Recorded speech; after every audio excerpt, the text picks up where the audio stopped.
Tonight, we explore the incredible saga of the Vikings, people who were both feared and admired as raiders, traders, and founders of new nations. Their story is one of adventure, resilience, and transformation. So before we begin, take a moment to like the video and subscribe to the channel. Also, let me know where you're watching from and what time it is. The origins of the Vikings can be traced back to the rugged and diverse landscapes of Scandinavia, a region that encompasses present-day Norway, Sweden, and Denmark. Before the Viking Age officially began in the late 8th century, the Norse people had already developed a distinct cultural and societal identity. Their way of life was shaped by the challenging geography of the region, where dense forests, fjords, and mountains influenced settlement patterns and economic activities. Agriculture was difficult due to the harsh climate, leading many to rely on fishing, hunting, and trade. The long, dark winters and short summers played a crucial role in shaping their resilience and adaptability. Early Scandinavian society was structured around local communities, known as clans or kindreds, which were led by chieftains. These leaders were responsible for maintaining order, settling disputes, and leading warriors in battle. Society was divided into three main classes: the jarls, the aristocratic rulers who controlled land and resources; the carls, who were free farmers, craftsmen, and traders; and the thralls, who were slaves captured in war or born into servitude. This hierarchical system ensured that power and wealth were concentrated among the ruling elite, but the system also allowed for some social mobility through acts of bravery, trade, and marriage alliances. Despite being decentralized, Scandinavian societies maintained a strong sense of law and justice. Assemblies known as things served as governing councils where free men could voice their opinions, resolve disputes, and create laws. These gatherings were crucial in maintaining order and reinforcing the principles of honor and loyalty that were deeply ingrained in Norse culture. Honor was of utmost importance, and personal reputation often determined an individual's standing within the community. Feuds and blood vengeance were common, as families sought to protect their honor through retaliation when wronged. Religious beliefs played a fundamental role in shaping the worldview of the Norse people. Before the widespread adoption of Christianity, they practiced what is now referred to as Norse paganism, a polytheistic religion centered around a pantheon of gods and goddesses. Odin, the Allfather, was revered as the god of wisdom, war, and death, often depicted as a one-eyed wanderer seeking knowledge. Thor, the god of thunder and protector of humanity, wielded his mighty hammer Mjolnir to battle giants and other forces of chaos. Freyja, the goddess of love, fertility, and war, held a prominent place in Norse mythology, along with her twin brother Freyr, who was associated with prosperity and harvests. The Norse cosmos was envisioned as a great tree called Yggdrasil, which connected the 9 realms, including Asgard, the home of the gods, Midgard, the realm of humans, and Hel, the underworld ruled by the goddess Hel. The concept of fate, or word, was deeply embedded in their beliefs, with the Norns, 3 mystical beings weaving the destinies of gods and men alike. The afterlife was a crucial aspect of Norse mythology, with warriors who died bravely in battle being chosen by the Valkyries to reside in Valhalla, Odin's great hall, where they would prepare for Ragnarok, the prophesied end of the world. Sacrificial rituals and ceremonies were common in Norse religious practices. Temples and sacred groves served as places of worship where offerings of food, weapons, and sometimes even human sacrifices were made to appease the gods. Seasonal festivals marked important events, such as the winter solstice, which was celebrated as Yule, a time of feasting and honoring the gods.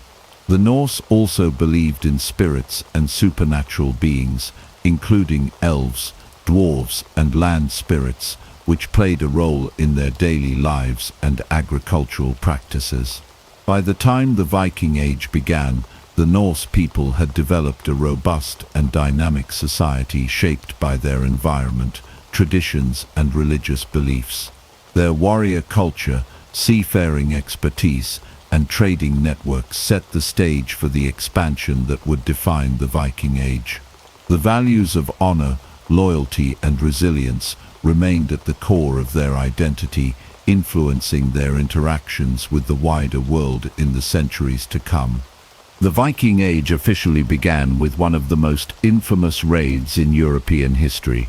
On June 8, 793 AD, a fleet of Viking longships appeared off the coast of Northumbria, heading for Lindisfarne, a small island home to a wealthy monastery. The monks who lived there had little warning before the Norse warriors stormed the island, looting its treasures, burning its buildings, and slaughtering or enslaving many of its inhabitants. The attack on Lindisfarne shocked the Christian world, marking the beginning of what would become centuries of Viking raids across Europe. The brutality of the attack left a lasting impression, as the sacred site was reduced to ruins, and survivors spread word of the northern invaders who showed no regard for the Christian faith or its places of worship. The reasons behind the sudden Viking expansion are complex and rooted in a combination of economic, political, and environmental factors. One of the primary motivations was the search for wealth. The Vikings came from societies that relied heavily on trade, and they knew that monasteries and towns across Europe were rich in gold, silver, and valuable goods. The fragmentation of political power in many parts of Europe made these targets even more vulnerable.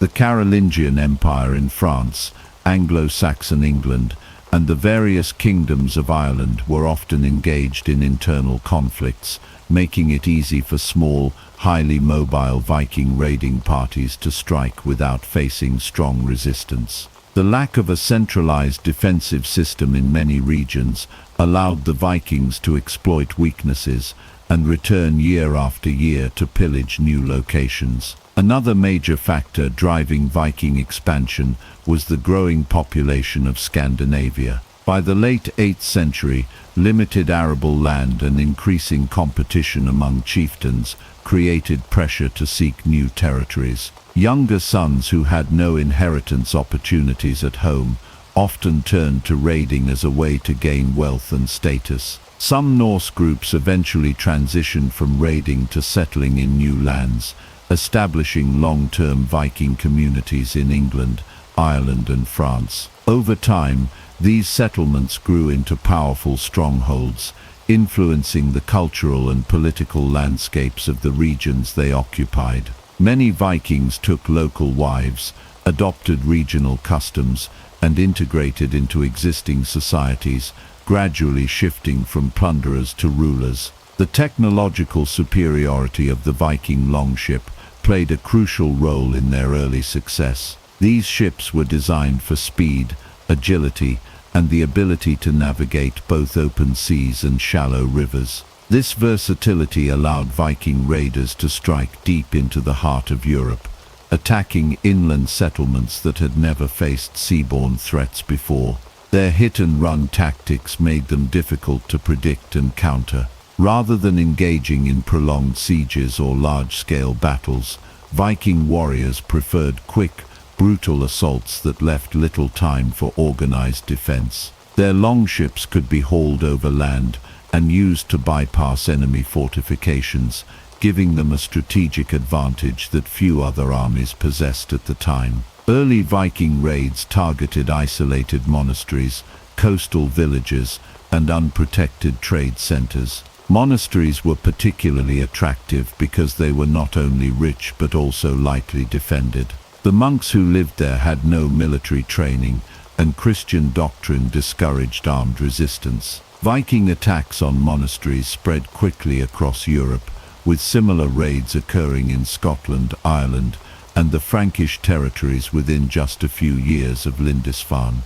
The psychological impact of these raids was immense, as terrified communities fled before the Viking onslaught, abandoning their homes and wealth in the face of the seemingly unstoppable northern warriors. The success of these early raids encouraged more warriors to join the Viking expeditions. What began as small-scale plundering soon evolved into organized, large-scale campaigns involving hundreds of ships and thousands of warriors. As Viking leaders amassed wealth and power, they became more ambitious, moving beyond simple raiding to the establishment of permanent settlements and even attempts at conquest. In some cases, entire armies were formed, led by powerful warlords who sought to carve out their own kingdoms in foreign lands. Viking-controlled territories such as the Danelaw in England and the Duchy of Normandy in France emerged as a direct result of these conquests, altering the political landscape of medieval Europe. The Viking Age was only just beginning, and Europe would never be the same again. The fear and awe that the Vikings inspired would shape the policies of kings and emperors, forcing them to develop new military strategies and fortifications to protect their lands. Over the next several centuries, Viking expansion would continue, leaving a permanent mark on the history of the Western world. Their reputation as fierce warriors, skilled traders, and daring explorers would define an era, ensuring that the legacy of the Vikings would never be forgotten. As the 9th century dawned, Viking raids intensified and evolved into widespread campaigns of expansion across Europe. No longer were these Norse warriors content with isolated attacks on monasteries and coastal settlements. Instead, they launched full-scale invasions that altered the political and cultural landscapes of the regions they targeted. The British Isles, Ireland, and the Frankish territories became primary targets for Viking aggression, leading to the establishment of new settlements, trade centers, and even Viking-controlled territories. The British Isles faced some of the most relentless Viking attacks. England at the time, divided into several competing Anglo-Saxon kingdoms, struggled to mount a unified defense against the Norse incursions. The first major recorded Viking assault on England after Lindisfarne came in 835 AD, when Danish raiders targeted the Isle of Sheppey. Over the following decades, attacks became more frequent and devastating. Entire towns were sacked, churches were plundered, and rulers found themselves constantly under threat. One of the most significant events of this period was the arrival of the Great Heathen Army in 865 AD. Unlike previous Viking raids, which were largely hit-and-run operations, this invasion force was a coordinated effort by several Norse warlords, including the legendary brothers Ivar the Boneless, Ubbi, and Halfdan. The Great Heathen Army systematically conquered large portions of England, toppling the Kingdom of Northumbria in 866, East Anglia in 869, and threatening the powerful Kingdom of Wessex. The legendary Anglo-Saxon King Alfred the Great ultimately resisted Viking domination, achieving a critical victory at the Battle of Edington in 878 AD, which led to the Treaty of Wedmore. This treaty divided England between the Anglo-Saxons and the Vikings, resulting in the establishment of the Danelaw, a vast territory in which Norse customs and laws prevailed. Ireland also became a prime target for Viking expansion. The Norse first raided the Irish coast in the early 9th century, but by the mid-800s, they had begun establishing permanent settlements. One of the most important Viking strongholds was Dublin, founded in 841 AD. Dublin quickly grew into a major center of trade and commerce, connecting Ireland to the vast Viking trade network that stretched from the North Atlantic to the Middle East. Other settlements such as Limerick, Waterford, and Cork also emerged as key Viking enclaves. The Norse integrated into Irish society to some extent, intermarrying with the local population and participating in the complex web of Irish dynastic conflicts. The Frankish Empire, ruled by the descendants of Charlemagne, was another frequent target of Viking aggression. The vast wealth of Frankish monasteries and towns made them attractive to Norse raiders. In 845 AD, a massive Viking fleet, led by the legendary chieftain Ragnar Lothbrok, sailed up the Seine and laid siege to Paris. The Frankish king Charles the Bold was forced to pay a ransom of 7,000 pounds of silver to make the Vikings withdraw. However, this only encouraged further raids, and Frankish rulers found themselves repeatedly extorted by Viking warbands demanding tribute, known as Danegeld. In an effort to stem the tide of Viking invasions, Charles the Simple struck a historic deal in 911 AD with the Viking leader Rollo. Under this agreement, Rollo was granted the region that would become Normandy in exchange for swearing fealty to the Frankish crown and defending the territory against future Viking attacks. Over time, Rollo and his descendants adopted Frankish customs, language, and Christianity, laying the foundation for the powerful Duchy of Normandy.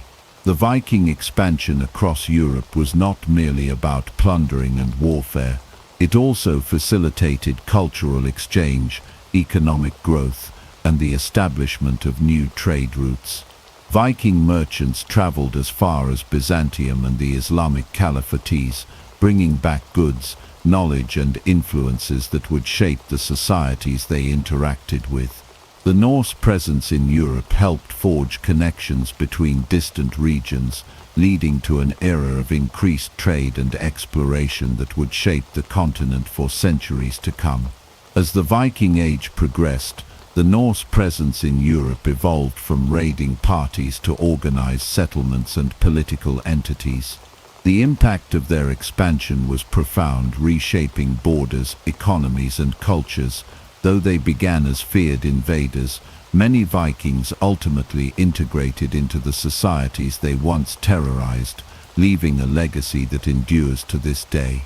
The Vikings were not only fearsome raiders and warriors, but also highly skilled traders and merchants. From the 9th to the 11th century, Viking trade networks stretched across vast distances, connecting Scandinavia with Europe, the Middle East, and even Central Asia.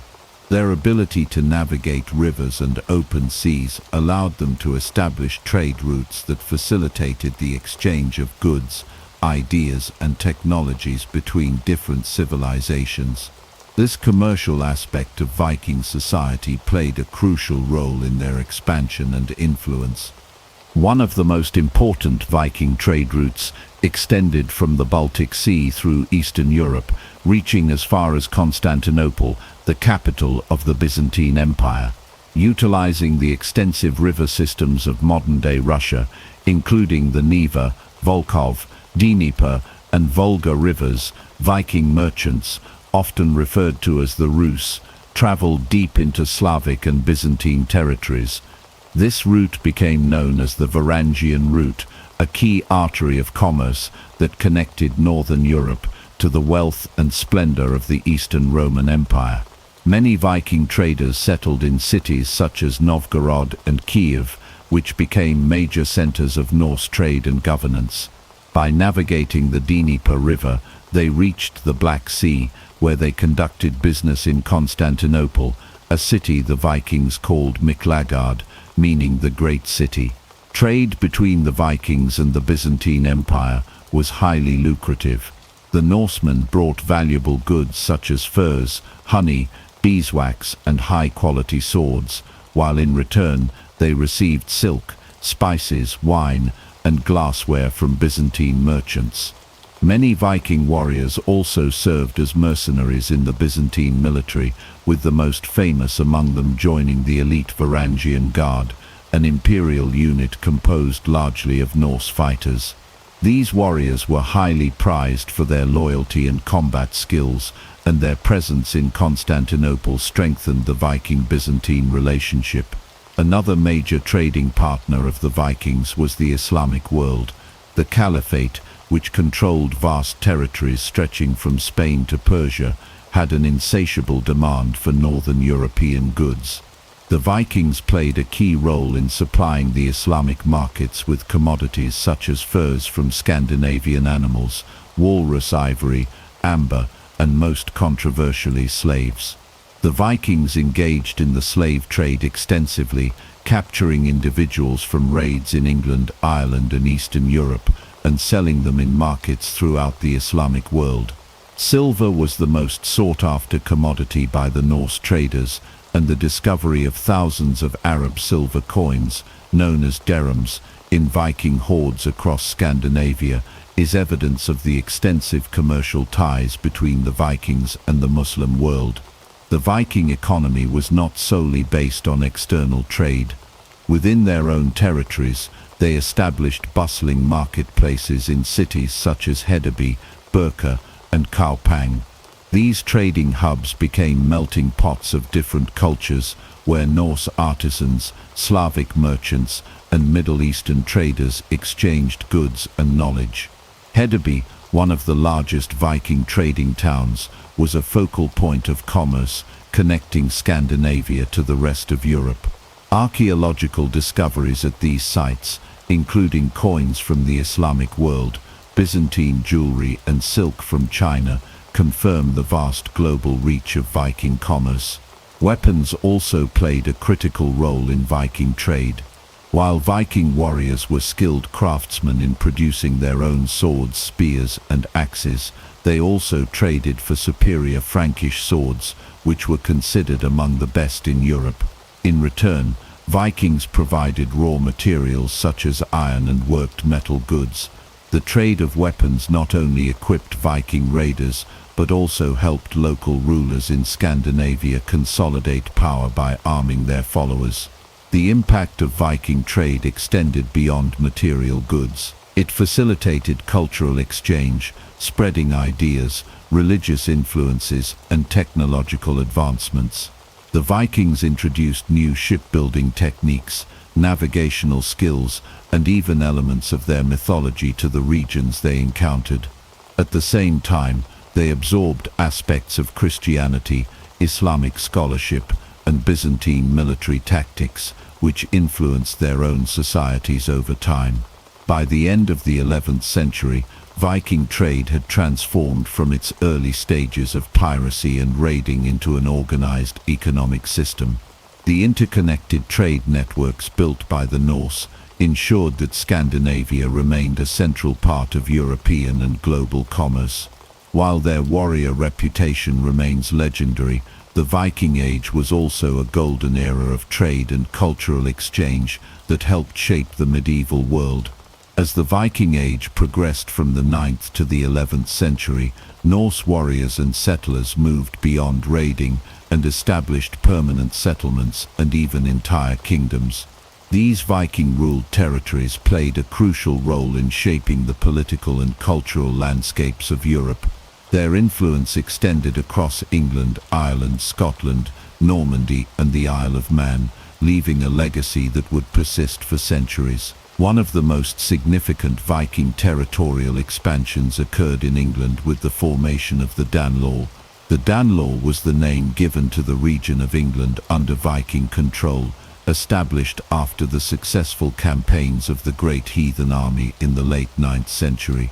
This vast area encompassed much of northern and eastern England, including major cities such as York, which the Vikings captured in 866 AD and turned into a major trading and political centre.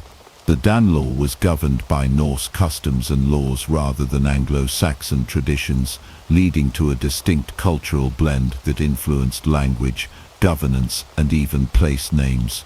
Many settlements still bear Viking-derived names, such as those ending in by, for example, Derby, Whitby, and Thorpe, for example, Scunthorpe. The Norse presence in England lasted until the early 11th century, when King Athelred the Unready and later King Canute of Denmark unified the land under a single crown. While the Danelaw in England was one of the most well-documented Viking settlements, the Norse also established a significant foothold in France. One of the most famous Viking rulers of this era was Rollo, a powerful Norse warlord who led repeated raids into Frankish territory. In 911 AD, King Charles the Simple of the West Frankish Kingdom made a strategic decision to grant Rollo and his followers land in what is now Normandy. In return, Rollo agreed to swear loyalty to the Frankish crown, convert to Christianity, and defend the territory against further Viking incursions. This agreement marked the foundation of Normandy, a region whose name itself means Land of the Northmen. Over time, Rollo's descendants adopted Frankish customs and language, merging Viking and Frankish traditions into a unique Norman identity. By the 11th century, the Normans had become a dominant force in European politics, culminating in the Norman conquest of England in 1066 under William the Conqueror, a direct descendant of Rollo. Beyond England and France, Viking settlements also thrived in Scotland, Ireland, and the Isle of Man. The rugged coasts and numerous islands of Scotland made it an attractive destination for Norse expansion. The Vikings first targeted monasteries and coastal settlements, but over time they established permanent communities, particularly in the Orkney and Shetland Islands. These northern isles became Norse strongholds, serving as important hubs for trade and further raiding expeditions. The Hebrides and parts of the Scottish mainland also fell under Viking control, with Norse earls ruling over these territories well into the Middle Ages. Viking influence in Scotland was so profound that even today, Norse cultural and linguistic elements persist in certain regions. Ireland, too, became a key area of Viking activity. Unlike in England, where the Norse established large-scale territorial control, the Viking presence in Ireland was more focused on trade and urban development. The founding of Dublin in 841 AD marked the beginning of one of the most significant Viking settlements in the British Isles. The Norse turned Dublin into a bustling trade hub, connecting Ireland to a wider network of commerce that included the British Isles, Scandinavia, and even the Mediterranean. Other cities, such as Waterford, Limerick and Cork, also developed under Viking influence, serving as centres for trade, shipbuilding and governance. Despite repeated conflicts with Irish kings, the Norse maintained a strong presence in Ireland until the late 11th century, when the local Gaelic lords eventually reclaimed control. The Isle of Man, located in the Irish Sea, became another vital Viking outpost. Due to its strategic position between Ireland, Scotland and England, the island served as a crucial link in the Viking trade and military network. The Norse established a lasting presence on the island, leaving behind significant archaeological and cultural remnants, including the famous Norse runestones that still stand today. The Viking influence on the Isle of Man persisted even after the formal end of the Viking Age, as the island continued to be ruled by Norse Gaelic kings for several centuries. Viking settlements and kingdoms did more than expand Norse influence. They contributed to the blending of cultures, languages, and traditions. The integration of Viking settlers with local populations led to the development of new hybrid societies, where Norse customs mixed with those of the Anglo-Saxons, Celts, and Franks. This cultural fusion laid the groundwork for future political changes in Europe, from the rise of Norman power to the strengthening of royal authority in England and France. By the late 11th century, the era of Viking conquests and settlements began to decline. The Christianization of Scandinavia, stronger European monarchies, and shifting political landscapes led to the gradual assimilation of Norse territories into larger kingdoms. However, the impact of the Viking settlements remained long after their decline, shaping the history and identities of the regions they once ruled. The Vikings' influence was not limited to the western regions of Europe. They also left a significant mark on the east. From the 9th to the 11th century, the Norse played a pivotal role in the formation of the Kievan Rus, a federation of Slavic and Norse tribes that would lay the foundations for the future Russian Empire. The Vikings, known as the Varangians in the east, also had extensive interactions with the Byzantine Empire, ranging from trade and diplomacy to mercenary service. These connections had lasting consequences for the political, cultural, and military landscapes of both regions. The foundation of Kievan Rus is traditionally attributed to the Varangians, who were invited by the Slavic tribes to rule over them and bring stability. In the 9th century, the Eastern Slavs were living in a fragmented and tumultuous region, often plagued by infighting and external threats. According to the Primary Chronicle, a key historical source from the period, the Slavic tribes sent out emissaries to find a ruler who could unite them. The emissaries eventually found a suitable leader in Rurik, a Varangian prince from the Norse homeland. Rurik and his successors established the Rurikid dynasty, which ruled Kievan Rus for several centuries. Rurik's rule was followed by his successors, including Oleg of Novgorod, who expanded the influence of the Varangians in the region. Oleg's conquest of Kiev in 882 AD marked the establishment of the Kievan Rus as a political entity. Under Oleg and his successors, the Kievan Rus began to grow into a powerful state, with the city of Kiev becoming the capital. The Varangians contributed not only to the military prowess of Kievan Rus, but also to its cultural and economic development. They integrated with the local Slavic population, intermarrying and adopting many Slavic customs while retaining their Norse traditions and governing structures. Trade was one of the main factors behind the prosperity of Kievan Rus. The Varangians had established extensive trade routes connecting the Baltic Sea to the Black Sea, passing through important river systems such as the Dnieper, Volga, and Don. These trade routes connected the Vikings with the Byzantine Empire, the Islamic caliphates, and other distant regions. Kievan Rus became a crucial node in the east-west trade network, with goods such as furs, honey, wax, and slaves being exchanged for luxury items like silks, spices, and coins. This trade helped establish Kievan Rus as an influential power in the east, and the wealth generated from commerce allowed the Varangian rulers to consolidate their power. The Vikings' relationship with the Byzantine Empire was complex, involving both trade and warfare. The Byzantines were well aware of the Vikings' growing power, and they sought to establish diplomatic and commercial ties with the Norsemen. The most famous example of this relationship is the Varangian Guard, a group of elite Viking mercenaries who served as the personal bodyguards of the Byzantine emperors. The Varangian Guard was formed in the 10th century, initially composed of Norse warriors from Kievan Rus, but later expanding to include other Viking groups. The Guard became legendary for their loyalty and martial prowess, often serving as the Byzantine emperor's most trusted soldiers.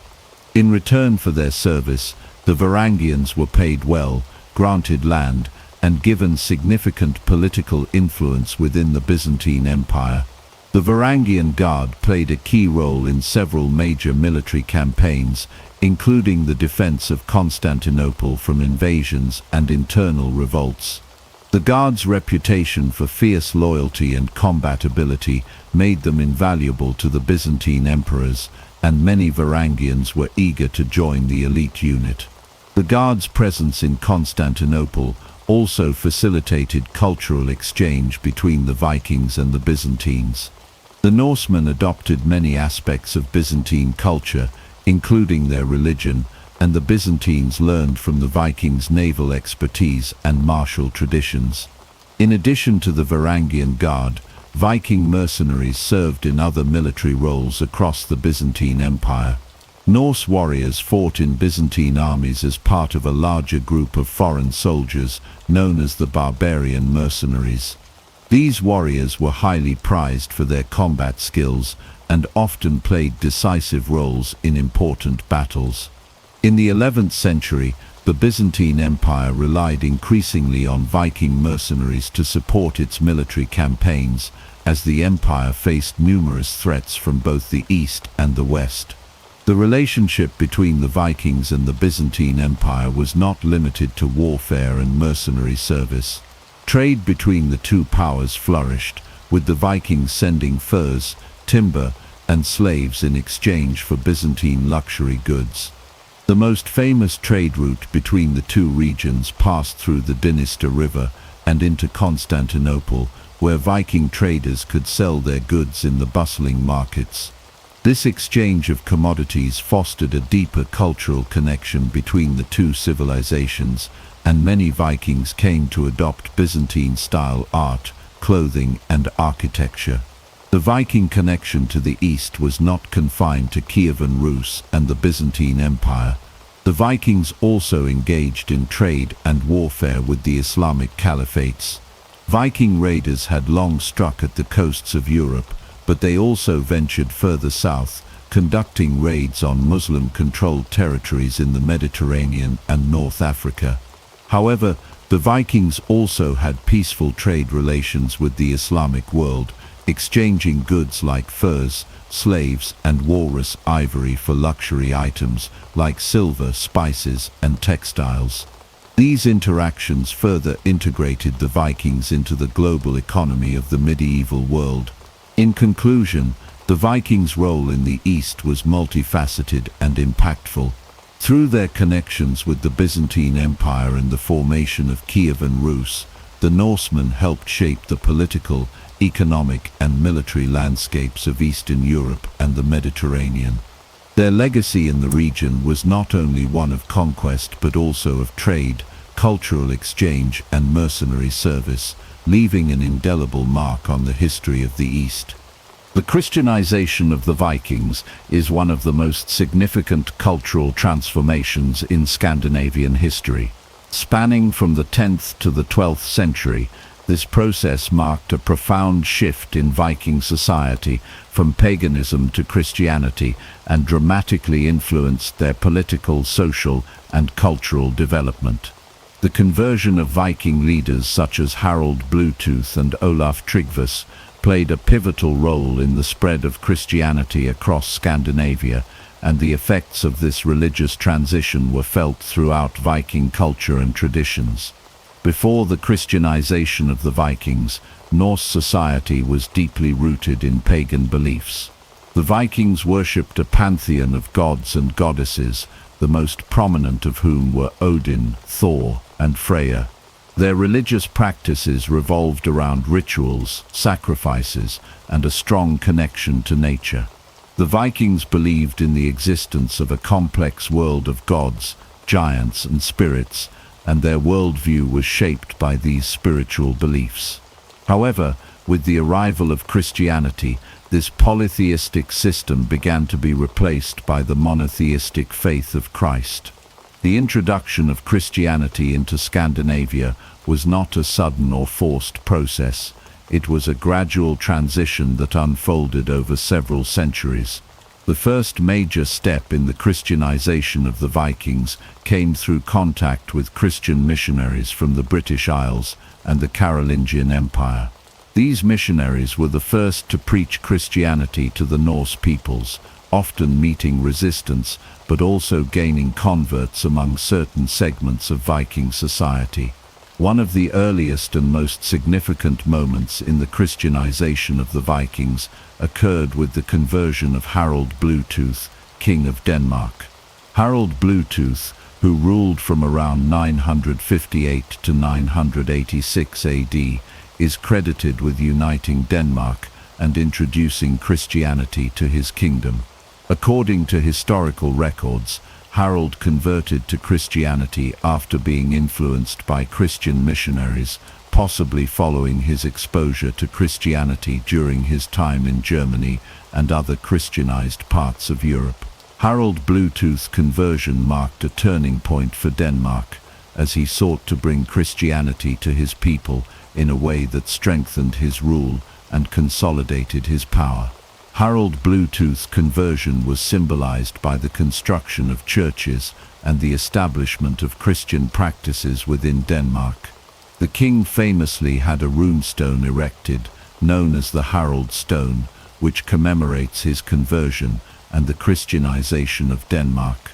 Harald's efforts to spread Christianity were not without challenges, as many of his subjects remained committed to their traditional Norse beliefs.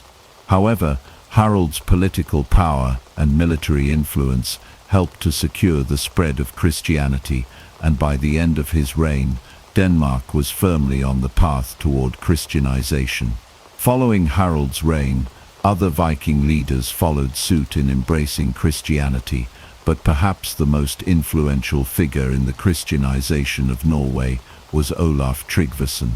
Olaf Tryggvason, who reigned from 995 to 1000 AD, is often seen as one of the most fervent advocates for Christian conversion in Scandinavia.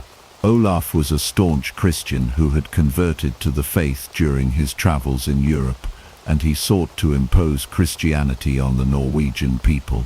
Olaf's conversion of Norway was marked by a series of violent campaigns against pagan resistance, including the destruction of temples and the forcible conversion of Norse chieftains and warriors. Olaf's efforts were brutal but effective, and by the end of his reign, Norway had largely embraced Christianity. The conversion of both Harald Bluetooth and Olaf Tryggvason had profound effects on Viking culture and traditions. As Christianity spread throughout Scandinavia, many of the traditional Norse gods and religious practices were abandoned or adapted to the new Christian faith. Pagan rituals and sacrifices, once central to Viking life, were increasingly replaced by Christian practices such as baptism, prayer, and the celebration of Christian holidays. The Christianization of the Vikings also led to the construction of churches and the establishment of Christian institutions in Scandinavian societies.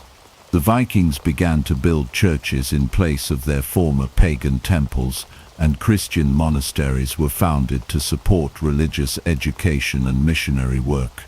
The Christianization of the Vikings also had a profound impact on Viking art and culture. As the Norse adopted Christianity, their artistic expressions began to shift. Christian themes began to appear in Viking art, such as depictions of Christ, the Virgin Mary, and biblical stories. Viking warriors, once associated with pagan symbols and iconography, began to use Christian symbols and relics, such as crosses, in their daily lives and in battle.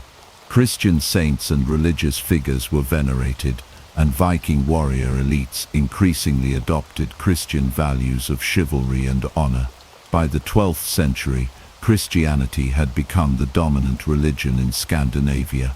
The conversion of the Vikings was not without its difficulties, as pockets of paganism persisted for some time, particularly in remote areas. However, the process of Christianization was largely complete by the end of the 11th century. The Viking Age, which had been marked by raiding, conquest, and the worship of Norse gods, had come to an end. The Christianization of Scandinavia marked the beginning of a new era, in which Viking society would increasingly become integrated into the broader European Christian world. The Christianization of the Vikings is not only a story of religious transformation, but also one of political and cultural change. Christianity provided the Vikings with new forms of governance, law, and social organization, which helped to stabilize their societies. The introduction of Christian monarchs, bishops, and clergy altered the political dynamics of Scandinavia, as rulers sought to align themselves with the Pope and the Christian Church. This process also fostered closer ties between Scandinavia and the rest of medieval Europe, leading to increased trade, diplomacy, and cultural exchange. The Christianization of the Vikings was thus a defining moment in the history of Scandinavia, marking the end of one era and the beginning of another. In conclusion, The Christianization of the Vikings from the 10th to the 12th century was a complex and transformative process that reshaped Viking society. Through the efforts of leaders like Harald Bluetooth and Olaf Tryggvason, Christianity spread across Scandinavia, replacing pagan traditions with Christian practices. This religious transformation had far-reaching effects on Viking culture, from art and literature to governance and social structures. The conversion of the Vikings marked a key turning point in the history of Scandinavia, leading to a new chapter in the region's development and integration into the broader European Christian world. The Viking Age, which spanned roughly from the late 8th century to the early 11th century, came to an end as Europe underwent significant political, social, and military transformations. By the 11th and 12th centuries, the Vikings, once feared and revered as raiders, traders, and explorers, were transitioning from their warrior-based societies into more centralized and stable medieval kingdoms. A series of key events, including the Battle of Stamford Bridge in 1066, the consolidation of Scandinavian kingdoms, and the decline of raiding culture, marked the definitive end of the Viking Age and the beginning of a new era in European history. One of the most pivotal moments in the closing chapter of the Viking Age was the Battle of Stamford Bridge, fought on September 25, 1066, in England. This battle was the culmination of a series of invasions into England by Norse leaders, most notably Harald Hardrada, the King of Norway. Hardrada, a formidable warrior with a long history of raiding and warfare, sought to claim the English throne, which had been left vulnerable after the death of King Edward the Confessor. His invasion was part of a larger struggle for control over England, with several claimants vying for the throne. Harald Hardrada's army landed in northern England, but they were met by the forces of King Harold Godwinson of England, who had recently defeated another claimant, Tostig Godwinson, Harald's brother. The Battle of Stamford Bridge was a brutal and decisive engagement, with both sides suffering heavy losses. Despite initial Viking successes, Hardrada and his forces were ultimately defeated by Harald's army. Harald Hardrada was killed in the battle, marking the end of a long era of Viking invasions into England. The battle's significance lies not only in the defeat of one of the last major Viking leaders, but also in the broader shift in the political and military balance of power in Northern Europe. The Battle of Stamford Bridge, however, was not the final conflict in the struggle for the English throne. Just days later, Harold Godwinson would face another invasion, this time from William the Conqueror of Normandy. The Battle of Hastings, fought on October 14, 1066, resulted in Harold's death and the Norman conquest of England. This marked the final chapter in the Viking attempts to conquer and influence England. While the Vikings had a lasting impact on the culture and governance of England, their days of raiding and military dominance were now over. In the aftermath of Stamford Bridge and the events of 1066, the Viking societies in Scandinavia began to undergo significant changes. The once fragmented kingdoms of Denmark, Norway, and Sweden were beginning to consolidate into centralized monarchies. This shift toward more structured and powerful kingdoms was driven in part by the need to defend against external threats, such as the Norman invasions of England and the growing influence of the Christian Church. By the late 11th century, many Viking rulers had embraced Christianity, and their reigns were increasingly characterized by attempts to modernize their societies and consolidate power. One of the most notable figures in this process was King Olaf II of Norway, also known as Saint Olaf. Olaf's reign in the early 11th century marked a turning point for Norway, as he worked to strengthen the monarchy and bring the country into line with the growing Christian kingdoms of Europe. Saint Olaf's efforts to centralize power and suppress local chieftains helped lay the groundwork for a more unified and stable Norway. However, Olaf's death in battle in 1030 at the Battle of Stiklestad did not mark the end of his influence. He became a martyr and saint, and his legacy continued to shape Norway's development, particularly in the creation of a centralized Christian kingdom. The consolidation of power in Scandinavia also saw the rise of strong monarchs who sought to create more stable and efficient kingdoms. In Denmark, King Sweyn Forkbeard, who ruled from 1018 to 1030, and his son, King Canute the Great, who ruled from 1016 to 1035, played key roles in uniting Denmark and extending their rule to England and parts of Norway. Canute's reign marked the peak of Viking influence in Europe, as he ruled over a North Sea empire that stretched from England to Denmark and Norway. However, following Canute's death, his empire fractured, and the political landscape of Scandinavia began to shift toward more localized rule and the decline of Viking-era power structures. The decline of the raiding culture that had defined the Vikings for centuries was closely linked to these political and cultural changes. As the Viking kingdoms became more centralized and Christianized, the emphasis on raiding and plundering began to diminish. The Old Norse way of life, which had been centered around warfare, conquest, and the accumulation of wealth through raids, was gradually replaced by a focus on governance, trade, and diplomacy.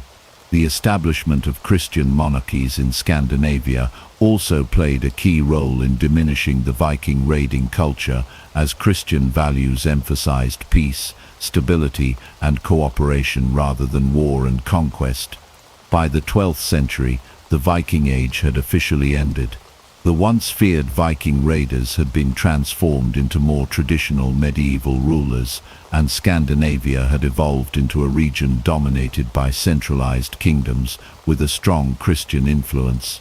The Norse warriors who had once roamed the seas in search of treasure and glory were now more likely to be found at the courts of monarchs, serving as advisors, soldiers, or members of the growing merchant class. In conclusion, the end of the Viking Age was a complex and multifaceted process that unfolded over several decades. The Battle of Stamford Bridge in 1066 was a key turning point in this transition, marking the end of Viking military dominance in England. The consolidation of power in Scandinavia, the decline of raiding culture, and the rise of Christianized monarchies all contributed to the decline of the Viking Age. By the 12th century, the Vikings had transformed from fearsome raiders into medieval rulers and statesmen, and their once formidable naval fleets were now turned to trade and diplomacy. The Viking Age, with its raids, explorations, and conquests, had come to an end, but the legacy of the Vikings would live on in the cultural and political landscapes of Europe. The Viking legacy in modern Europe is a multifaceted and enduring one, deeply woven into the cultural, linguistic, and genetic fabric of several countries.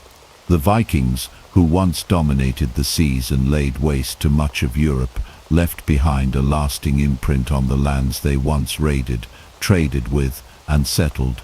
Their influence can still be seen in the languages, genetics, mythologies, and national identities of modern Europe. From the shores of England and France to the vast expanses of Russia, the Vikings' contributions continue to resonate today. One of the most evident legacies of the Vikings is their impact on language. The Norse language, a North Germanic tongue, left a significant mark on the English language, especially in the regions of England that were once part of the Viking-dominated Danelaw. The Old Norse language contributed many words to English, particularly in areas related to law, governance, and everyday life. Words like law, sky, egg, window, and husband all have their roots in Old Norse. Moreover, the Viking influence extended to the place names of many towns and cities in England. Locations such as York, which was originally known as Jorvik, Durham, and Grimsby, all bear the traces of Viking settlement and language. In addition to England, the Vikings also had a profound impact on the French language. The region of Normandy in northern France was founded by Viking settlers in the 9th and 10th centuries, and their language and culture became deeply integrated into the local society. The name Normandy itself derives from the word Norseman, reflecting the Viking heritage of the region. The Vikings in Normandy eventually adopted the Old French language, but many Norse words remained in the local dialect. Over time, the Viking settlers in Normandy became integrated into the larger French kingdom, and their influence on the language persisted in the form of certain vocabulary, especially in areas related to governance, military terms, and the sea. The Viking genetic legacy is also noteworthy, particularly in countries that saw extensive Viking settlement. Genetic studies have shown that the Viking presence in places such as England, Ireland, and Scotland left a clear mark on the modern population. Many people in these regions carry genetic markers that can be traced back to the Vikings. In England, for example, it is estimated that as much as 20% of the population has Viking ancestry, particularly in the north and east of the country, where Viking settlements were most concentrated. Similarly, in Ireland and Scotland, genetic evidence suggests that Viking settlers contributed to the genetic makeup of the local populations, particularly in coastal areas and islands. Viking influence is also evident in Russia, particularly in the region known as Kievan Rus.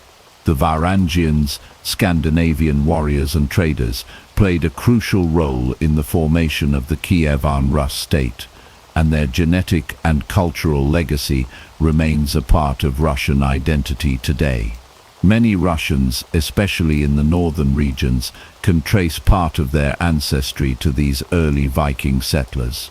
The Vikings who traveled along the rivers of Eastern Europe and traded with the Byzantine Empire were instrumental in the formation of the early Russian state, and their legacy is still acknowledged in modern Russia, particularly in the traditions and customs of the northern Slavic regions.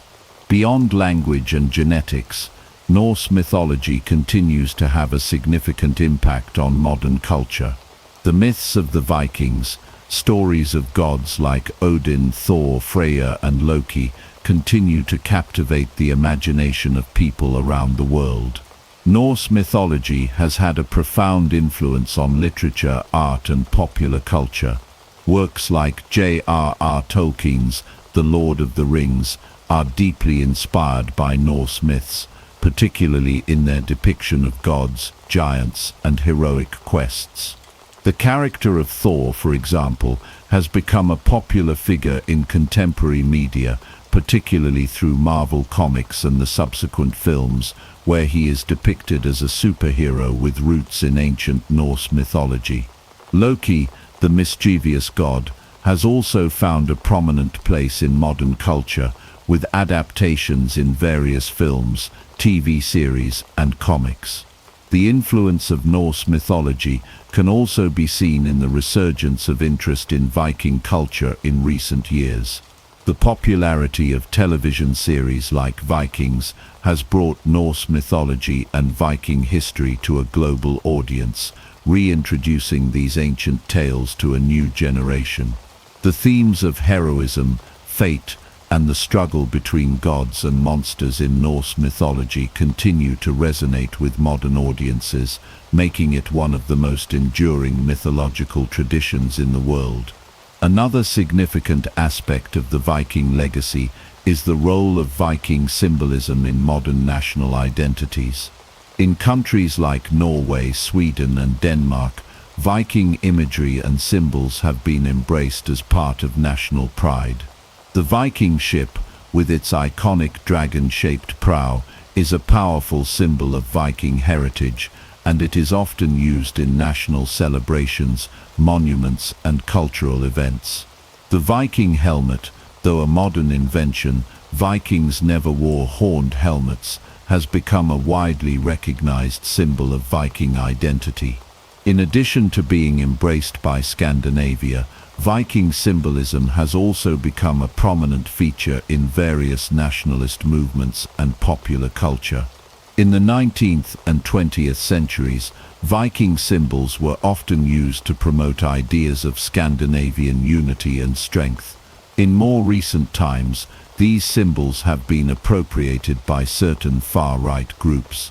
though this has been a controversial and divisive issue, as the true Viking legacy is one of exploration, trade, and cultural exchange rather than xenophobia or extremism. In conclusion, the Viking legacy in modern Europe is a testament to the enduring impact of these fierce warriors and explorers.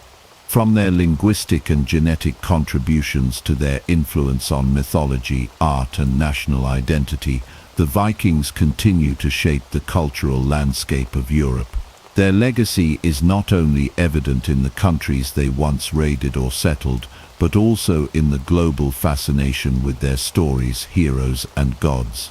As we look to the future, the Viking legacy will likely continue to inspire and captivate generations to come, reminding us of a time when the world was shaped by the fearsome and bold warriors known as the Vikings.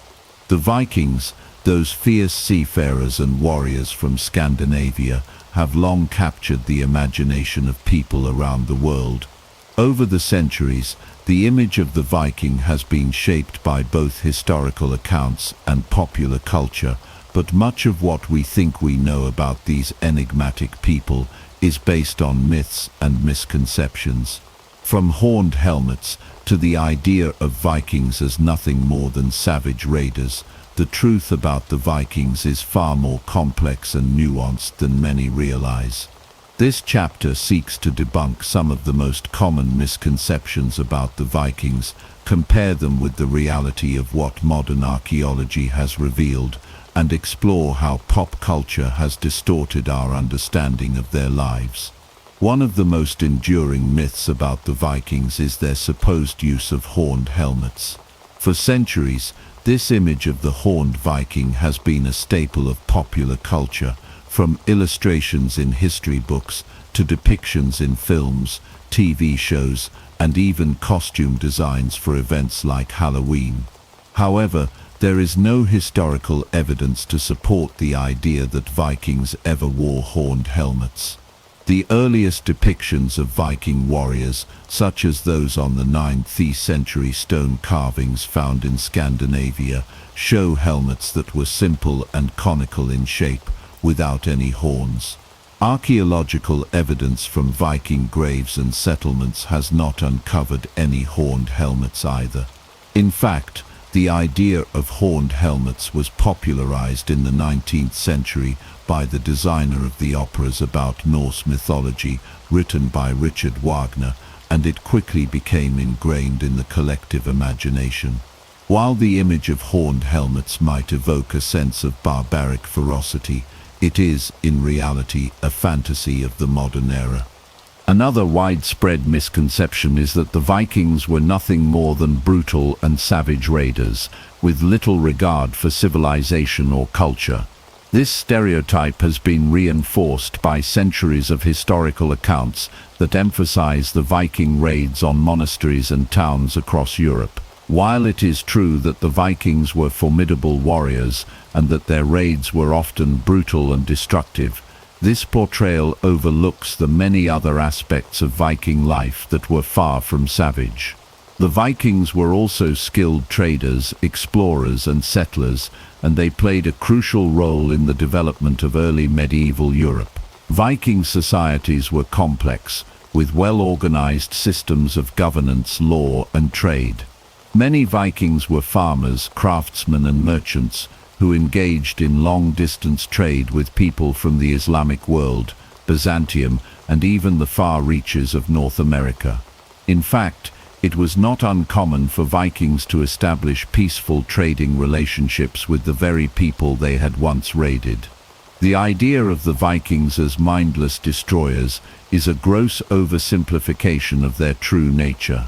Modern archaeology has provided us with a much more nuanced understanding of Viking life.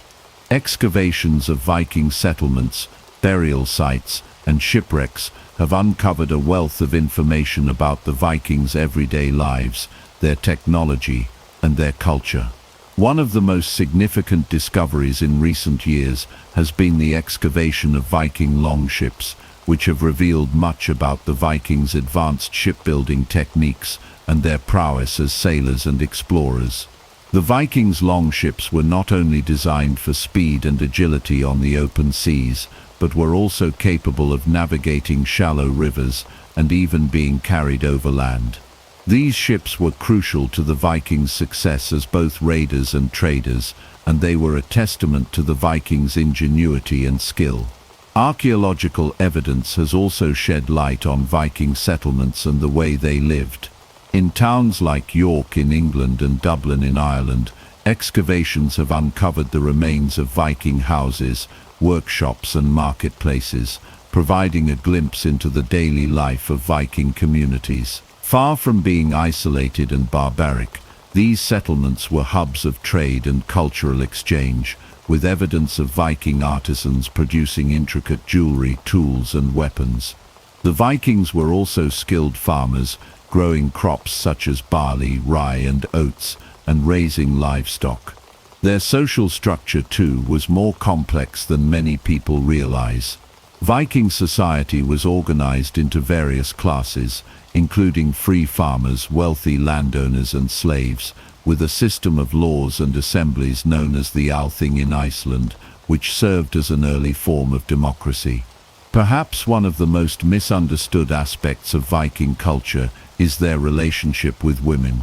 Contrary to popular belief, Viking women were not simply passive figures waiting to be rescued by their male counterparts. Archaeological evidence suggests that women in Viking society had a far more active role than is often portrayed. They managed farms, participated in trade, and even served as warriors in some instances. There are accounts of women such as Lagertha, the legendary shield maiden of Norse sagas, fighting alongside male warriors. While the historical accuracy of these stories is debated, there is evidence that Viking women had greater rights and freedoms compared to women in other contemporary societies. They could own property, initiate divorce and engage in business, making them more independent than women in many other parts of medieval Europe. In addition to the historical realities of Viking life, the popular culture of the modern era has played a significant role in shaping our perceptions of the Vikings. Films, TV shows, books and video games have all contributed to the mythologizing of Viking culture, often blending historical fact with fantasy and fiction.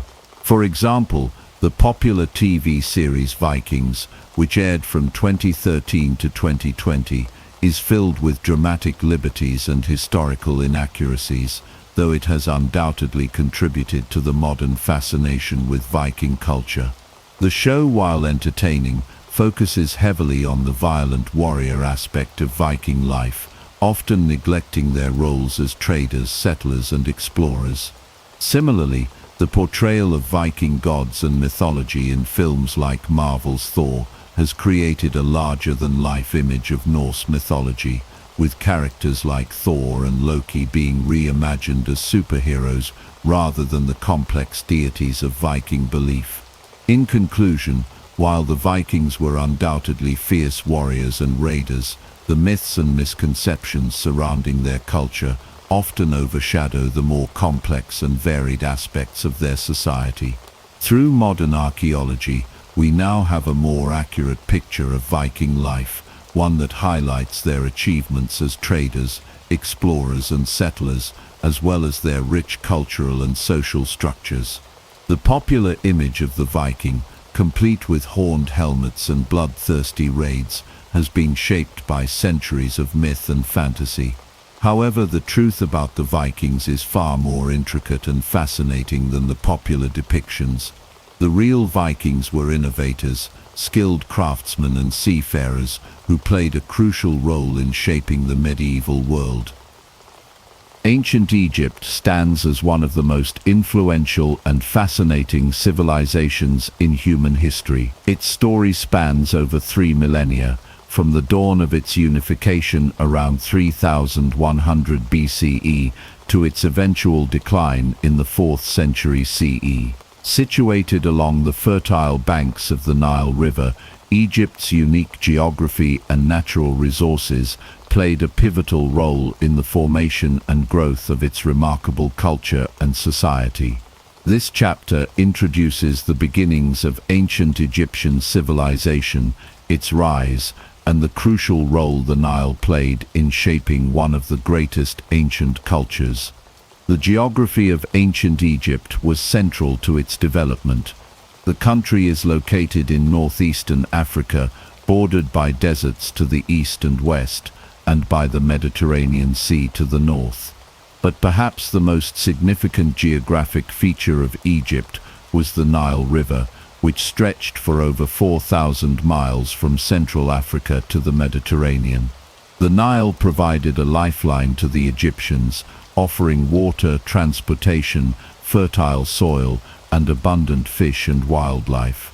Each year the river flooded its banks, depositing nutrient-rich silt that enabled the Egyptians to cultivate crops and sustain large populations. The annual flooding of the Nile was seen as a gift from the gods, an event that allowed Egypt to thrive as an agricultural powerhouse.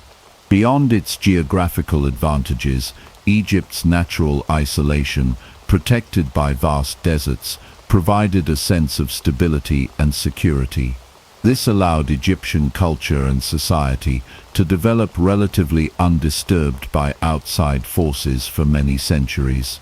It was within this unique environment that one of the earliest great civilizations of antiquity would rise. The early history of Egypt is marked by its unification. Before around 3100 BCE, Egypt was divided into two kingdoms: Upper Egypt, located to the south, and Lower Egypt, located in the north around the Nile Delta. The unification of these two regions is traditionally attributed to King Narmer, also known as Menes, who became the first pharaoh of a unified Egypt. Narmer's unification marked the beginning of the dynastic period, a time when Egypt would be ruled by a succession of powerful and influential dynasties. With the establishment of the first dynasty around 3100 BCE, Egypt's political and religious structures began to take shape. The pharaoh, viewed as both a divine ruler and the earthly representative of the gods, was central to the government. Pharaohs would rule over Egypt for centuries, and their power and influence were supported by a class of officials, priests, and soldiers.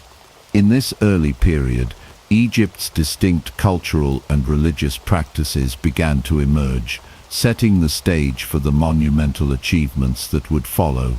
One of the most significant aspects of Egyptian civilization was its complex and enduring religious system.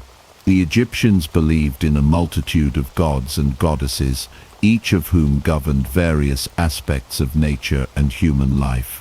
Central to their belief system was the concept of Ma, which represented order, balance, and justice. The pharaoh was considered the earthly guarantor of Ma, ensuring harmony between the gods, the land, and the people. The dynastic period also saw the development of Egypt's distinct art, architecture, and writing systems. The Egyptians are perhaps best known for their monumental achievements in architecture, including the construction of the Great Pyramids of Giza, which were built as tombs for the pharaohs. These impressive structures, along with the vast temples, monuments, and obelisks that dotted the Egyptian landscape, serve as a testament to the engineering and artistic capabilities of the ancient Egyptians.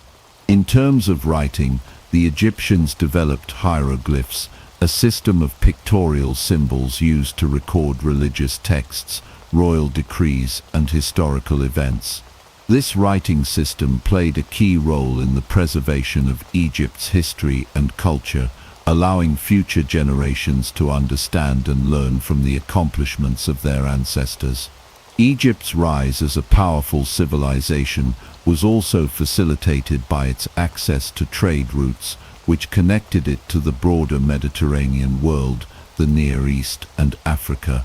Egypt's wealth, culture, and influence spread throughout the ancient world, and its legacy would continue to inspire civilizations for millennia. In summary, ancient Egypt was born out of its unique geography, the fertile Nile River, and the development of a strong, centralized government under the leadership of the pharaohs. Over time, Egypt would rise to become one of the most enduring and influential civilizations in the ancient world.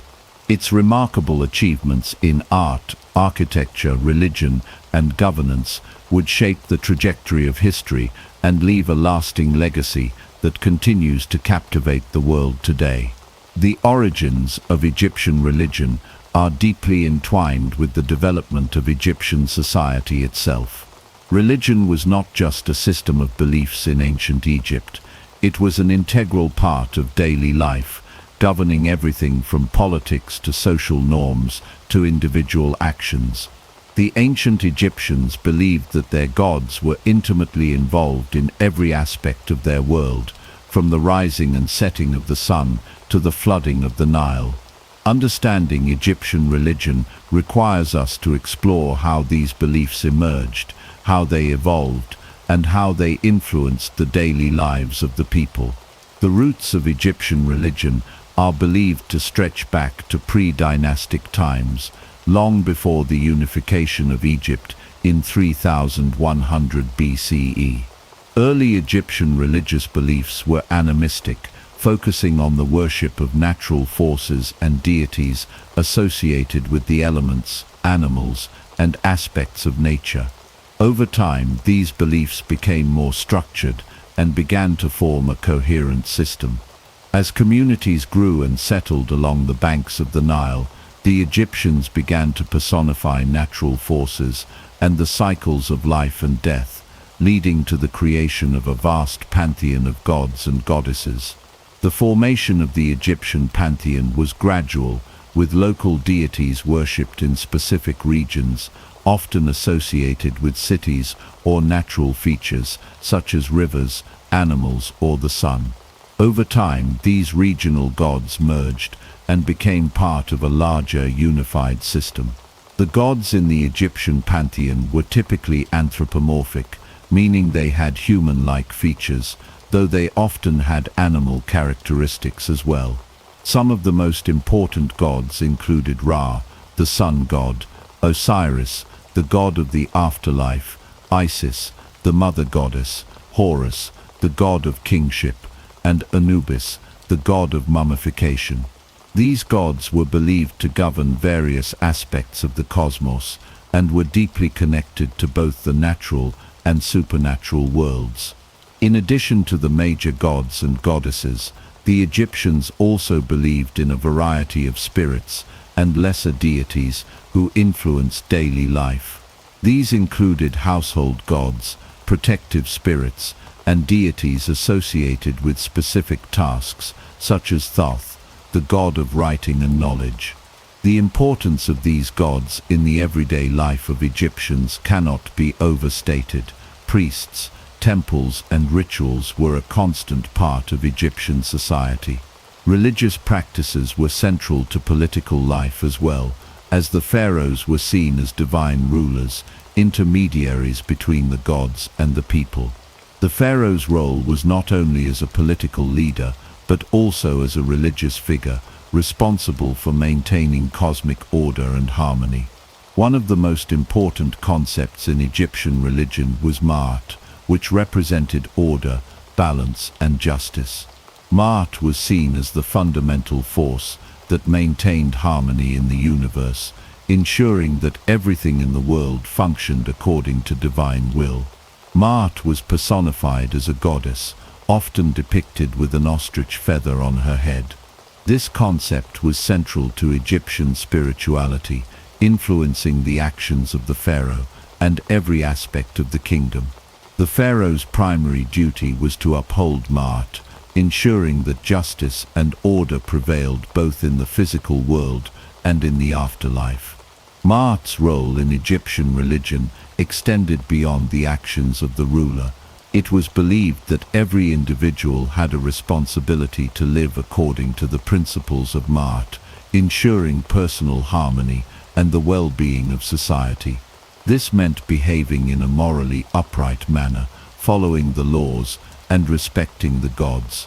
The Egyptians believed that if Ma'at was disrupted, chaos and disorder would ensue. The concept of Ma'at was also connected to the idea of judgment in the afterlife.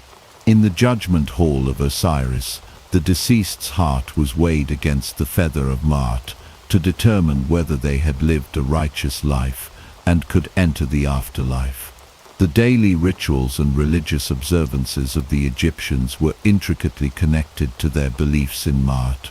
Temples were built in honor of the gods, where priests performed daily rituals to maintain the favor of the gods and ensure the continued prosperity of Egypt. These rituals involved offerings of food, incense, and other gifts, and were intended to sustain the gods and keep cosmic balance intact. Major festivals and celebrations were held throughout the year to honor specific gods, with the most important being the festival of the Opet, which celebrated the divine union of the gods and the pharaoh. The Egyptians also believed that their gods had human characteristics and could be both benevolent and wrathful. The gods were seen as protectors, guiding their people through difficult times, but they were also capable of punishing those who violated the principles of Ma'at. One of the most famous examples of divine wrath is the story of the sun god Ra, who sent the goddess Sekhmet to punish humanity for their disobedience. The balance between divine protection and retribution was an essential part of Egyptian religious thought. In conclusion, the origins of Egyptian religion were shaped by the need to understand and cope with the natural world and the forces that governed it. Over time, this evolved into a rich and complex system of beliefs centered around a pantheon of gods and the concept of Ma'at. Religion in Egypt was not a separate part of life. It was interwoven with every aspect of society, from governance to daily rituals. The gods and goddesses were seen as integral to the welfare of the state, and their influence extended into every corner of Egyptian life. As such, Egyptian religion played a fundamental role in the development of this great civilization, influencing its politics, culture, and spirituality for centuries. Ra, the sun god, is one of the most powerful and revered deities in ancient Egyptian mythology. As the central figure in Egypt's religious system, Ra was associated with life, light, warmth, and the very essence of creation. His influence was so profound that he became the cornerstone of Egyptian religious thought and was considered the king of all gods. This chapter delves into the myth of Ra's creation, his journey across the sky, and his significant role in Egyptian society and governance. Ra was believed to be the creator of the universe, responsible for bringing light and life to the world. In the Egyptian creation myth, Ra's emergence from the primordial waters of Nun marks the beginning of time and existence. According to one version of the myth, in the beginning there was only darkness and chaos. From the waters of Nun, the ancient Egyptian concept of the primordial ocean, Ra arose as the first divine being. Ra was said to have created himself, and by extension, the cosmos. As the god of the sun, his primary role was to bring order and structure to the world, dispelling the chaos that once ruled. Ra's journey across the sky was a central part of his daily existence. Egyptians believed that Ra traveled across the sky in his solar bark, a boat that sailed through the heavens each day. As the sun rose in the east, Ra began his journey, sailing from the horizon to the zenith of the sky, where he would reign supreme. As he traveled, Ra would pass through different realms, each with its own challenges and obstacles. At night, Ra would descend into the underworld, known as Duat, where he would battle the forces of darkness and chaos, primarily represented by the serpent Apep or Apophis. The struggle between Ra and Apep symbolized the eternal fight between order and chaos, light and darkness. The myth of Ra's nightly journey was not only a cosmological explanation for the cycle of day and night, but also a reflection of the ancient Egyptians' belief in the need to maintain harmony and balance in the universe. Ra's victory over Apep each night was seen as essential for the continuation of life and the preservation of Maat, the divine order. This daily cycle reinforced the idea that life itself was an ongoing struggle against disorder, and that divine intervention was necessary to maintain cosmic stability. Ra's association with the pharaohs of Egypt was another crucial aspect of his role in Egyptian religion. The pharaoh was considered not only a political leader, but also a divine ruler on earth, directly descended from Ra's. This divine connection was vital for the legitimacy of the pharaoh's reign. Pharaohs were seen as living embodiments of Ra's power and as intermediaries between the gods and the people. As such, the pharaoh's role was to maintain Maat, the divine order, and ensure that Egypt remained protected and prosperous under Ra's watchful gaze. The association between Ra's and the pharaohs is most evident in the royal titulary, which included the phrase "son of Ra's." This title was a symbol of the pharaoh's divine right to rule and emphasized his close relationship with the sun god. Ra's was seen as the ultimate source of royal authority, and the pharaoh's actions were believed to reflect the will of Ra's. In this sense, the pharaoh was not just a political leader, but a manifestation of Ra's divine power and will on earth. One of the most important aspects of the relationship between Ra's and the pharaoh was the pharaoh's role in maintaining the cosmic order. The pharaoh was seen as the protector of Maat, ensuring that the universe remained in balance and that the natural cycles of life continued uninterrupted. Just as Ra's brought light and life to the world each day, it was the responsibility of the pharaoh to bring order, justice and prosperity to Egypt. The pharaoh's ability to maintain Maat was believed to directly affect the well-being of the country, its people and its rulers. Ra's influence extended beyond the political realm. He was also associated with various temples and monuments built in his honor. The most famous of these is the Temple of Ra's at Heliopolis, which became a major center of worship. At the temple, priests would perform elaborate rituals and sacrifices to honor Ra's and ensure his continued favor. Ra's image was often depicted as a man with the head of a hawk, crowned with a solar disk, which became one of the most recognizable symbols in Egyptian art. His presence was felt not only in religious contexts, but in every aspect of Egyptian culture, from art to architecture to daily life. The concept of Ra's eternal presence and power was also reflected in the Egyptian practice of sun worship. Temples dedicated to Ra's were built throughout Egypt, and sun worship became an important part of Egyptian religious practice. The daily worship of Ra's was not limited to the elite. The general population participated in various sun-related rituals and festivals, which were believed to invoke Ra's blessings for the country's prosperity. In summary, Ra was not only the sun god, but also the very essence of creation, light and life in ancient Egypt. His creation myth explained the origins of the world and the eternal struggle between order and chaos. Ra's daily journey across the sky symbolized the cyclical nature of life, while his battle with Apep represented the constant need to uphold Maat, the divine order. His association with the pharaohs emphasized the divine right to rule, and the pharaohs themselves were seen as manifestations of Ra's power. Through the worship of Ra, the ancient Egyptians sought to ensure the continued prosperity and stability of their civilization, placing the sun god at the center of their religious, political, and cultural life. The myth of Osiris and Isis is one of the most powerful and influential stories in ancient Egyptian mythology.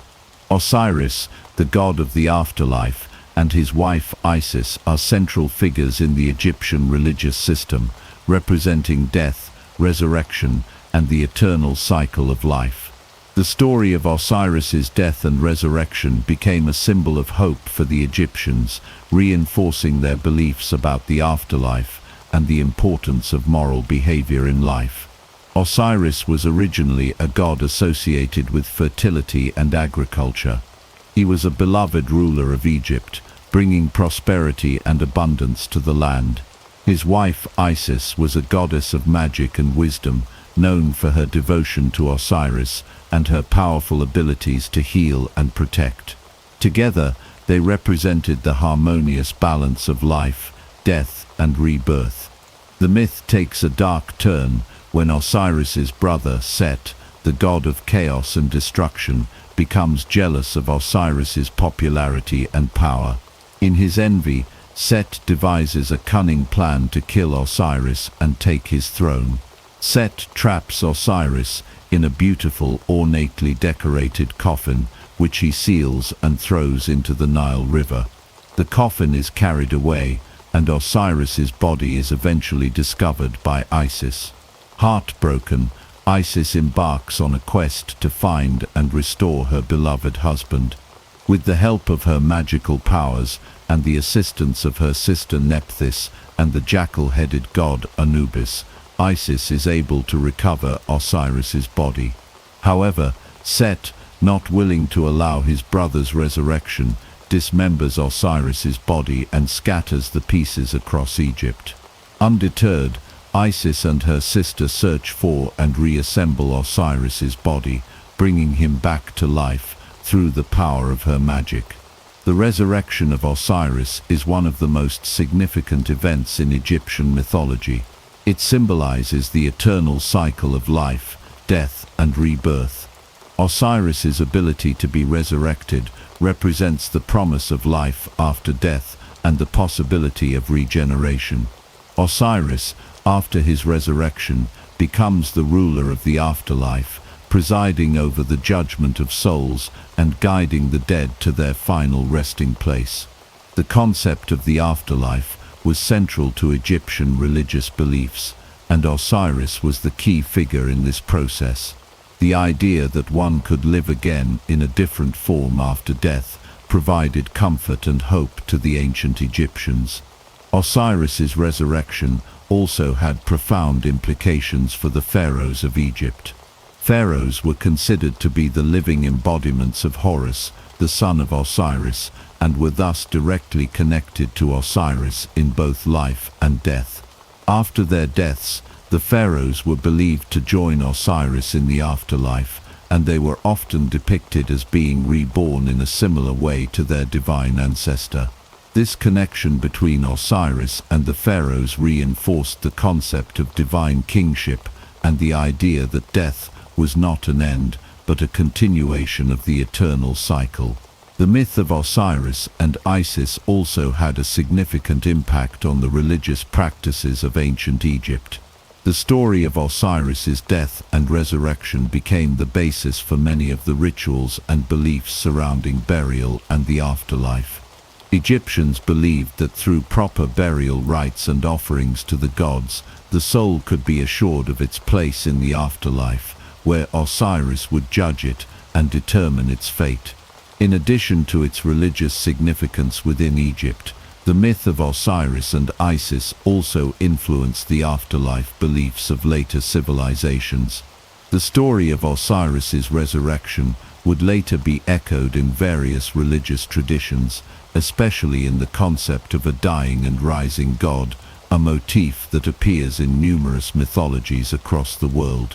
Some scholars believe that the Osiris myth may have influenced the development of Christian resurrection theology, with similarities between the resurrection of Osiris and the resurrection of Jesus Christ. Osiris also became a symbol of hope for the common people of Egypt. In a society where life was often difficult and uncertain, the story of Osiris's resurrection reminded the Egyptians that death was not the end, and that there was hope for renewal and rebirth. The resurrection of Osiris represented the idea that life, in all its forms, was cyclical, renewed each day with the rising of the sun, and again with the resurrection of Osiris.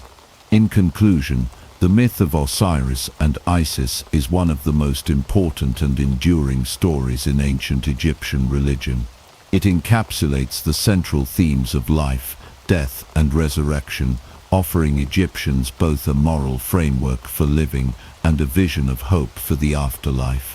The story's impact extended far beyond Egypt, influencing the religious traditions of later civilizations and continuing to resonate through time as a powerful symbol of rebirth and eternal life. The early dynastic period of ancient Egypt, which lasted from around 3100 BCE to 2686 BCE, marks a crucial phase in the formation of one of the most powerful and enduring civilizations in history. It is during this period that Upper and Lower Egypt were unified under the rule of the first pharaoh, Narmer, also known as Menes. This unification laid the foundation for Egypt's political structure and religious beliefs, while the establishment of the first dynasty helped to solidify the concept of divine kingship. The story of Narmer's unification of Egypt is one of the most important moments in the history of the ancient world. Narmer, who ruled around 3100 BCE, is believed to have been the king who succeeded in bringing together the two previously separate regions of Upper and Lower Egypt.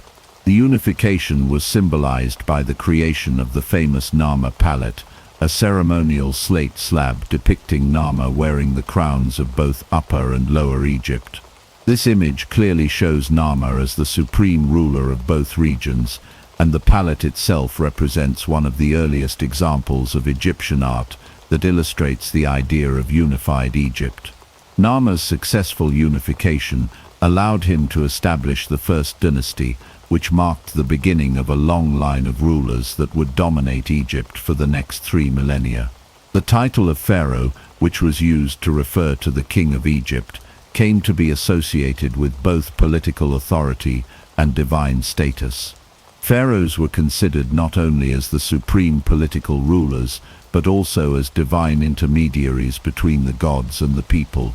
Their role as the earthly embodiment of the gods made them central to both the governance of Egypt and its religious practices. With the establishment of the first dynasty, the pharaohs became key figures in both the spiritual and political lives of the Egyptian people. Their divine status was reflected in their association with the gods, and their authority was seen as ordained by the divine forces. This connection to the gods played a crucial role in ensuring the pharaoh's legitimacy and power. The idea of divine kingship also helped to reinforce social order in Egypt, as the pharaoh was seen as a symbol of the gods' will on earth. Another key aspect of the early dynastic period was the beginning of pyramid-building projects. Early on, the pharaohs sought to demonstrate their power, wealth, and divine connection through monumental architecture. The construction of large-scale structures, including mastebous rectangular tombs and early pyramids, signaled the pharaohs' desire for eternal life and their role in the afterlife. The pyramids, as elaborate tombs for the pharaohs, also reflected the central role of religion in Egyptian life. These tombs were designed not only to house the pharaoh's body, but also to provide a space for their soul to reside in the afterlife. The earliest pyramid-building project was the Step Pyramid at Saqqara, built for Pharaoh Djoser during the Third Dynasty c. 2670 BCE. This pyramid, designed by the architect Imhotep, represented a major architectural innovation and marked the beginning of Egypt's pyramid-building tradition. The step pyramid's construction demonstrated the pharaoh's ability to mobilize vast resources and labor forces, as well as the importance of religion in Egyptian society. It was also one of the first large stone structures built in Egypt, setting the stage for the later, more iconic pyramids of the Old Kingdom. The role of the pharaohs in Egyptian religion was intertwined with their political authority. As divine rulers, the pharaohs were seen as responsible for maintaining Ma'at, the ancient Egyptian concept of order, justice, and harmony. Ma'at was not only a moral code but also a cosmic order that governed both the heavens and the earth. The pharaoh was expected to uphold Ma'at by maintaining peace and prosperity, overseeing the proper performance of religious rituals, and ensuring that Egypt was in balance with the gods. The pharaoh's ability to do this was believed to be essential for the continued welfare of the country. In addition to overseeing the rituals that ensured Egypt's continued prosperity, the pharaohs were also responsible for the construction of temples dedicated to the gods. These temples, which were often grand and lavish, served as the focal point for religious life in Egypt. Within these temples, the pharaohs performed rituals and made offerings to the gods to ensure the gods' favor and the prosperity of the land. The early dynastic period laid the groundwork for many of the religious and political practices that would define Egyptian civilization for centuries to come. It established the divine nature of the pharaoh's role and the importance of monumental architecture in expressing power and devotion to the gods. As Egypt moved into the Old Kingdom, the role of the pharaohs in both politics and religion would continue to evolve, leading to the creation of some of the most iconic structures in history, including the Great Pyramids of Giza. In conclusion, the early dynastic period was a foundational time in the history of Egypt. The unification of Upper and Lower Egypt under Nama, the establishment of the First Dynasty, and the rise of the pharaoh as a divine ruler set the stage for the grandeur and influence of Egyptian civilization. The early pyramid building projects and the central role of religion in political life shaped the trajectory of ancient Egypt for centuries, leaving a lasting legacy that continues to captivate the world today. The fourth dynasty of ancient Egypt, which lasted from around 2613 to 2494 BCE, is considered one of the most remarkable periods in the history of Egyptian civilization.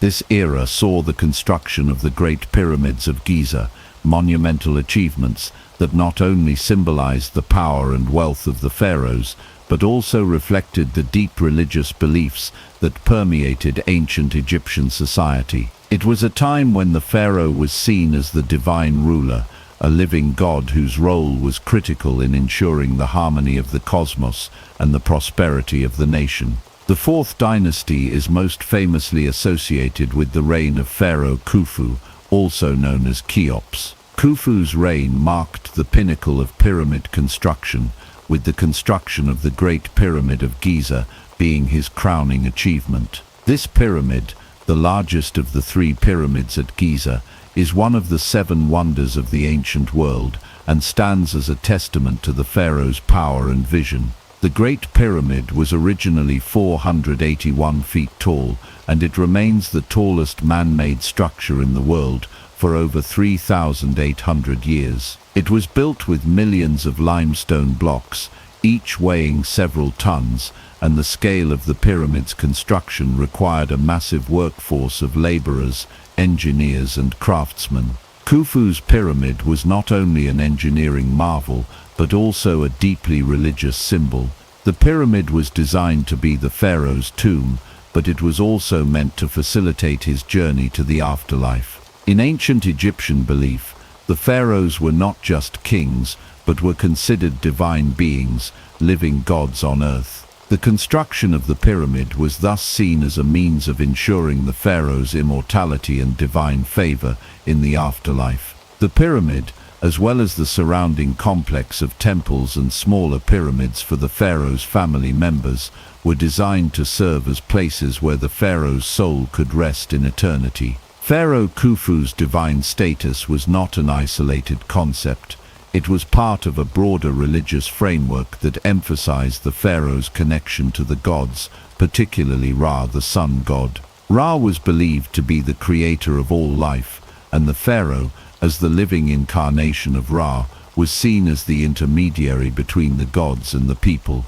This divine status of the pharaoh was essential in maintaining Ma'at, the Egyptian concept of order, balance, and justice, which was vital for the continued prosperity of Egypt. During the fourth dynasty, The belief in the pharaoh's divine nature was reinforced through rituals, monuments, and inscriptions that linked the pharaoh with the gods. Khufu, for example, was often depicted in royal imagery as a godlike figure, further solidifying his divine status. The building of massive pyramids such as the Great Pyramid was a physical manifestation of this divine connection. By constructing these grand structures, the pharaohs were not just asserting their political power, but were also fulfilling their religious duties to ensure the favor of the gods and the stability of the world. Another significant development during the Fourth Dynasty was the introduction of the concept of the Ka, which would become central to Egyptian ideas about the afterlife.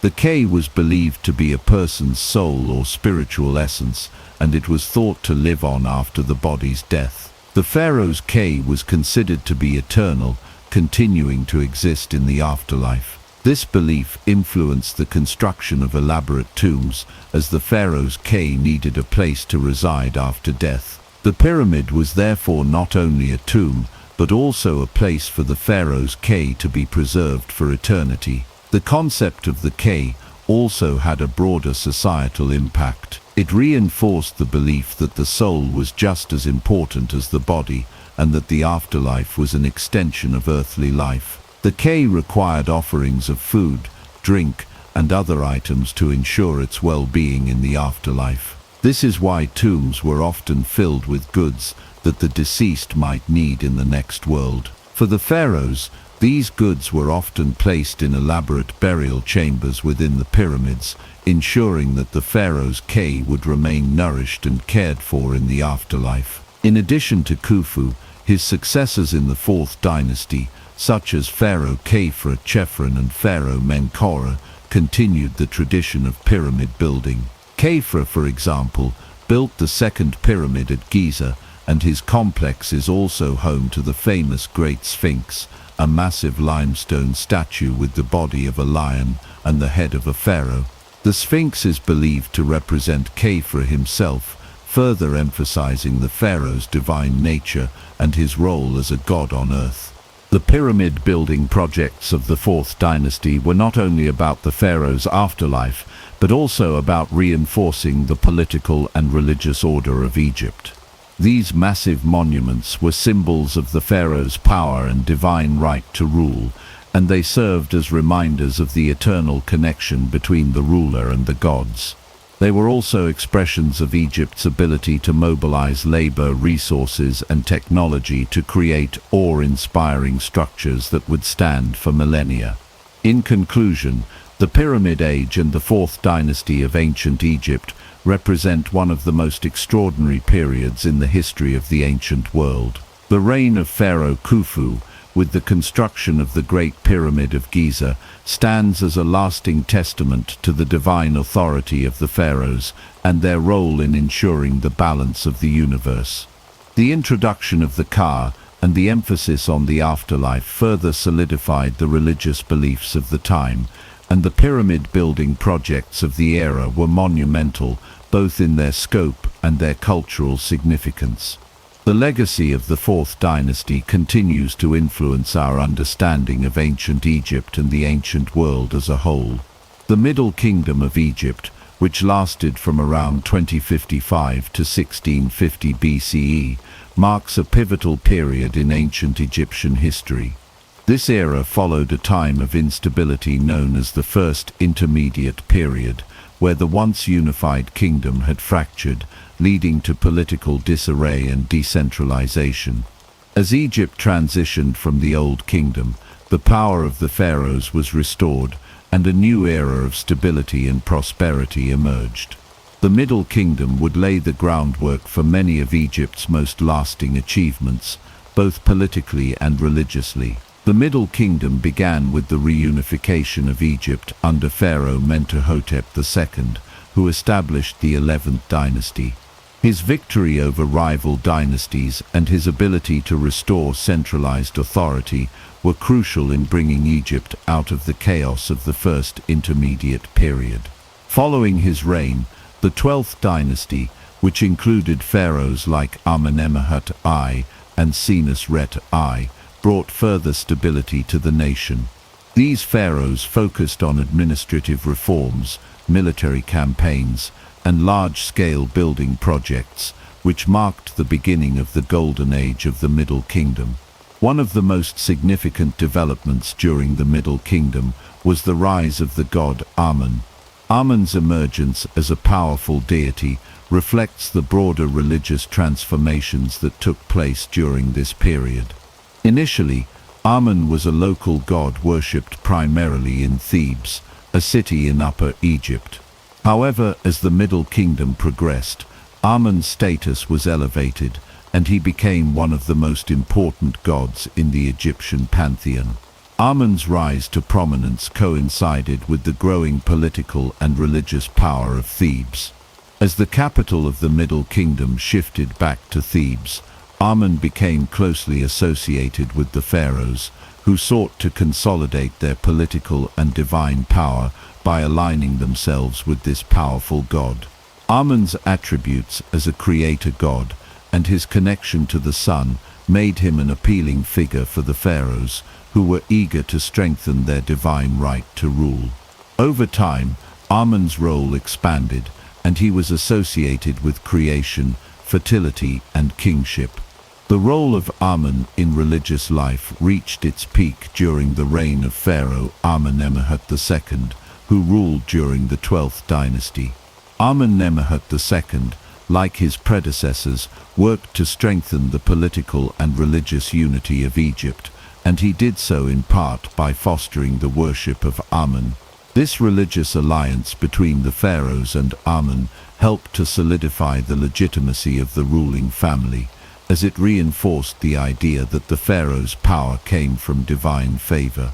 Amenemhat II and his successors built grand temples dedicated to Amun in Thebes, which became a center of religious worship and political authority. During the Middle Kingdom, pharaohs were often portrayed as the earthly representatives of the gods, and they used their connection to Amun to further strengthen their rule. Amun was seen as a protector of the pharaoh and the nation, and his favor was crucial for ensuring the pharaoh's success in both war and peace. As the pharaoh's association with Amun grew, the god's cult became increasingly influential, and his high priests gained significant power and wealth.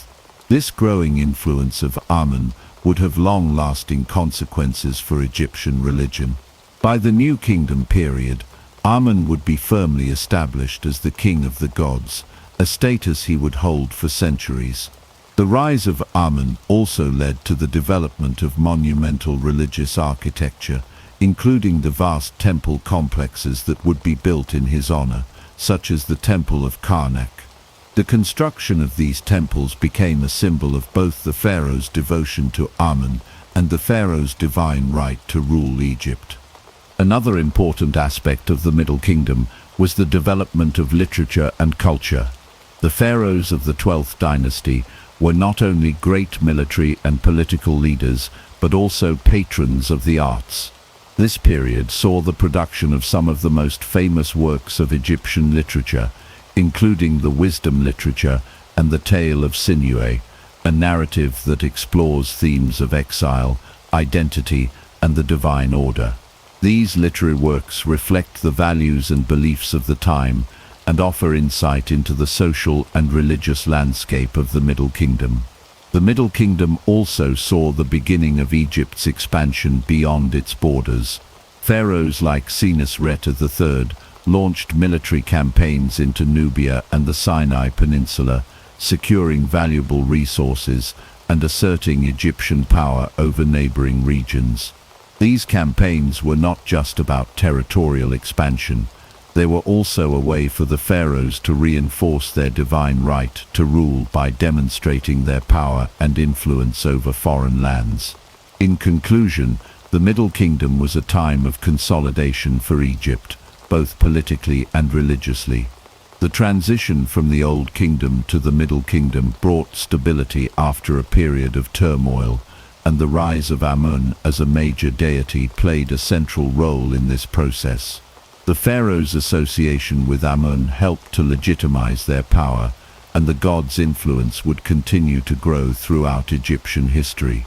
The Middle Kingdom also saw advancements in literature, military expansion, and monumental architecture, all of which contributed to Egypt's long-lasting legacy. The Middle Kingdom is remembered as a time of great achievement, and it set the stage for the golden age of the new kingdom that would follow.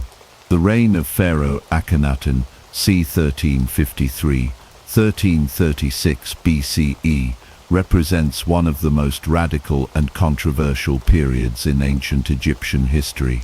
Known for his religious revolution, Akhenaten introduced a drastic departure from the long-established polytheistic beliefs of Egypt by embracing monotheism. His dedication to the worship of Aten, the sun disk, marked a significant shift in both religious practices and societal norms. This chapter will explore Akhenaten's religious reform, its impact on Egyptian art and culture, and the return to traditional polytheism after his death. Akhenaten, originally named Amenhotep IV, ascended to the throne during the 18th dynasty, a period when Egypt was at the height of its power. Initially, he ruled under the traditional pantheon of gods, but in a dramatic break with tradition, Akhenaten introduced the worship of Aten as the sole god. Aten, depicted as a sun disk with rays extending to the earth, became the central figure in Akhenaten's religious vision. Unlike the other gods, who were often represented in human or animal form, Aten was symbolized as a simple disk of light, emphasizing his abstract, all-encompassing nature. This religious revolution was not merely a change in the gods worshipped, it was an entire reorganization of Egyptian society and culture. Akhenaten built a new capital city, Akhenaten, modern-day Amarna, which was dedicated entirely to the worship of Aten. The city was designed with an open, airy layout, reflecting the god's association with the sun and the sky. Akhenaten's decision to move the capital away from Thebes, the traditional center of religious power, was a bold political statement as well. He aimed to shift both the political and religious center of Egypt to Aten, and away from the established priesthood of Amun, who had long held great influence in Egypt. Akhenaten's religious reform also had a profound impact on Egyptian art. Traditional Egyptian art had followed strict conventions, with idealized depictions of the pharaohs and gods. However, during Akhenaten's reign, there was a radical departure from these norms. In the art of the Amarna period, Akhenaten and his family were depicted with exaggerated features, such as elongated heads and necks, which may have symbolized their divine nature, or simply been a stylistic choice. These depictions were far more naturalistic than previous royal portrayals, which had adhered to rigid conventions of royal perfection. This shift in artistic style is seen as a reflection of Akhenaten's desire to emphasize a more personal and intimate connection with the divine, as opposed to the grand, idealized representations of past pharaohs. In addition to the religious and artistic changes, Akhenaten's reign also led to significant social and economic disruptions. The shift to the worship of Aten undermined the power of the priesthood of Amun, who had controlled vast wealth and influence. As Akhenaten reduced the prominence of Amun and the traditional temples, it is likely that many in Egyptian society, especially the priests and elites, resisted his reforms. This disruption, combined with other factors such as the decline of Egypt's international influence during Akhenaten's reign, may have contributed to the instability that followed his death. Akhenaten's religious reforms were not long-lasting. After his death, his successor, the boy Pharaoh Tutankhamun, restored the traditional polytheistic beliefs and the worship of Amun. Tutankhamun's reign, though brief, marked a return to the old religious order. The city of Akhetamun was abandoned, and the focus of religious and political life returned to Thebes and the worship of the traditional gods. Akhenaten's successor, I, also continued this trend, by erasing Akhenaten's name and legacy from monuments and inscriptions. The restoration of polytheism was followed by a return to the strong influence of the Amun priesthood. The power and wealth of the priesthood of Amun were quickly restored, and the gods of Egypt returned to their prominent positions in the religious hierarchy. Akhenaten's radical religious reforms were largely erased from memory, and his reign became an anomaly in Egyptian history. However, despite the eventual return to polytheism, Akhenaten's reign had a lasting impact on Egyptian art and culture. The artistic style of the Amun period influenced subsequent generations of Egyptian artists, who incorporated elements of Akhenaten's more naturalistic approach into their work. Additionally, Akhenaten's attempt at monotheism sparked debates that would resurface in later periods of Egyptian history, as well as in other ancient civilizations. Akhenaten's religious revolution remains one of the most fascinating and perplexing episodes in ancient Egyptian history. His shift to monotheism and the worship of Akhenaten was a bold experiment in religious and political power, but it was ultimately short-lived. Nevertheless, his reign continues to capture the imagination of scholars and historians, who debate the reasons behind his religious reforms and their impact on Egyptian society. In the end, Akhenaten's legacy is one of both innovation and rejection, a reminder of the complexity and fluidity of religious and cultural traditions in ancient Egypt. The discovery of King Tutankhamun's tomb in 1922 by British archaeologist Howard Carter remains one of the most significant archaeological finds in history. The tomb, located in the Valley of the Kings, contained an extraordinary wealth of treasures, including the famous gold mask of Tutankhamun, as well as countless artifacts that have provided invaluable insights into ancient Egyptian culture, art, and religion. This discovery not only brought King Tut to international fame, but also shed new light on the religious and political history of Egypt, particularly during the transition from the reign of Akhenaten to the restoration of traditional polytheistic worship. Tutankhamun ascended to the throne at a young age, likely around the age of 9 or 10, following the death of his father, Akhenaten, and the subsequent collapse of Akhenaten's religious reforms. Akhenaten's attempt to establish the worship of Akenes, the sole god, had been deeply controversial, and after his death, the return to the traditional religious order was inevitable. As pharaoh, Tutankhamun was a figurehead, with the real power lying in the hands of his advisors, such as the Vizier I and General Horemheb. Despite his youth and relative inexperience, Tutankhamun's reign was marked by the restoration of the traditional polytheistic beliefs that had been disrupted by Akhenaten. Tutankhamun's most significant religious actions were his restoration of the worship of the old gods, particularly Amun, the chief deity in the Egyptian pantheon. Akhenaten's efforts to suppress the worship of Amun had caused widespread unrest, and the return to the traditional gods was seen as a necessary step to heal the divisions caused by Akhenaten's reign. Tutankhamun's restoration of Amun worship included the reopening of temples that had been closed during the Amun period and the reinstatement of the powerful Amun priesthood. The pharaoh also took steps to erase Akhenaten's name from monuments and inscriptions as part of the broader effort to undo his predecessor's religious changes. Although Tutankhamun's reign was short, he died around the age of 18 or 19. His restoration of the old gods had a profound impact on Egyptian religious life. The gods, such as Amun, Osiris, and Ra, returned to their central positions in the Egyptian religious system. Amun, in particular, regained his status as the king of the gods, and his cult based in Thebes flourished once again.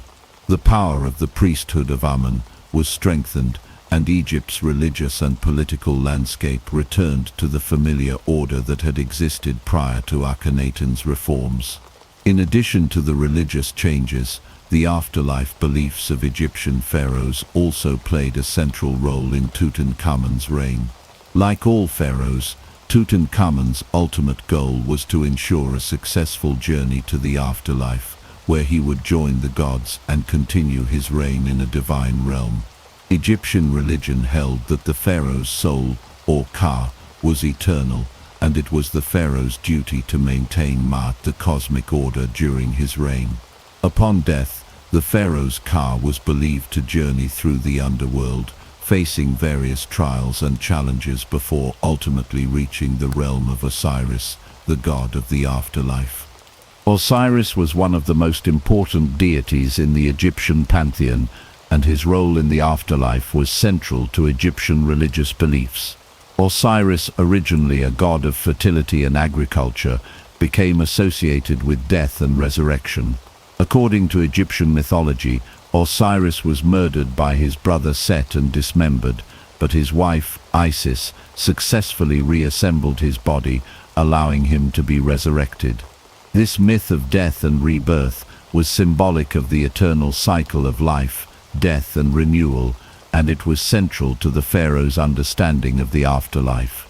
The pharaoh's connection to Osiris was believed to ensure his immortality. Upon death, the pharaoh's body would be preserved through mummification, and his Ka would be placed in a tomb along with offerings for the afterlife. The tomb of Tutankhamun, for example, contained not only the pharaoh's mummy, but also a wealth of objects intended to ensure his comfort and survival in the afterlife. These items included furniture, clothing, jewelry, and food, as well as statues and representations of the gods, including Osiris and Amun. The tomb of Tutankhamun also revealed the pharaoh's close connection to the god Ra, the sun god, who was believed to journey through the sky each day, bringing light and life to the world. Ra's influence on Egyptian religion was profound, and the pharaoh's role as the living embodiment of Ra was a central part of his divine authority. In the afterlife, the pharaoh was thought to join Ra in the celestial realm, ensuring the continued order and prosperity of Egypt. The discovery of Tutankhamun's tomb not only provided a wealth of material culture, but also illuminated the religious and spiritual beliefs of ancient Egypt. The tomb's treasures, many of which were devoted to the gods of Egypt, reveal the deep reverence with which the pharaohs approached the divine realm. Tutankhamun's tomb contained numerous statues, amulets, and inscriptions that demonstrate the importance of the gods in his life and death. These artifacts highlight the belief in a divine order that transcended earthly existence and the pharaoh's essential role in maintaining that order. In conclusion, Tutankhamun's reign, though brief, was marked by the restoration of Egypt's traditional polytheistic beliefs and a return to the worship of the gods, particularly Amun and Osiris. The discovery of his tomb has provided modern scholars with unparalleled insight into the religious practices, art, and material culture of ancient Egypt. The gods of Egypt, from Amun and Osiris to Ra, played a central role in the afterlife beliefs of the pharaohs, and the legacy of these beliefs continues to fascinate and inspire people around the world today. The New Kingdom c. 1550–1070 BCE is often regarded as the peak of ancient Egyptian civilization, marked by immense military power, cultural flourishing, and monumental building projects. Among the many great pharaohs of this period, Ramses II, also known as Ramses the Great, stands out as one of the most influential and legendary rulers in Egyptian history. His reign, lasting from 1279 to 1213 BCE, is considered a high point in Egyptian power, with Ramses II being celebrated for his military successes, his role in constructing vast temple complexes, and his consolidation of Egypt's divine right to rule through his association with the gods. Ramses II's reign followed a period of relative stability after the turbulent 18th dynasty, during which Egypt had established its dominance in the ancient world. Under Ramses II, Egypt reached the height of its territorial expansion and political influence. His military campaigns, especially against the Hittites in the Battle of Kadesh, demonstrated his prowess as a warrior and strategic leader. Although the battle itself was inconclusive, Ramses II presented it as a great victory, securing his reputation as a defender of Egypt's borders and an upholder of Ma'at, the divine order. The gods played a central role in legitimizing Ramses II's reign, reinforcing his divine right to rule. Amun, Ra, and Pa, three of the most powerful gods in the Egyptian pantheon, were closely associated with the pharaoh, as they were with all Egyptian rulers. Amun, as the king of the gods, was the most prominent deity associated with Ramses II's reign. The pharaoh was often depicted as the earthly representative of Amun, who was believed to give the pharaoh divine sanction to rule. The close relationship between Ramses II and Amun was evident in the construction of grand temples and monuments dedicated to the god, which not only served religious purposes, but also reinforced the pharaoh's authority and divine right. Ra, the sun god, was also of central importance during Ramses II's reign. The pharaoh was often depicted as the living embodiment of Ra, particularly in the context of his military campaigns, where he was shown as a divine warrior under Ra's protection. Ra's influence extended beyond the earthly realm, as the pharaoh was also believed to join Ra in the afterlife, continuing his rule in the celestial realm. The pharaoh's association with Ra reinforced his status as the protector of Egypt and the guarantor of its prosperity. Ptah, the god of creation and craftsmanship, was another important deity during Ramses II's reign. Ptah was particularly associated with the city of Memphis, the ancient capital of Egypt, and Ramses II, as a ruler deeply invested in monumental architecture, sought to honor Ptah through the construction of temples and statues. The pharaoh's connection to Ptah underscored his role as a builder and creator, further solidifying his divine authority. Ramses II's dedication to the gods was not limited to his military exploits. It was also expressed in his monumental construction projects. Throughout his reign, Ramses II oversaw the building of some of Egypt's most iconic temples and monuments, many of which were dedicated to the gods he revered. One of the most famous of these is the Abu Simbel complex, located in southern Egypt near the Nubian border. The temple at Abu Simbel, carved directly into a mountainside, is an awe-inspiring example of Ramses II's architectural ambition. The complex features 4 colossal statues of Ramses II seated on a throne, symbolizing his dominance over both the earthly and divine realms. The Abu Simbel temples were not only a testament to Ramses II's grandeur, but also a demonstration of the pharaoh's role as the chosen of the gods. The temples were specifically designed to honor Ra-Horakhti, the sun god, and to celebrate Ramses II's divine right to rule. The most impressive aspect of the Abu Simbel temple is the fact that twice a year during the solstices, the sunlight would penetrate deep into the temple's inner sanctum, illuminating the statues of Ramses II and the gods, further emphasizing the pharaoh's connection to Ra and the divine. In addition to the Abu Simbel temples, Ramses II also commissioned the construction of several other monumental structures, including the Ramseum, a mortuary temple dedicated to his own memory, and the temple at Karnak, which was expanded and enriched during his reign. These monumental buildings not only showcased Ramses II's devotion to the gods, but also reinforced his legacy as a ruler who had ensured Egypt's prosperity and divine favor. Ramses II's reign was also marked by the flourishing of Egyptian art, literature, and culture. The pharaoh was not only a military and political leader, but also a patron of the arts. His reign saw the production of grand inscriptions and reliefs that depicted his victories, divine associations, and building projects. The artistry of the time reflected the grandeur and power of the pharaoh, with intricate carvings, paintings, and sculptures that continue to captivate audiences today. Ramses II's long reign, which lasted 66 years, was a time of unparalleled peace and prosperity for Egypt, but it also marked the apex of Egypt's imperial ambitions.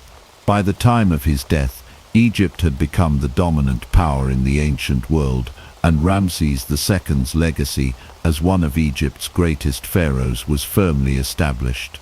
His military victories, religious devotion, and monumental building projects ensured that his name would be remembered for millennia.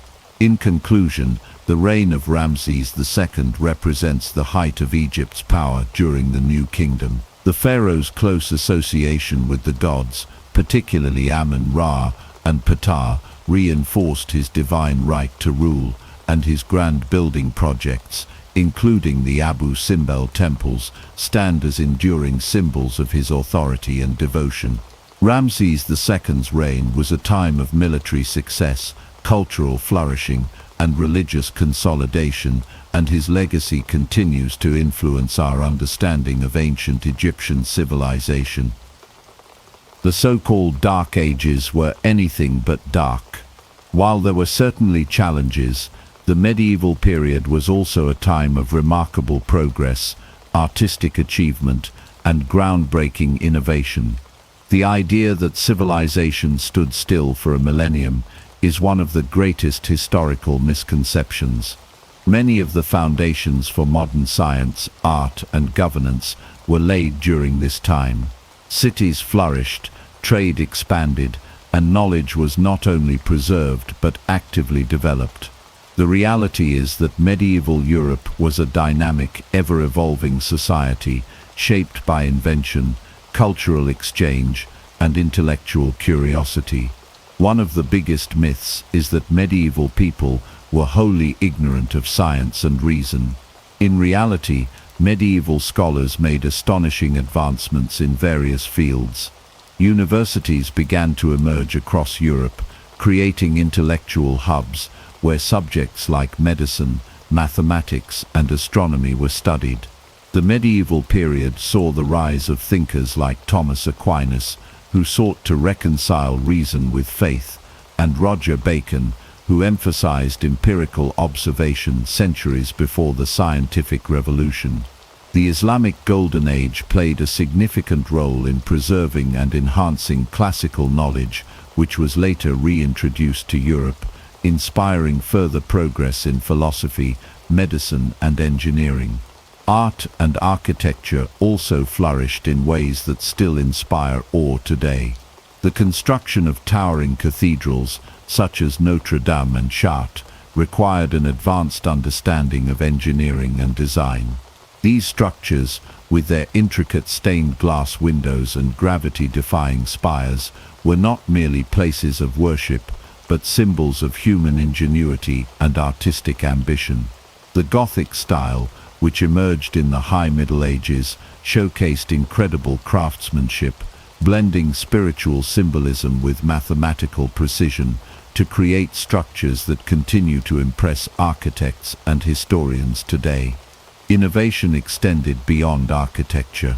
The medieval period saw the invention of the mechanical clock, the development of eyeglasses, and improvements in agricultural techniques that increased food production. The three-field system of crop rotation significantly boosted yields, allowing for population growth and economic expansion. The use of windmills and watermills revolutionized industry, allowing for more efficient grain grinding and textile production. These were not the actions of a stagnant society, but of one constantly seeking better ways to live and work. The advancements in shipbuilding and navigation techniques eventually laid the groundwork for the age of exploration, expanding Europe's reach across the globe. Even the concept of knights and warfare is often misrepresented. While battles did occur, much of medieval life was not consumed by war. Chivalry was more than just a romanticized notion. It was a code that emphasized honor, justice, and the protection of the weak. Knights were not just warriors, they were also patrons of the arts and scholars in their own right. Tournaments and jousting competitions, while dangerous, were more about prestige and spectacle than actual military conflict.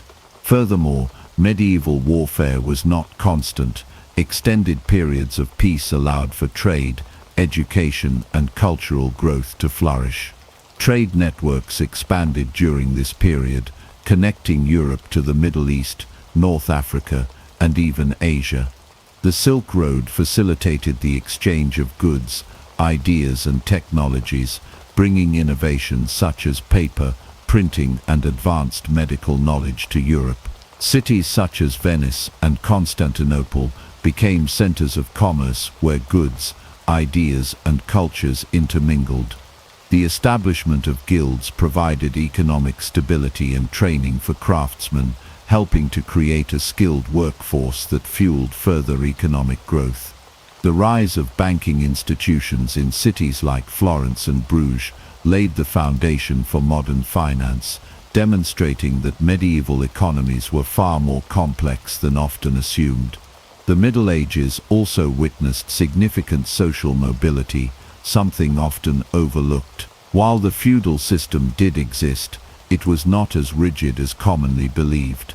Serfs could buy their freedom, skilled tradesmen could rise in status, and many women played vital roles in business, medicine, and even politics.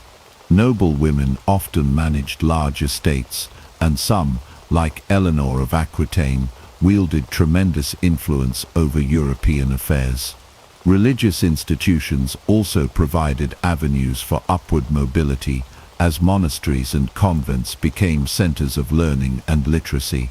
Many rulers, recognizing the value of education, sponsored schools and scholars to ensure their courts remained centers of culture and knowledge. The perception of the medieval period as a time of darkness and suffering is largely a product of later historical bias. Renaissance scholars sought to distance themselves from the past, branding the era before them as backward to elevate their own achievements. The term Dark Ages itself is misleading, as it ignores the vibrancy and dynamism that defined medieval society. The printing press, developed at the tail end of the Middle Ages, played a crucial role in the rapid spread of knowledge, helping to usher in the Renaissance rather than simply marking the end of an ignorant age. By looking beyond the myths, we can see that the Middle Ages were a time of extraordinary resilience and progress. The people of this era were not merely surviving, they were innovating, creating, and laying the groundwork for the world we live in today. The next time you hear the phrase the Dark Ages, remember that history is far more nuanced than the stories we have been told. The Middle Ages were not a time of unrelenting darkness, but an era of transformation, discovery, and human ingenuity that still influences us to this day. When people think of the Middle Ages, they often imagine a world of filth and squalor, where unwashed peasants lived in streets filled with refuse and disease. Hollywood and popular media have perpetuated this image, making it seem as though medieval people had no concept of hygiene. But the truth is far from this grim portrayal. In reality, people in the Middle Ages were far more concerned with cleanliness than we give them credit for. Bathing, washing, and even sewage management played important roles in medieval society, proving that life in the Middle Ages was not nearly as dirty as many believe. Personal hygiene was an essential part of daily life, particularly for those who could afford regular access to clean water. Public bathhouses were a common feature in many medieval towns and cities, where people would gather to bathe and socialize. In fact, medieval Europeans inherited a love for bathing from the Romans, whose bathhouse traditions continued well into the Middle Ages. Cities like Paris, London, and Prague had numerous bathhouses where people of all classes could wash themselves, and in some cases even enjoy heated water. In the 13th and 14th centuries, Public bathhouses became so popular in many European cities that they were seen as centers of relaxation and even luxury. Bathing was not just reserved for the wealthy or those living in cities. In the countryside, peasants and farmers often bathed in rivers, lakes, or even wooden tubs inside their homes. Soap, made from animal fats and ashes, was commonly used for washing both the body and clothing. Medieval recipes for soap making show that people were well aware of the importance of cleanliness, and many varieties of soap were perfumed with herbs such as lavender and rosemary. Monasteries, which served as centers of knowledge and daily life, encouraged hygiene among their monks and often had dedicated washing areas. Some even required their members to bathe at least once a week, which compared to some later historical periods was quite frequent. Beyond personal hygiene, medieval societies also made efforts to maintain the cleanliness of their cities and towns. Many medieval cities had rudimentary sewage systems, with waste being channeled away through drainage ditches or underground pipes. In some places, regulations were even put in place to ensure waste was properly disposed of, and streets were kept clean. London, for example, passed laws in the 14th century to remove waste from the streets and prevent contamination of drinking water sources. While these measures may not have been as advanced as modern sanitation systems, they demonstrate a clear awareness of the importance of cleanliness and public health. Tooth care was another aspect of hygiene that medieval people took seriously. While they didn't have modern toothpaste, they used a variety of herbal remedies to clean their teeth and freshen their breath. Some of these included rubbing salt or ashes on their teeth, or using herbal mouth rinses made from mint or sage.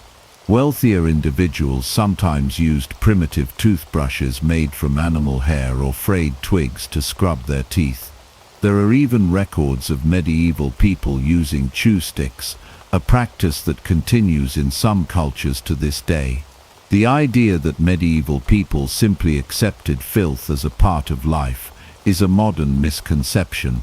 While they certainly didn't have access to the same level of sanitation and medical knowledge as we do today, they made significant efforts to stay clean.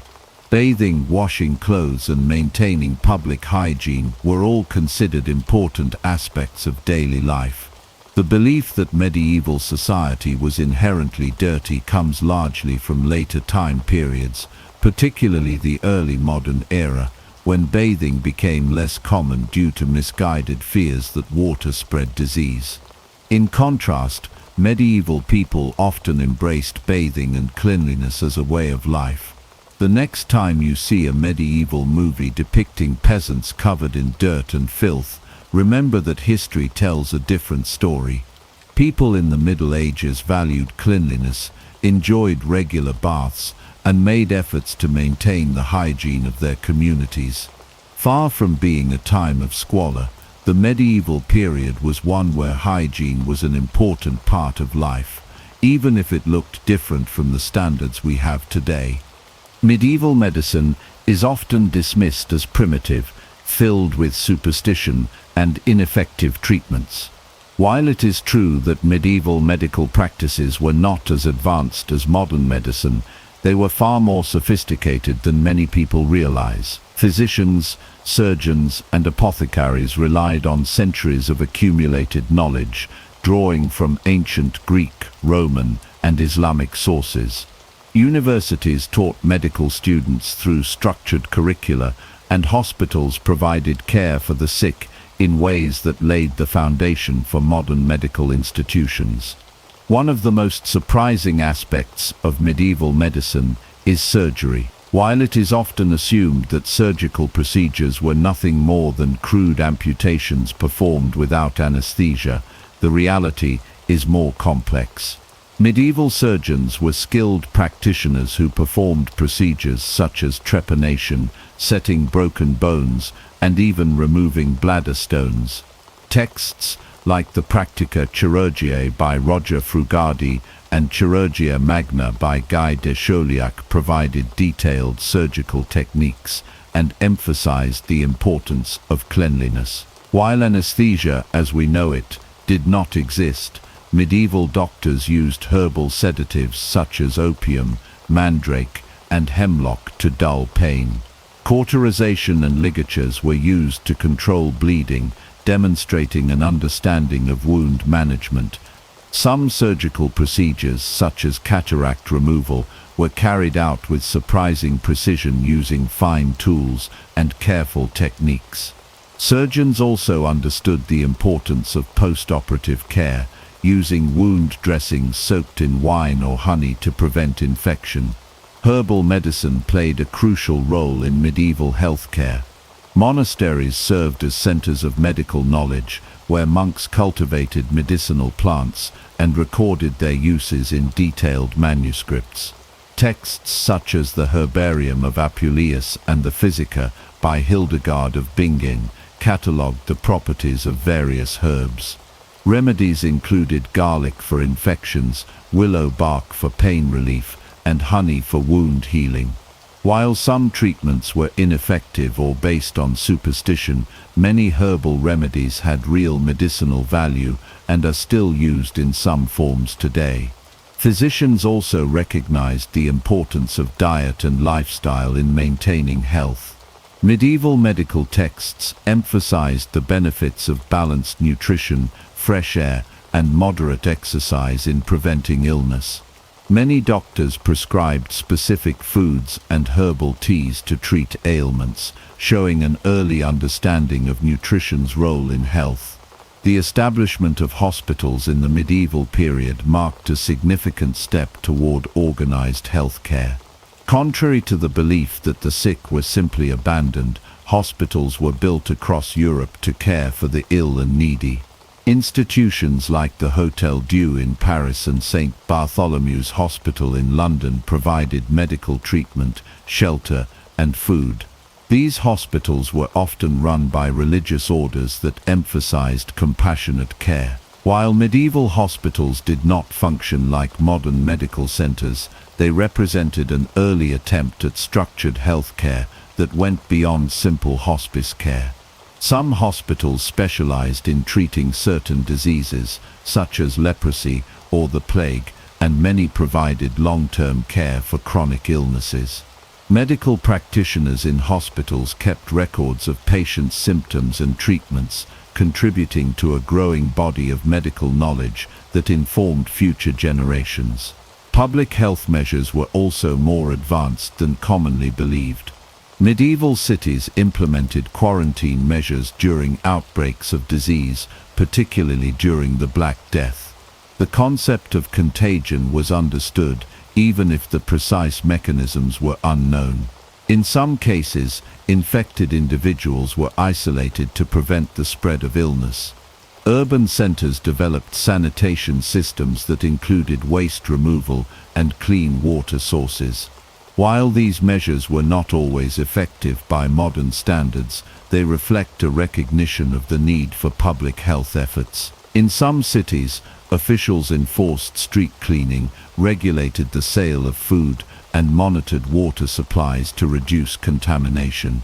Bathhouses and public latrines were common in larger towns, allowing people to maintain better hygiene than commonly assumed. Medical education in the Middle Ages was rigorous and systematic. Universities such as Salerno, Bologna, and Montpellier trained physicians through formal education. Students studied texts from Galen, Hippocrates, and Avicenna, learning about anatomy, diagnosis, and treatment methods. The curriculum was structured with examinations required for medical degrees. While some medical theories such as the four humours were incorrect, medieval doctors engaged in scholarly debate and empirical observation, laying the groundwork for later medical advancements. Medical students often practiced dissections on animals or, in some cases, human cadavers, contributing to an evolving understanding of anatomy. Universities also fostered medical innovation, with scholars experimenting with new techniques and questioning outdated theories. The medieval period was not a dark age of ignorance in medicine. It was a time of learning, adaptation, and the preservation of medical knowledge. While many treatments were limited by the lack of scientific understanding, medieval physicians and healers worked within the best knowledge available to them. Their contributions to surgery, herbal medicine, hospital care, and public health helped shape the medical practices that would evolve in later centuries. The idea that medieval medicine was entirely backward is a myth that overlooks the remarkable progress made during this period. In fact, many medieval medical advancements laid the foundation for discoveries in the Renaissance and beyond, proving that the pursuit of medical knowledge never truly stagnated. The Middle Ages are often portrayed as a time of ignorance and intellectual stagnation, but this perception is far from accurate. In reality, medieval society placed a significant emphasis on education, and learning was far more widespread than many people assume. The period saw the establishment of universities, monastic schools, and cathedral schools, which laid the foundation for modern education systems. While literacy rates varied across social classes, education was not limited to the clergy or the nobility.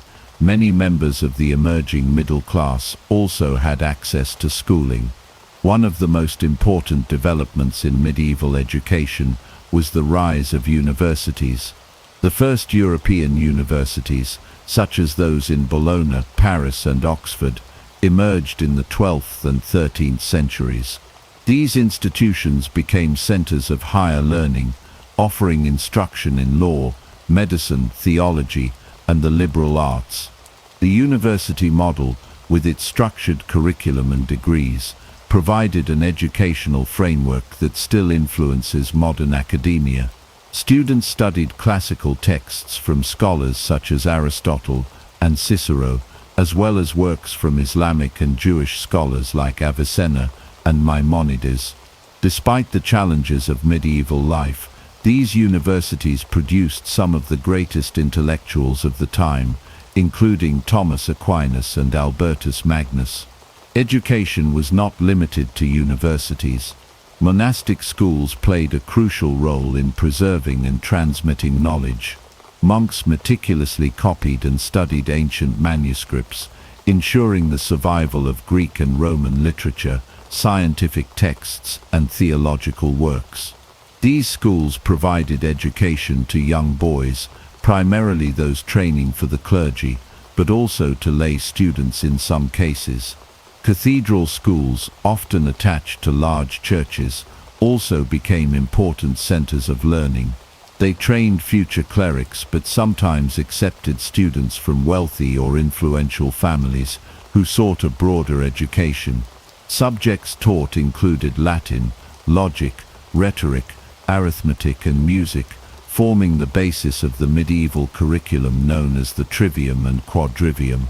Contrary to the belief that only the elite had access to education, many towns and cities had grammar schools where children of merchants and artisans could receive instruction. These schools focused on literacy, numeracy, and practical skills needed for trade and administration. Apprenticeship systems also functioned as an alternative form of education, with young people learning specialized crafts under the guidance of master artisans. This hands-on training was essential for professions such as blacksmithing, weaving, and bookkeeping. Women's education in the Middle Ages was more common than often assumed, though opportunities varied by social class. While most formal education was directed at men, noble women were frequently taught reading, writing, and mathematics, particularly if they were expected to manage estates or engage in correspondence.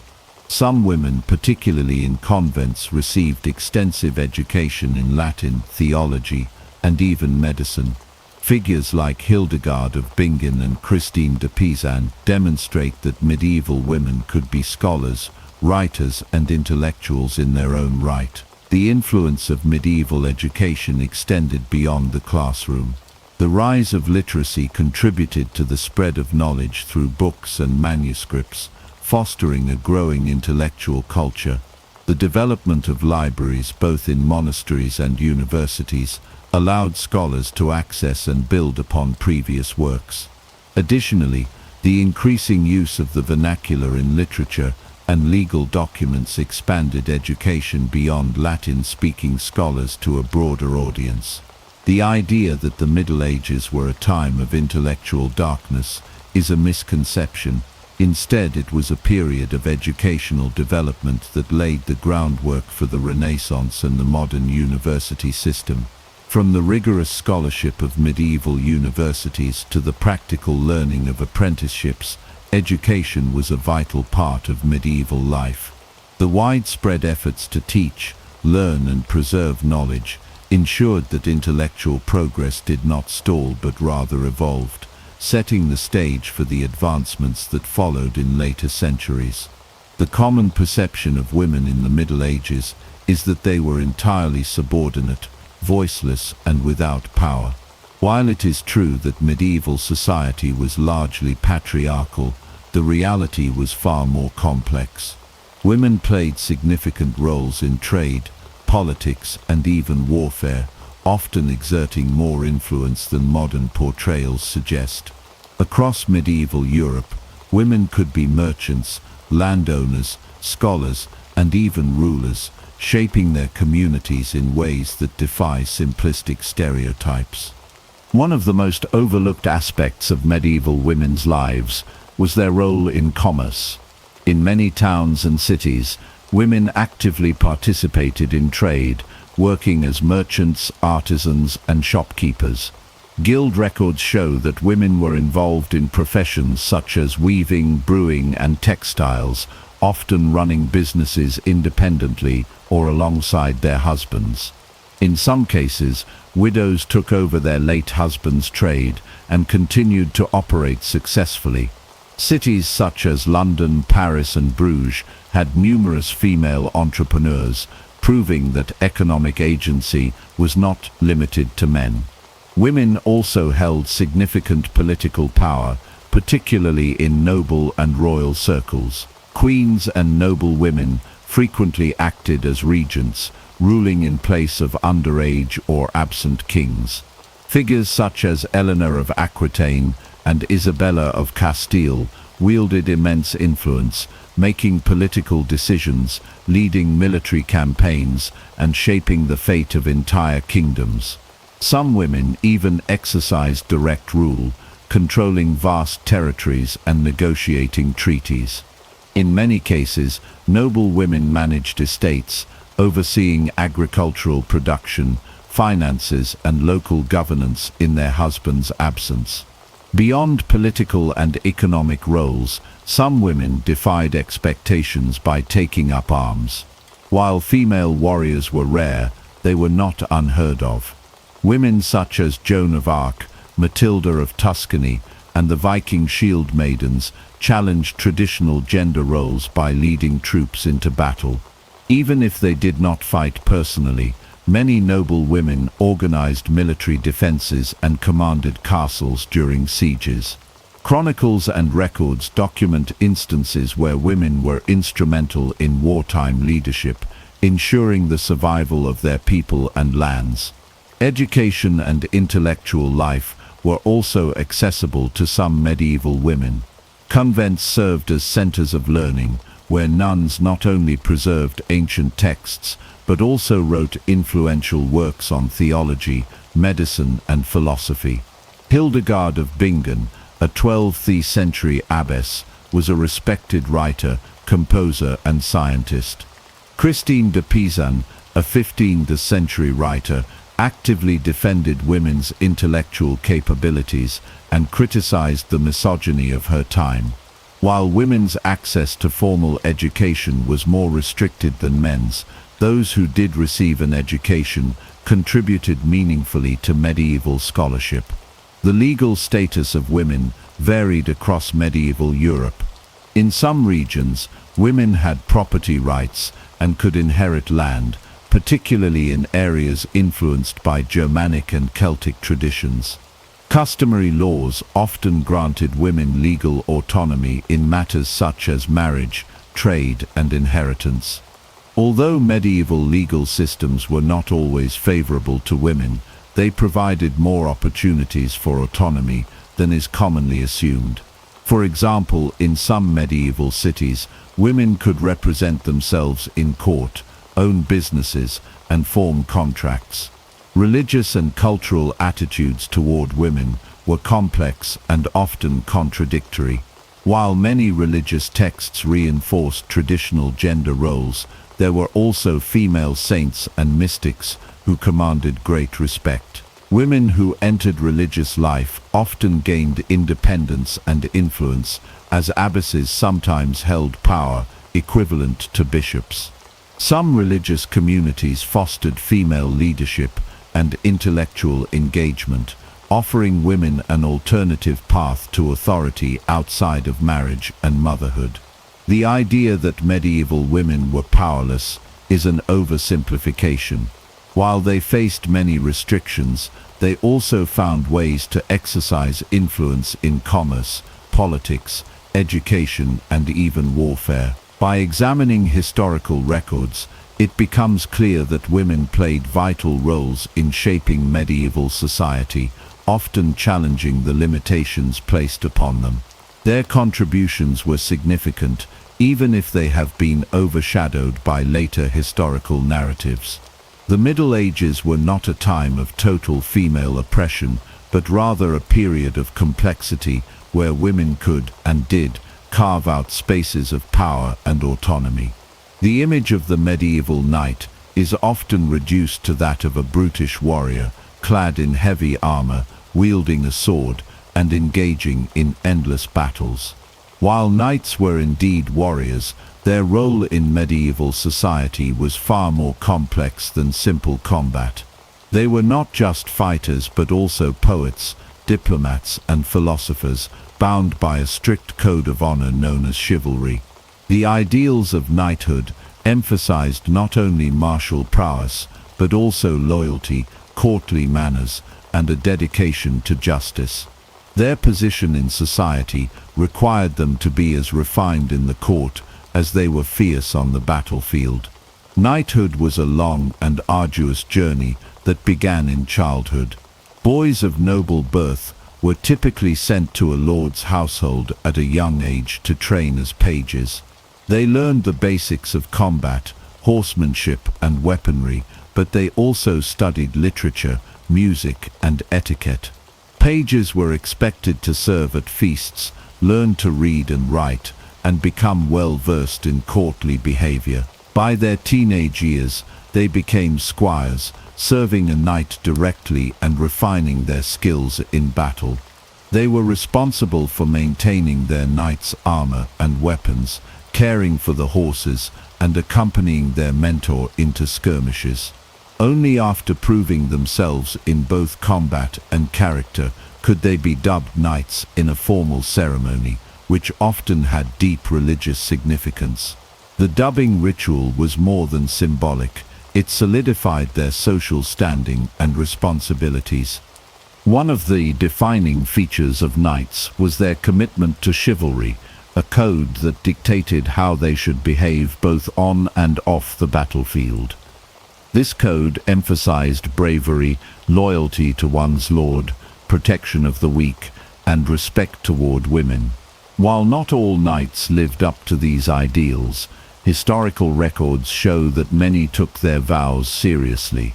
Chivalry was not just about fighting honorably, but also about acting as a just and virtuous leader. Knights were expected to resolve disputes, uphold justice, and serve as protectors of the people. This is evident in medieval literature, where knights are often portrayed as noble figures who strive to do what is right, even at great personal cost. Many knights acted as judges or arbitrators in legal matters, settling feuds and ensuring that laws were enforced in their territories. Beyond their roles as warriors, knights were also patrons of the arts, and sometimes artists themselves. Many knights composed poetry and music, particularly within the tradition of courtly love. Troubadours, often knights themselves, wrote and performed songs celebrating love, honor, and adventure.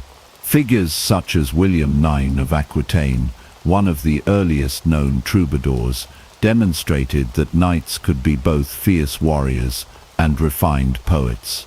Chivalric romances, which told tales of heroic knights and noble quests, were among the most popular forms of literature in the medieval world.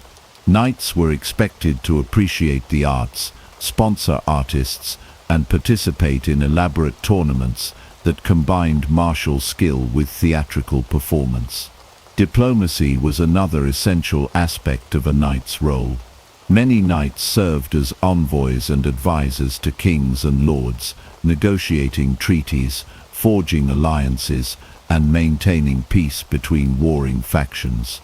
They were expected to be well versed in the laws and customs of different lands, able to navigate the complex political landscape of medieval Europe. Some knights rose to positions of great influence, acting as regents, counselors, or even rulers in their own right. Their ability to speak multiple languages, understand economic principles, and interact with foreign dignitaries made them indispensable in the affairs of the realm. Knights were often involved in marriage alliances as well, securing peace and strengthening political ties through strategic unions. Religious devotion was also central to knighthood. Many knights participated in the Crusades, seeing themselves as warriors of God. Orders such as the Knights Templar and the Hospitallers combined military skill with religious service, protecting pilgrims and defending Christian territories. Even outside of the Crusades, knights were expected to uphold Christian values, support the church, and engage in acts of charity. Some knights retired to monastic life, seeking spiritual fulfillment after years of service in war. Others founded religious institutions or donated wealth to the church as a means of securing their place in the afterlife. The connection between knighthood and faith was deeply ingrained, with many knights swearing oaths before relics or undergoing religious fasting before significant battles. Tournaments and jousting played a crucial role in the life of a knight. Far from being simple entertainment, these events allowed knights to hone their skills, gain fame, and prove their worth. Jousting was a dangerous and highly technical sport, requiring immense skill in both horsemanship and weaponry. Victories in tournaments could elevate a knight's reputation, earning them sponsorships, land, or marriage prospects. These events were also social gatherings, where knights could showcase their refinement, engage in courtly dialogue, and demonstrate their adherence to chivalric principles. While the idealized knight of legend did not always match the reality, many historical knights genuinely embodied these ideals. Their influence extended far beyond the battlefield, shaping medieval culture, politics, and art. The true legacy of knighthood is not just one of bloodshed and conquest, but also of learning, leadership, and moral responsibility. Knights were not merely warriors, they were the embodiment of a broader medieval worldview that valued honor, wisdom, and service. They played critical roles in shaping the societies they served, leaving behind a lasting impact that extended well beyond their years in armor. The knight was not just a fighter, but a guardian of tradition, a scholar of virtue, and a leader whose influence resonated through generations. When people think of medieval cities, they often imagine dirty, overcrowded, and unsanitary places filled with disease and chaos. However, this image is far from the truth. Many medieval cities were highly organized, boasting intricate administrative systems, bustling markets, and impressive architectural feats. From London to Paris, medieval cities functioned as centers of commerce, governance, and culture, demonstrating a level of sophistication that is often overlooked. Medieval cities were not simply clusters of houses haphazardly built around castles or monasteries. They were planned and structured with a clear sense of organization. Many cities had walls for defense, intricate road networks, and designated districts for different trades and professions. Guilds played a crucial role in regulating business, ensuring quality standards, and protecting the rights of artisans and merchants. These guilds formed an early version of professional associations and helped maintain economic stability within the city. One of the most significant features of medieval cities was their market systems. Weekly markets and large annual fairs brought people from surrounding villages and towns, allowing for the exchange of goods, ideas, and technologies. Merchants traded everything from textiles and spices to metals and livestock.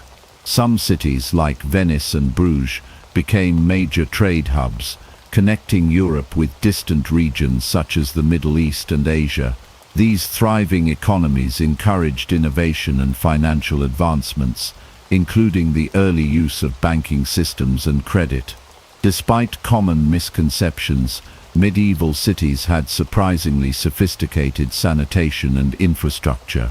Many cities implemented rudimentary but effective sewer systems, with waste disposal regulations enforced by local authorities.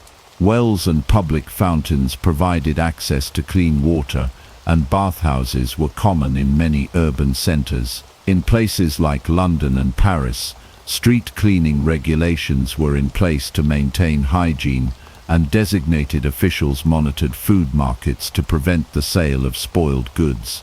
Governance in medieval cities was also more structured than one might assume. Many cities were granted charters that allowed them a degree of self-rule, separate from feudal lords. City councils, often composed of wealthy merchants and influential citizens, made important decisions regarding laws, taxes, and public projects. Some cities operated under elected mayors or magistrates, providing an early example of municipal government. This system allowed cities to maintain stability and ensure that commerce and daily life ran smoothly. Culturally, medieval cities were vibrant places filled with artistic and intellectual activity. Universities such as those in Bologna, Paris, and Oxford flourished and attracted scholars from across Europe. These institutions laid the foundation for modern academia, fostering advancements in philosophy, science, and medicine. Additionally, cathedrals and town halls stood as architectural marvels, showcasing the craftsmanship and ambition of medieval builders. Cities became hubs of literature, theater, and music, with poets, playwrights, and musicians entertaining both nobility and common folk alike. In conclusion, medieval cities were far from the primitive and chaotic settlements often depicted in popular media. They were well-organized, economically dynamic, and culturally rich centers of human activity. Their advancements in governance, trade, infrastructure, and education laid the groundwork for the development of modern urban life. Rather than being dirty and backward, medieval cities were thriving centers of progress, demonstrating the ingenuity and resilience of their inhabitants. The history of witch hunts is often intertwined with images of the Middle Ages, but the most infamous and widespread witch hunts actually occurred during the early modern period, long after the Middle Ages had ended. The idea of the medieval era being the height of witch persecution is a misconception, influenced by later historical events and a romanticized image of the so-called Dark Ages. In reality, witch hunts were much more prevalent in the Renaissance and beyond, particularly in the 16th and 17th centuries. The first thing to understand is that belief in witches was not unique to the Middle Ages. Widespread belief in magic, spirits, and supernatural forces existed throughout European history, from ancient times through the medieval period and into the Renaissance. However, the systematic and violent persecution of alleged witches really took off during the early modern period. One of the most significant drivers of these witch hunts was the rise of the Catholic and Protestant Reformations. Both religious movements encouraged the belief that witches were agents of the devil, and this fueled the persecution of those accused of witchcraft. In the Middle Ages, while accusations of witchcraft did exist, they were generally not as widespread or organized as they would become in the early modern period. It wasn't until the 15th century, with the publication of the infamous witch-hunting manual Malleus Maleficarum, The Hammer of Witches in 1487, that the witch-hunt hysteria began to truly escalate. Written by two Dominican inquisitors, Heinrich Kramer and Jacob Sprenger, the Malleus Maleficarum argued that witches were real and dangerous, and that they were often women who had made pacts with the devil. This book was incredibly influential in encouraging the mass persecution of witches, particularly in Germany and France, but it was not a universally accepted text. Many medieval thinkers, including prominent scholars and clergy, did not fully endorse the ideas in the Malleus Maleficarum. Throughout the Middle Ages, accusations of witchcraft were more often linked to local disputes, personal vendettas, and social tensions, rather than a widespread belief in satanic conspiracies. The belief in witches was certainly present, but it was not as pervasive or institutionalized as it would later become. In fact, much of the fear of witches was tied to rural areas where folk beliefs about magic, healing, and curses were more common. Urban centers, on the other hand, where the influence of the church and educated elites was stronger, were less likely to be caught up in witch hunts. It wasn't until the 16th and 17th centuries, during the Reformation and the rise of Protestantism, that witch hunts truly began to spread across Europe. Protestant and Catholic authorities alike increasingly saw witchcraft as a threat to both religious and social order. In Protestant countries like England, the Netherlands, and the German states, witch trials became a means of asserting control over society and combating perceived threats to Christian orthodoxy. Catholic countries, too, had their own wave of witch hunts, with Spain, Italy, and France seeing an uptick in trials, often fueled by the Inquisition. The witch hunts were also closely tied to the social and political upheaval of the time. The turbulence of the Reformation, which saw religious divisions and conflict across Europe, created an environment where fear of the unknown and the supernatural could easily spread. In times of social instability, accusations of witchcraft were often used as a scapegoat for misfortune, such as bad harvests, disease outbreaks, and unexplained deaths. This fear of witches was often amplified by the growing influence of early modern states and the rise of more centralized legal systems, which made it easier to prosecute individuals accused of witchcraft. Despite the prevalence of witch hunts in the early modern period, it's important to note that they were not as widespread or as frequent as popular media often suggests. The majority of the population in medieval and early modern Europe did not participate in or even believe in witch hunts. Many towns and regions remained relatively untouched by witch trials. It's also crucial to remember that accusations of witchcraft were often rooted in misogyny and the fear of powerful or independent women. The majority of those accused were women, particularly those who were older, unmarried, or otherwise marginalized in society. Witch hunts were as much about social control and gender dynamics as they were about fear of the supernatural. In conclusion, while belief in witches and witchcraft was certainly a part of medieval European culture, the widespread witch hunts and trials that are most famous today occurred in the early modern period, not the Middle Ages. The idea that the Middle Ages were a time of rampant witch persecution is a misconception. The true horror of the witch hunts came in the centuries that followed, when the Reformation, political instability, and social fears created the perfect storm for the persecution of thousands of innocent people. The witch hunts of the early modern period are a sobering reminder of the dangers of superstition, fear, and intolerance, but they are also a reflection of the changing religious, social, and political dynamics of the time. One of the most enduring myths about the Middle Ages is that it was a period dominated by superstition, ignorance, and an overwhelming lack of scientific progress. This idea is often rooted in the notion of the Dark Ages, a time when the intellectual and cultural advancements of the classical world supposedly came to a halt. However, the reality of medieval science tells a much different story.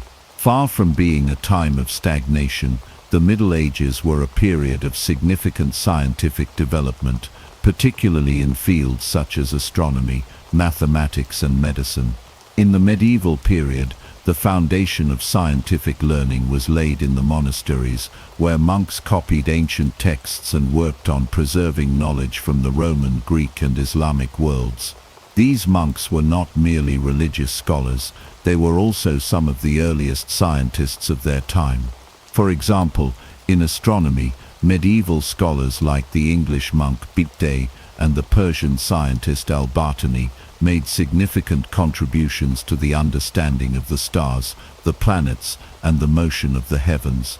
Bede's De Natura Rerum and Al-Batani's accurate calculations of the length of the solar year helped lay the groundwork for later astronomical discoveries. Moreover, universities began to emerge in the medieval period, offering formal education in subjects such as philosophy, astronomy, medicine, and mathematics. The University of Bologna, founded in 1088, and the University of Paris, founded in the 12th century, were two of the earliest institutions where scientific learning flourished.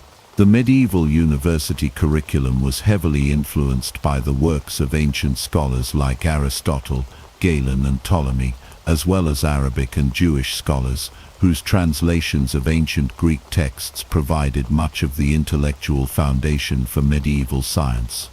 Astronomy was one of the key fields of study during the Middle Ages. While many people think of medieval astronomy as primitive or based purely on superstition, the reality is that medieval scholars developed highly sophisticated models of the universe. The most influential astronomical work of the time was Ptolemy's Almagest, a treatise on the geocentric, Earth-centered model of the cosmos. This work was taught in universities across Europe and was widely regarded as the authoritative text on astronomy for centuries. Medieval astronomers also made advancements in understanding the movements of the planets, using tools such as the astrolabe, a device for measuring the positions of celestial bodies. In mathematics, medieval scholars made important strides in number theory, geometry, and algebra. One of the most significant developments was the introduction of Arabic numerals, which replaced the cumbersome Roman numerals and revolutionized mathematical calculations. The famous mathematician Fibonacci, who studied in the Arab world, introduced the Fibonacci sequence in his book Liber Abaci, which had a profound impact on mathematics.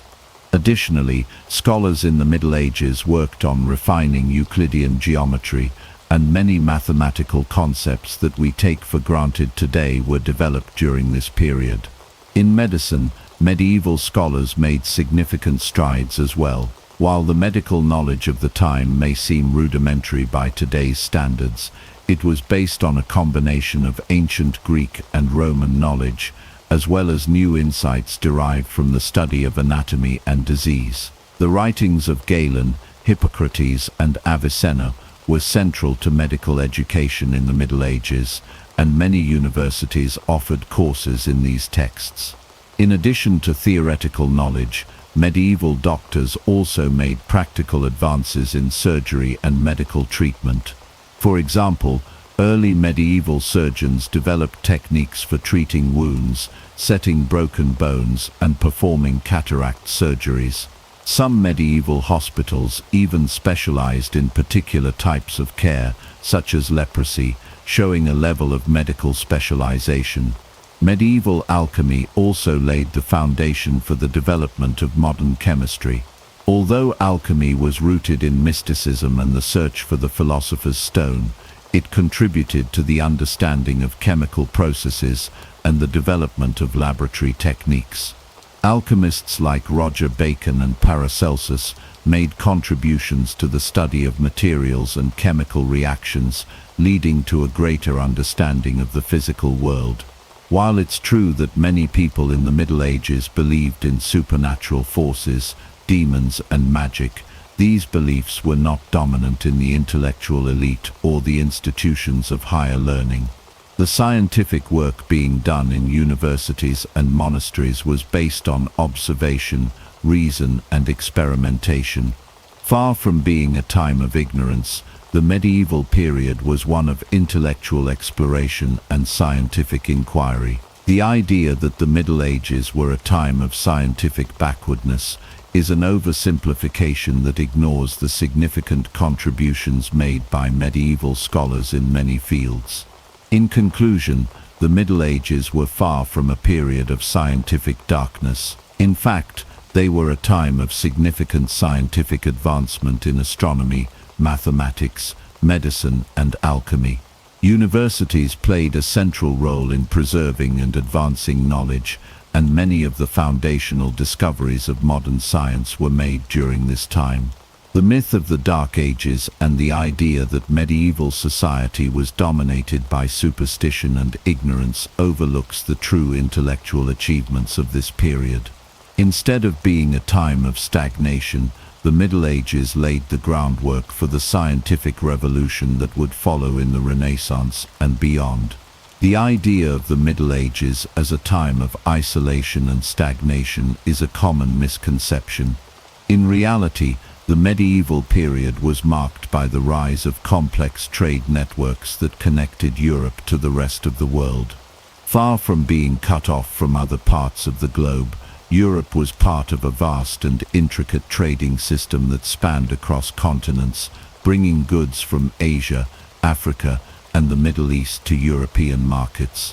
This interconnected world was built on ancient trade routes, as well as new networks established during the medieval period. One of the most important aspects of medieval trade was the Silk Road, a series of overland routes connecting China, Central Asia, the Middle East and Europe. Although the Silk Road had been in use for centuries, it remained a crucial trade route throughout the medieval period. Goods such as silk, porcelain, spices and tea were transported from the east to the west, while European merchants traded products like wool, glass and metalwork in exchange. This exchange of goods also facilitated the movement of ideas, technologies and even disease, linking different cultures and societies in ways that would shape the course of history. In addition to the Silk Road, maritime trade routes played an increasingly important role in medieval commerce. The Mediterranean Sea, for example, was a central hub for trade between Europe, North Africa, and the Middle East. Italian city-states such as Venice, Genoa, and Pisa were particularly active in maritime trade, establishing powerful fleets that dominated Mediterranean commerce. Venetian merchants, for example, brought luxury goods such as spices, silks, and precious metals from the East and sold them to customers across Europe. This maritime network was vital not only for the flow of goods, but also for the exchange of knowledge, as merchants and travelers brought back new ideas and innovations from the farthest reaches of the known world. By the 12th and 13th centuries, trade routes connected Europe to even more distant lands. The Crusades, while primarily military campaigns, also opened up new avenues for trade, particularly with the Middle East. Crusaders brought back valuable goods like sugar, citrus fruits, and exotic textiles, all of which became highly sought after in Europe. The Crusades also helped establish trade links between Europe and the Islamic world, where goods and knowledge from ancient Greece, Rome, and the farthest reaches of Asia were preserved and shared. The rise of powerful trade cities and the development of banking and financial systems further contributed to the growth of medieval commerce. In cities like Florence, Venice, and Bruges, merchants and bankers created a financial infrastructure that allowed for the efficient exchange of goods across great distances. The Medici family in Florence, for example, became immensely wealthy through their banking empire, which financed trade ventures across Europe and beyond. The development of letters of credit, bills of exchange, and early forms of banking allowed merchants to conduct business without the need to carry large amounts of cash, making trade safer and more efficient. Medieval Europe was not only connected to Asia and Africa, but also engaged in trade with sub-Saharan Africa. The kingdoms of West Africa, such as Mali, Ghana, and Songhai, were major players in the trans-Saharan trade. These kingdoms were rich in gold, salt, and other valuable resources that were traded for goods like textiles, metalwork, and weapons. The trade routes across the Sahara Desert were some of the most important in the medieval world, connecting the Islamic world in North Africa with the kingdoms of sub-Saharan Africa and beyond. The wealth generated by this trade helped fuel the rise of powerful empires and allowed for the exchange of cultures, technologies, and ideas. The flow of goods was not limited to luxury items. Everyday products such as grains, wool, and timber were traded across medieval Europe, facilitating the growth of urban centers and the development of a money economy. The rise of a merchant class and the increasing importance of towns and cities transformed European society, providing opportunities for social mobility and the spread of new ideas. Despite the numerous challenges of the medieval period, such as political instability, war, and disease, trade continued to thrive. The movement of goods, people, and ideas helped create a more interconnected world and laid the foundation for the globalized economy that would emerge in the centuries to come. The medieval period, far from being a time of isolation, was a time of dynamic exchange and growth, where merchants, travelers, and scholars connected different parts of the world and helped shape the development of the modern global economy. In conclusion, the Middle Ages were a time of remarkable global trade.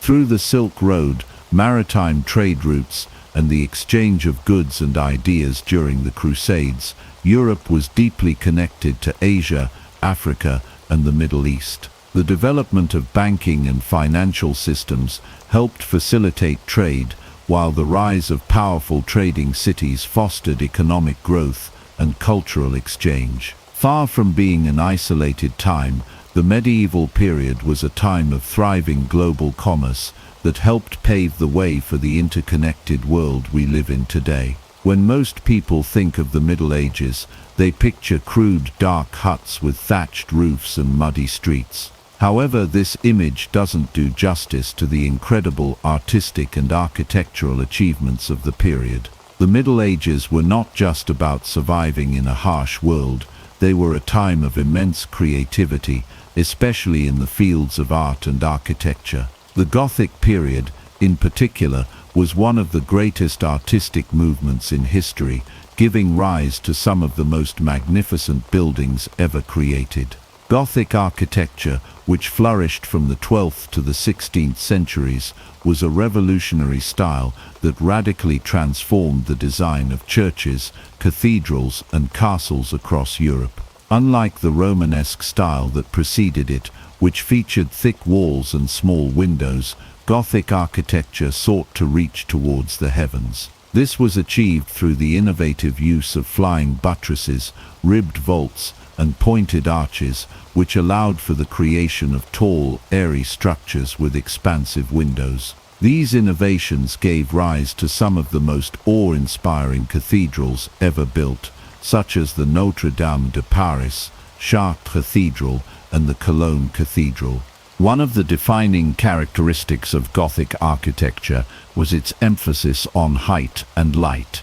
The soaring vertical lines of Gothic cathedrals were designed to draw the eye upward toward the heavens, reflecting the medieval belief in the divine. Large stained glass windows, filled with colorful biblical scenes and intricate designs, allowed light to flood the interior of these churches, creating a mystical atmosphere that was meant to inspire awe and reverence. The windows not only served an aesthetic purpose, but also conveyed religious stories to the largely illiterate population. These stained glass windows were not just decorative but educational, helping to communicate the teachings of the church to the people. The construction of these monumental structures was a massive undertaking that required years, even centuries, to complete. The building of a Gothic cathedral was a communal effort, involving skilled masons, carpenters, blacksmiths, and laborers. These craftsmen worked under the supervision of master builders, who oversaw the design and execution of the work. The process of building a cathedral was an intricate and highly organized one, with each part of the structure being carefully planned and constructed to ensure its stability and beauty. The labor was intensive, and it often took generations for a cathedral to be completed. Some cathedrals, such as the famous Notre Dame de Paris, took over a century to build, with each generation of builders adding to the work of their predecessors. Castles were another hallmark of medieval architecture. These fortified structures, designed to protect lords and their territories from invaders, were often impressive feats of engineering. While many people today associate castles with large, imposing stone structures, their designs varied greatly depending on the region, the time period, and the available resources. Early castles were simple wooden motte and bailey structures, but over time they evolved into sophisticated stone fortresses, complete with drawbridges, moats, and high walls. Some castles, like the Tower of London and Château de Chillon, became symbols of power and authority, while others, such as the castles built along the Rhine River in Germany, were built for defense and control over strategic locations. The construction of these castles was a testament to the ingenuity of medieval builders. They were designed to withstand attacks, with features such as thick walls, narrow windows, and a system of internal defenses that could be used to repel invaders. Many castles also had great halls, where feasts were held and important matters of governance were discussed. These halls were often decorated with tapestries, wooden carvings, and fine furniture, reflecting the wealth and power of the lords who resided there. Medieval cities also displayed impressive feats of architecture. While they may not have had the grandeur of cathedrals or castles, medieval cities were often carefully planned and organized. Streets were laid out with a clear sense of order, with markets, guild halls, and homes arranged around central squares or plazas. Many cities had impressive town halls, which served as the centers of governance and civic life. In places like Florence, Bruges, and Prague, the architectural development of cities reflected the growing importance of trade and commerce during the medieval period. The design of these cities was influenced by both Roman and Byzantine architectural traditions, as well as the emerging Gothic style. Beyond architecture, the art of the Middle Ages was also rich and diverse. Illuminated manuscripts, which were painstakingly created by monks in scriptoriums, were one of the most important forms of artistic expression during this time. These manuscripts, often made from vellum or parchment, were decorated with intricate designs and vibrant colors, showcasing both religious and secular themes. The artwork in these manuscripts ranged from depictions of biblical scenes to the portrayal of courtly love and chivalric ideals. Medieval art also flourished in the form of frescoes, mosaics, and sculptures. Churches and cathedrals were often adorned with elaborate paintings and carvings that told religious stories, while sculptures of saints, angels, and biblical figures adorned altars and facades. The artwork of the period was deeply religious, reflecting the central role that the church played in medieval life. However, it also celebrated the ideals of chivalry and knighthood, and many works of art depicted knights in battle or performing heroic deeds. In conclusion, the Middle Ages were far from a time of artistic stagnation or crude, primitive construction. The Gothic period, in particular, was a golden age of architecture and art, giving rise to some of the most awe-inspiring structures in the world. The cathedrals, castles, and cities of the medieval period were not just functional, they were masterpieces of design and engineering, built to last for centuries. The art of the time, from illuminated manuscripts to frescoes and sculptures, reflected the deep religious devotion and cultural sophistication of the period. The idea that the Middle Ages were a time of primitive huts and backward thinking is simply a myth. The Middle Ages were a time of remarkable artistic and architectural achievement. When we think of medieval food, it's easy to picture dull, bland meals consisting of stale bread and porridge. However, the reality is far more intriguing. Medieval cuisine was actually much healthier, more diverse, and more flavorful than many people realize, and in some ways, it was even better than modern fast food. Contrary to popular belief, medieval diets were based on fresh, locally sourced ingredients, a wide variety of meats, fish, fruits, vegetables, and even exotic spices from far-off lands. The medieval diet was heavily influenced by geography and social class. Peasants typically ate simple foods like bread, porridge, and vegetables, while the nobility enjoyed elaborate feasts with meats, exotic fruits, and highly refined dishes. Despite these differences, both groups enjoyed a surprising level of variety in their diets. For example, medieval Europeans regularly consumed different types of grains, including barley, oats, and rye. Wheat was common among the wealthier classes, while peasants might have eaten bread made from coarser grains. In addition to grains, vegetables played a significant role in the medieval diet. Common vegetables included cabbage, onions, leeks, beans, carrots, and peas. Root vegetables, such as turnips and parsnips, were staples in winter months, providing important sources of vitamins and fiber. The variety of vegetables available was much greater than many people assume, and they were often prepared in creative and flavorful ways. Meat was an important part of medieval cuisine, especially for the wealthy. Game meats like venison, wild boar, and rabbit were prized, and domestic animals such as cows, pigs, and sheep were commonly raised for their meat.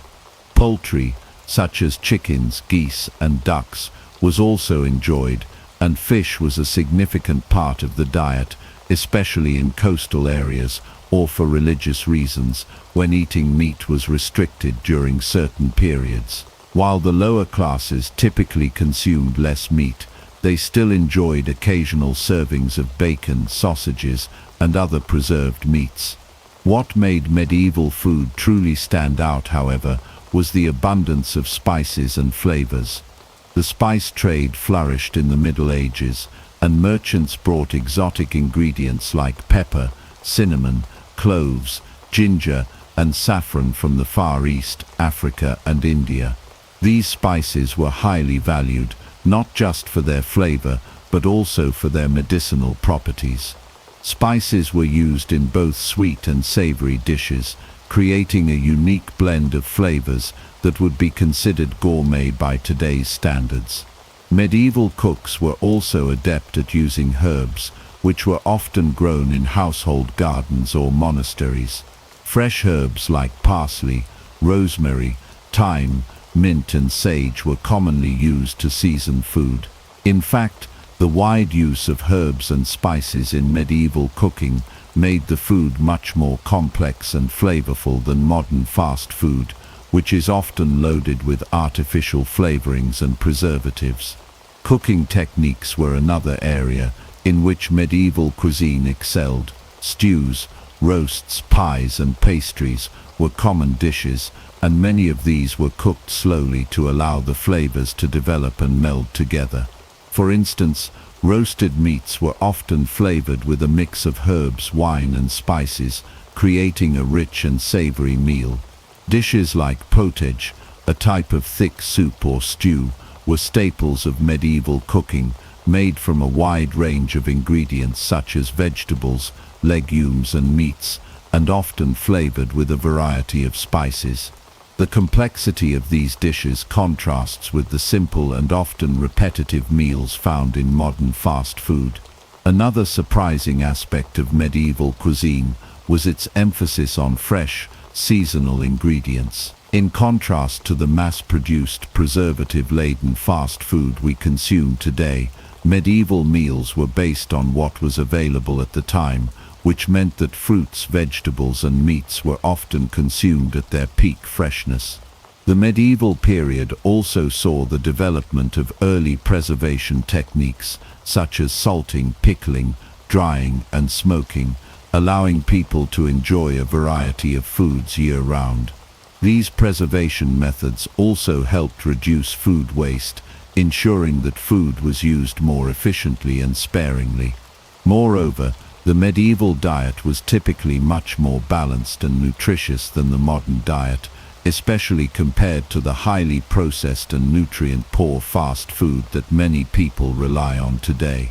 While the wealthy had access to a greater variety of food, both the upper and lower classes consumed a range of fresh produce, grains and protein sources that provided important vitamins, minerals and fibers. One area in which medieval food was far superior to modern fast food was its lack of artificial ingredients. While medieval cooks relied on fresh, natural ingredients, fast food is often filled with artificial preservatives, flavor enhancers, and food coloring. Additionally, medieval cooking emphasized whole foods, such as fresh vegetables, meats, and grains, rather than the highly processed and refined products commonly used in modern fast food. In conclusion, medieval food was not just bland or basic, it was diverse, flavorful, and often healthier than many of the fast food options available today. From exotic spices to fresh vegetables, meats, and herbs, medieval cuisine had much more to offer than we often give it credit for. The wide variety of ingredients and cooking methods, along with the emphasis on fresh, seasonal food, made medieval meals far more satisfying and nutritious than the mass-produced options we often consume in modern times. So the next time you think about medieval food, remember that it was a time of culinary creativity, with a rich and diverse food culture that stands in stark contrast to today's processed fast food. The image of medieval peasants often conjures up a bleak existence filled with endless toil, crushing poverty, and subjugation under merciless lords. However, while the life of a medieval peasant was certainly challenging, it was far from hopeless. In fact, many peasants enjoyed a sense of community, stability, and even leisure that we often overlook. Today, we are going to explore the reality of peasant life in the Middle Ages and see why it wasn't as miserable as movies and TV shows often suggest. First, let's talk about work. Peasants did work hard, especially during planting and harvest seasons, but they were not constantly laboring from sunrise to sunset every single day. The medieval calendar was filled with religious holidays and festivals, many of which provided days off from work.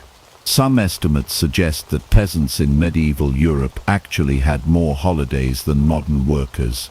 In addition, work was often communal, meaning tasks like plowing fields or harvesting crops were shared among villagers, making them more manageable and even social.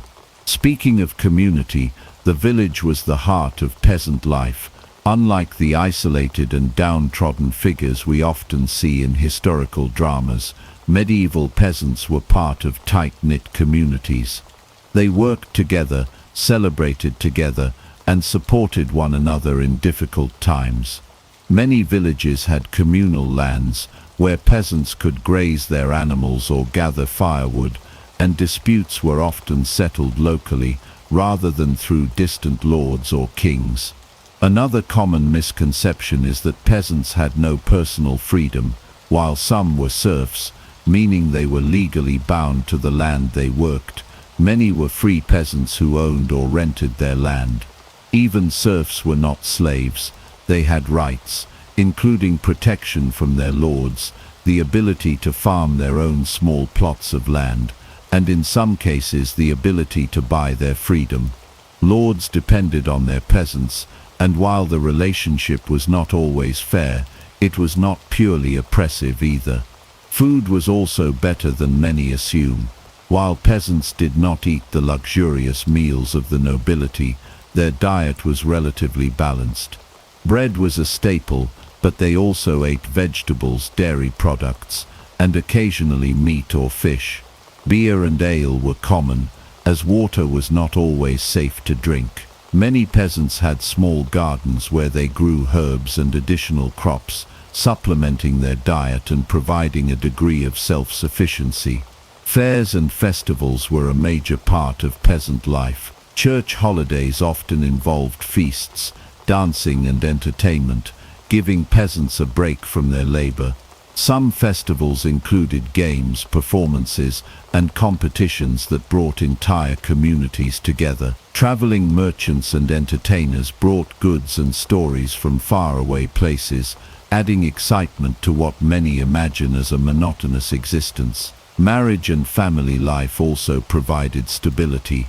While arranged marriages were common, many medieval records suggest that personal choice played a larger role than often assumed.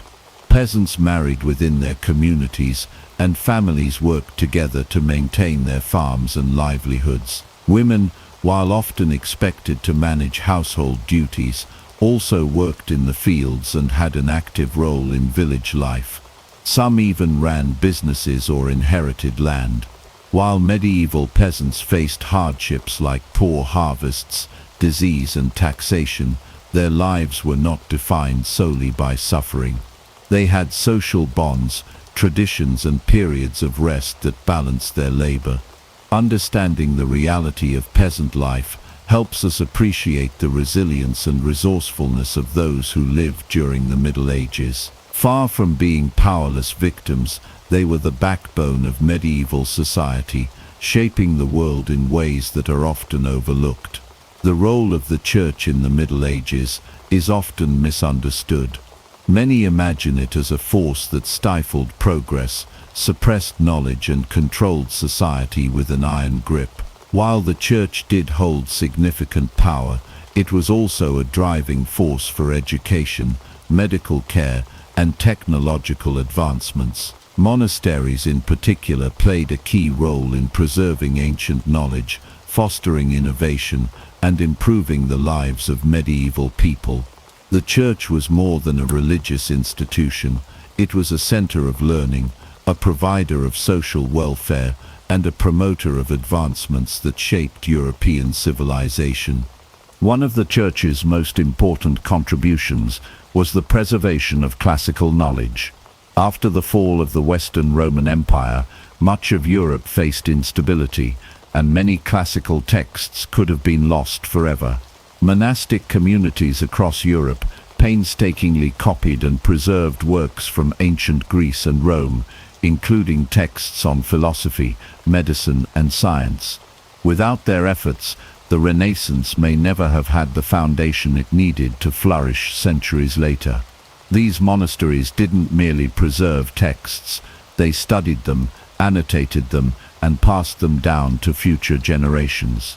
The famous scriptoriums, where monks worked diligently to transcribe manuscripts, were hubs of intellectual activity that ensured knowledge was not only safeguarded, but expanded upon. Education was another area where the Church had a significant impact. While universities were not exclusive to the Church, many of Europe's first universities, including those in Paris, Oxford, and Bologna, were founded with Church support. These institutions trained scholars in theology, law, medicine, and philosophy, ensuring that intellectual life continued to evolve. The medieval university system laid the groundwork for the modern higher education system, introducing structured curricula, degrees, and academic debate. Far from opposing science, many medieval scholars sought to reconcile faith and reason, leading to important developments in fields such as astronomy, mathematics, and natural philosophy. Figures like Albertus Magnus and Roger Bacon made strides in scientific inquiry, proving that religious faith and intellectual curiosity could coexist. The Church also played a crucial role in providing medical care. Monastic hospitals were some of the earliest organized medical facilities in Europe. Monks and nuns cared for the sick, often using herbal remedies and treatments based on ancient medical texts. While medieval medicine had its limitations, these religious institutions provided care to those who had nowhere else to turn. Some monasteries even conducted early forms of medical research, experimenting with different treatments and documenting their findings. They applied knowledge from the ancient Greek and Islamic medical traditions, helping to improve medical practice over time. The concept of charity hospitals, which would later evolve into modern healthcare systems, was pioneered by the Church's commitment to aiding the sick and the poor. Technological innovation flourished in monastic communities as well. Monks developed improved agricultural techniques, such as crop rotation and irrigation systems, which helped increase food production and prevent famine. Many monasteries had their own mills, breweries, and workshops, refining production methods for everything from textiles to metallurgy.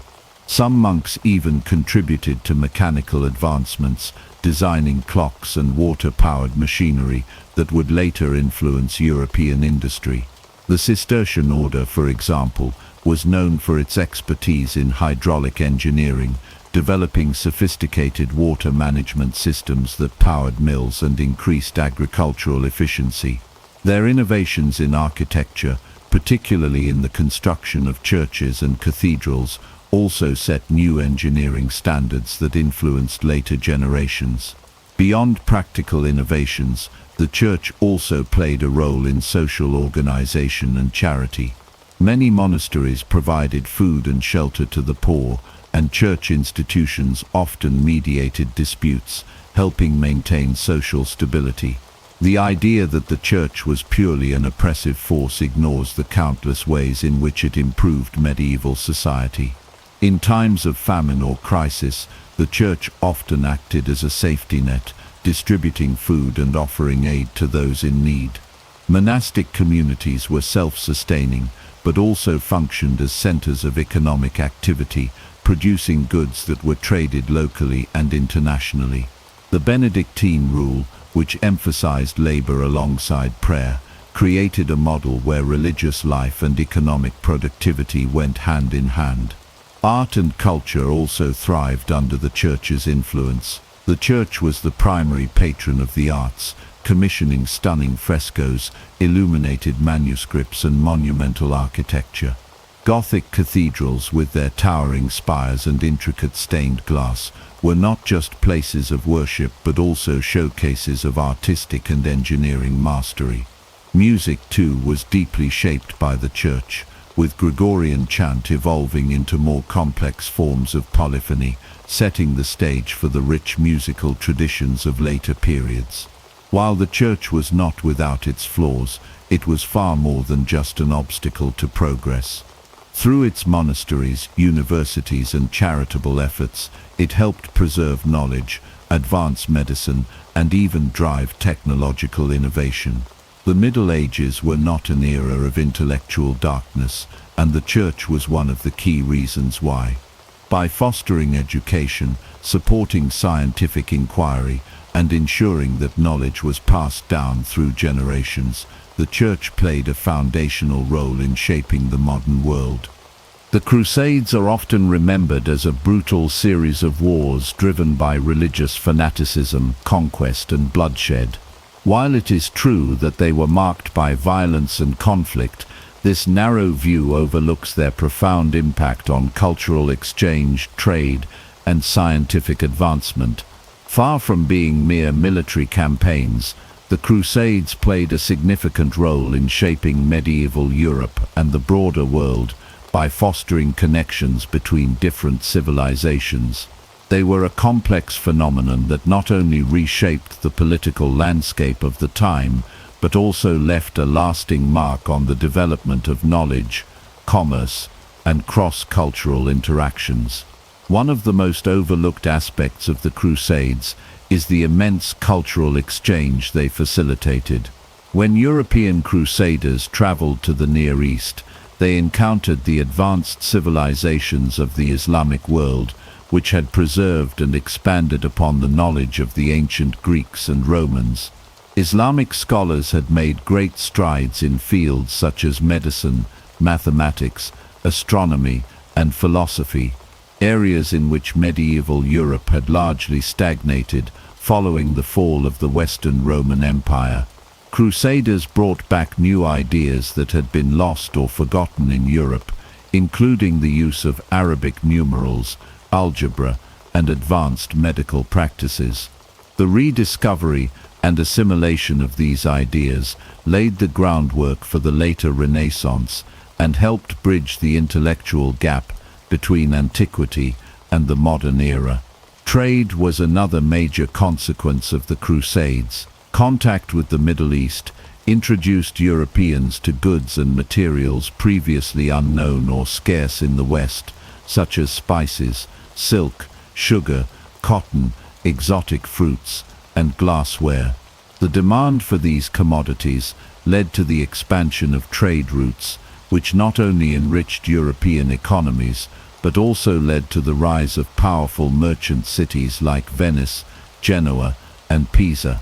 These cities became major centers of commerce, connecting Europe with the Mediterranean, the Middle East, and beyond. The economic impact of these new trade connections continued to shape European markets for centuries, fueling commercial expansion, urbanization, and the eventual rise of a powerful merchant class that would challenge the dominance of the feudal aristocracy.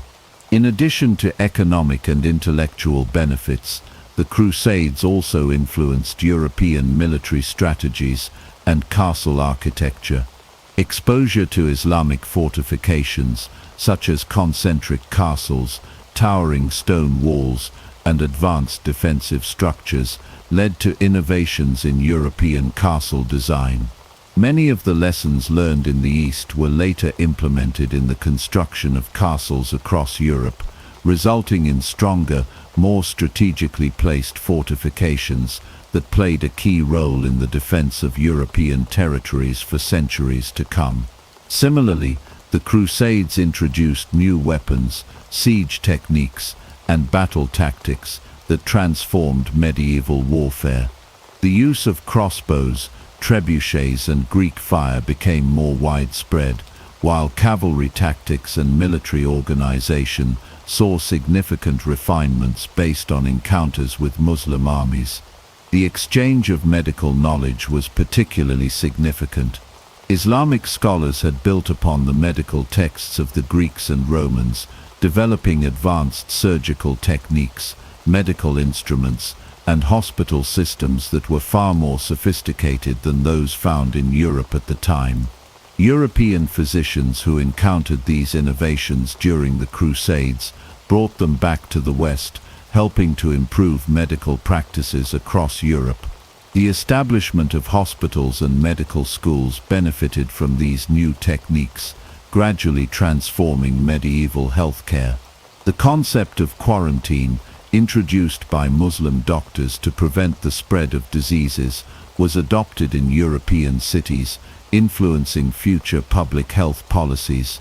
Translations of Arabic medical texts, such as those by Avicenna and Al-Razi, played a crucial role in shaping medieval European medicine for centuries. Religious tolerance and coexistence, while not the primary focus of the Crusades, also emerged as a byproduct of the interactions between different cultures. While hostilities were common, periods of peace and cooperation did exist. Some Christian and Muslim leaders, such as Richard the Lionheart and Saladin, engaged in diplomatic negotiations and mutual respect, recognizing that alliances and truces could serve their interests better than continued warfare. In cities where different faiths coexisted, intellectual and commercial exchanges flourished, leading to a blending of artistic styles, architectural influences, and even culinary traditions. The adoption of spices and new cooking techniques, for example, transformed European cuisine, introducing flavors and methods that are still evident in modern dishes. The Crusades also played a crucial role in shaping the identity of medieval Europe. The idea of a unified Christendom, fighting under the banner of a common cause, helped strengthen a sense of European cultural identity that transcended national and regional divisions. While conflicts between European powers persisted, the shared experience of the Crusades fostered a greater awareness of Europe as a distinct entity within a broader global context. Additionally, the increased contact with the Islamic world encouraged European scholars to seek out and translate classical works, further accelerating the revival of classical learning that would later define the Renaissance. While the Crusades undeniably caused destruction and suffering, their legacy extends far beyond warfare. They reshaped Europe's economic and intellectual landscape, strengthened cultural connections between East and West, and contributed to technological and scientific advancements. The movement of people, goods, and ideas between Europe and the Middle East had lasting effects on the development of medicine, architecture, military strategy, commerce, and even art. Understanding the full impact of the Crusades allows us to see them not just as battles of faith, but as a complex historical phenomenon that influenced the development of the modern world. Despite their origins in religious conflict, the unintended consequences of the Crusades played a crucial role in shaping the intellectual and economic foundations of Europe, leaving a legacy that is still felt today. When thinking about the Middle Ages, many people imagine a bleak and monotonous existence, but in reality, medieval life was filled with a variety of sports, games, and festivals that brought communities together. Far from being a time of constant hardship, the Middle Ages were rich with entertainment, social events, and thrilling competitions that kept people engaged and excited. From grand tournaments to music festivals, from board games to early forms of football, medieval society had an extensive and vibrant entertainment culture. One of the most iconic forms of entertainment in the Middle Ages was the knightly tournament. These grand events, which were both sporting competitions and social spectacles, drew crowds from all walks of life. Knights would engage in jousting matches, displaying their combat prowess by charging at each other with lances while on horseback. Beyond jousting, tournaments also included mock battles known as melees, where groups of knights fought one another in large-scale combat simulations. These events were not only displays of martial skill, but also major social occasions where nobles and commoners alike gathered to enjoy the excitement, cheer for their champions, and celebrate with feasts and festivities. Beyond the battlefield, music and dance played a crucial role in medieval entertainment. Minstrels and troubadours traveled from town to town, performing ballads, storytelling, and playing instruments such as the lute, harp, and flute. These musicians were an essential part of courtly life, but they also performed at fairs and festivals, bringing joy to ordinary people. Medieval dances such as the carol were popular at gatherings, allowing people to express themselves rhythmically and socially. The songs and stories performed often carried moral lessons, historical tales, or romantic themes, keeping audiences entertained while also preserving cultural narratives. Medieval fairs and festivals were another major source of entertainment. These lively events took place in towns and villages, usually on religious feast days or during seasonal celebrations. Market stalls would be set up, selling food, clothing, and handmade crafts, while entertainers such as jugglers, acrobats, and fire-breathers dazzled the crowds. Games of chance and skill, such as archery contests and wrestling matches, added to the excitement. These festivals provided a rare break from daily labor, allowing communities to come together in merriment and celebration. Sports and physical activities were also a significant part of medieval recreation. Early forms of football, known as mob football, were particularly popular. Unlike the modern game, these matches had few rules and often involved entire villages competing against one another, with goals sometimes set miles apart. The game was rough, chaotic, and could last for hours, but it was a thrilling and beloved pastime. Archery was another favorite activity, and in some places it was even required by law for men to practice regularly, both as a form of entertainment and military preparedness. Wrestling, boxing, and other forms of hand-to-hand combat were also widely enjoyed, with contests held at fairs and celebrations. Board games and gambling were common among people of all social classes. Chess, which had been introduced to Europe from the Islamic world, became a favorite pastime of the nobility. The game of tables, an early version of backgammon, was another popular choice. Dice games, often played for money, were common in taverns and at festivals, despite repeated attempts by the church to discourage gambling. These games not only provided entertainment, but also helped develop strategic thinking and social interaction. Even in monasteries where religious devotion was central to life, forms of entertainment existed. Monks engaged in writing and illustrating manuscripts, a highly skilled and artistic activity that could also be deeply enjoyable. They also played board games, engaged in philosophical debates, and occasionally participated in athletic competitions. The notion that medieval life was devoid of pleasure and amusement is far from accurate. The Middle Ages were a time of excitement, social bonding, and creative expression. Whether through the clash of lances in a tournament, the lively melodies of a minstrel, or the communal joy of a festival, medieval people found ways to make their lives rich and fulfilling. Entertainment was woven into the fabric of daily life, proving that the medieval era was anything but dull. The common perception of medieval justice often conjures images of ruthless punishments, arbitrary rulings, and lawless societies where might made right. In reality, however, the medieval world had well-developed legal systems and institutions that maintained order and sought to administer justice in a structured way.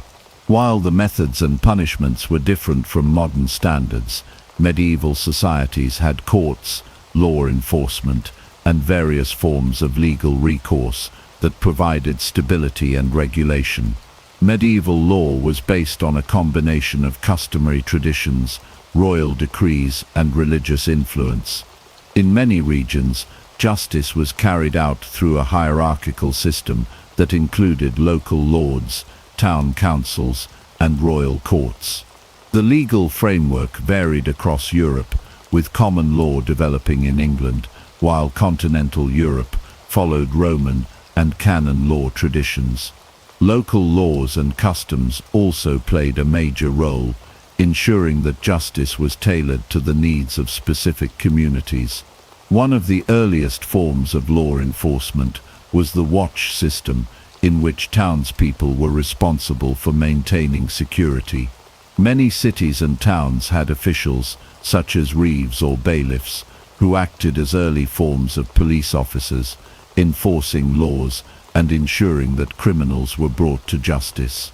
In England, the position of the sheriff emerged as a key enforcer of royal law, responsible for maintaining order within a shire. and overseeing the local courts. Similarly, in the Holy Roman Empire and France, provosts and other officials carried out similar duties. Contrary to popular belief, not all crimes were met with brutal punishments. While serious offenses such as murder, treason, and highway robbery could lead to executions, many crimes were dealt with through fines, restitution, or public shaming. For instance, theft was often punished with a fine or the return of stolen goods, rather than immediate execution. In some cases, repeat offenders faced harsher penalties, but the idea of proportional justice was present in many legal systems. Trial by ordeal, a method in which the accused underwent physical tests, such as holding a hot iron to determine guilt, was gradually replaced by more structured legal procedures by the late medieval period. The court system itself was more sophisticated than commonly assumed. Local courts, often presided over by lords or town officials, handled minor disputes and petty crimes, while higher courts addressed more serious cases.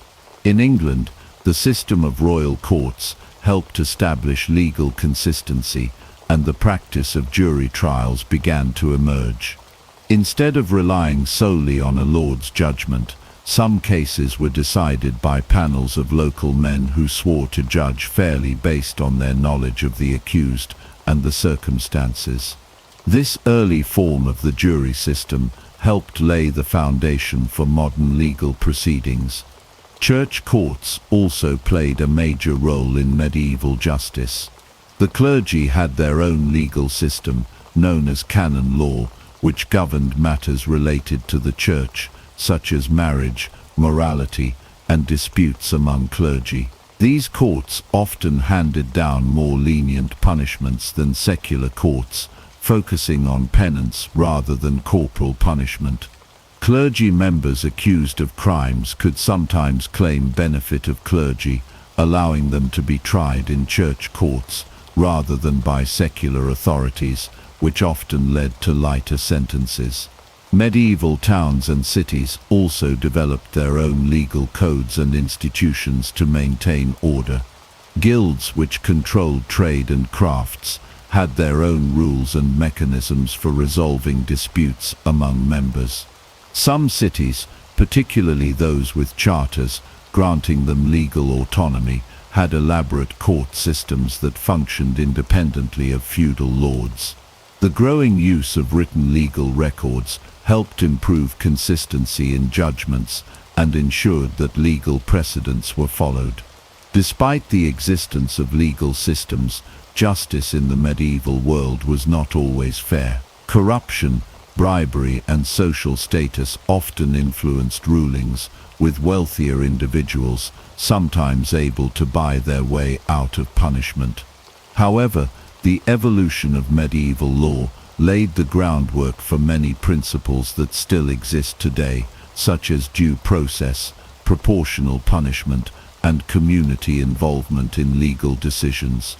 The idea that medieval justice was purely arbitrary or excessively cruel is an oversimplification. While punishments could be harsh, legal institutions provided structure and order, ensuring that societies functioned relatively smoothly.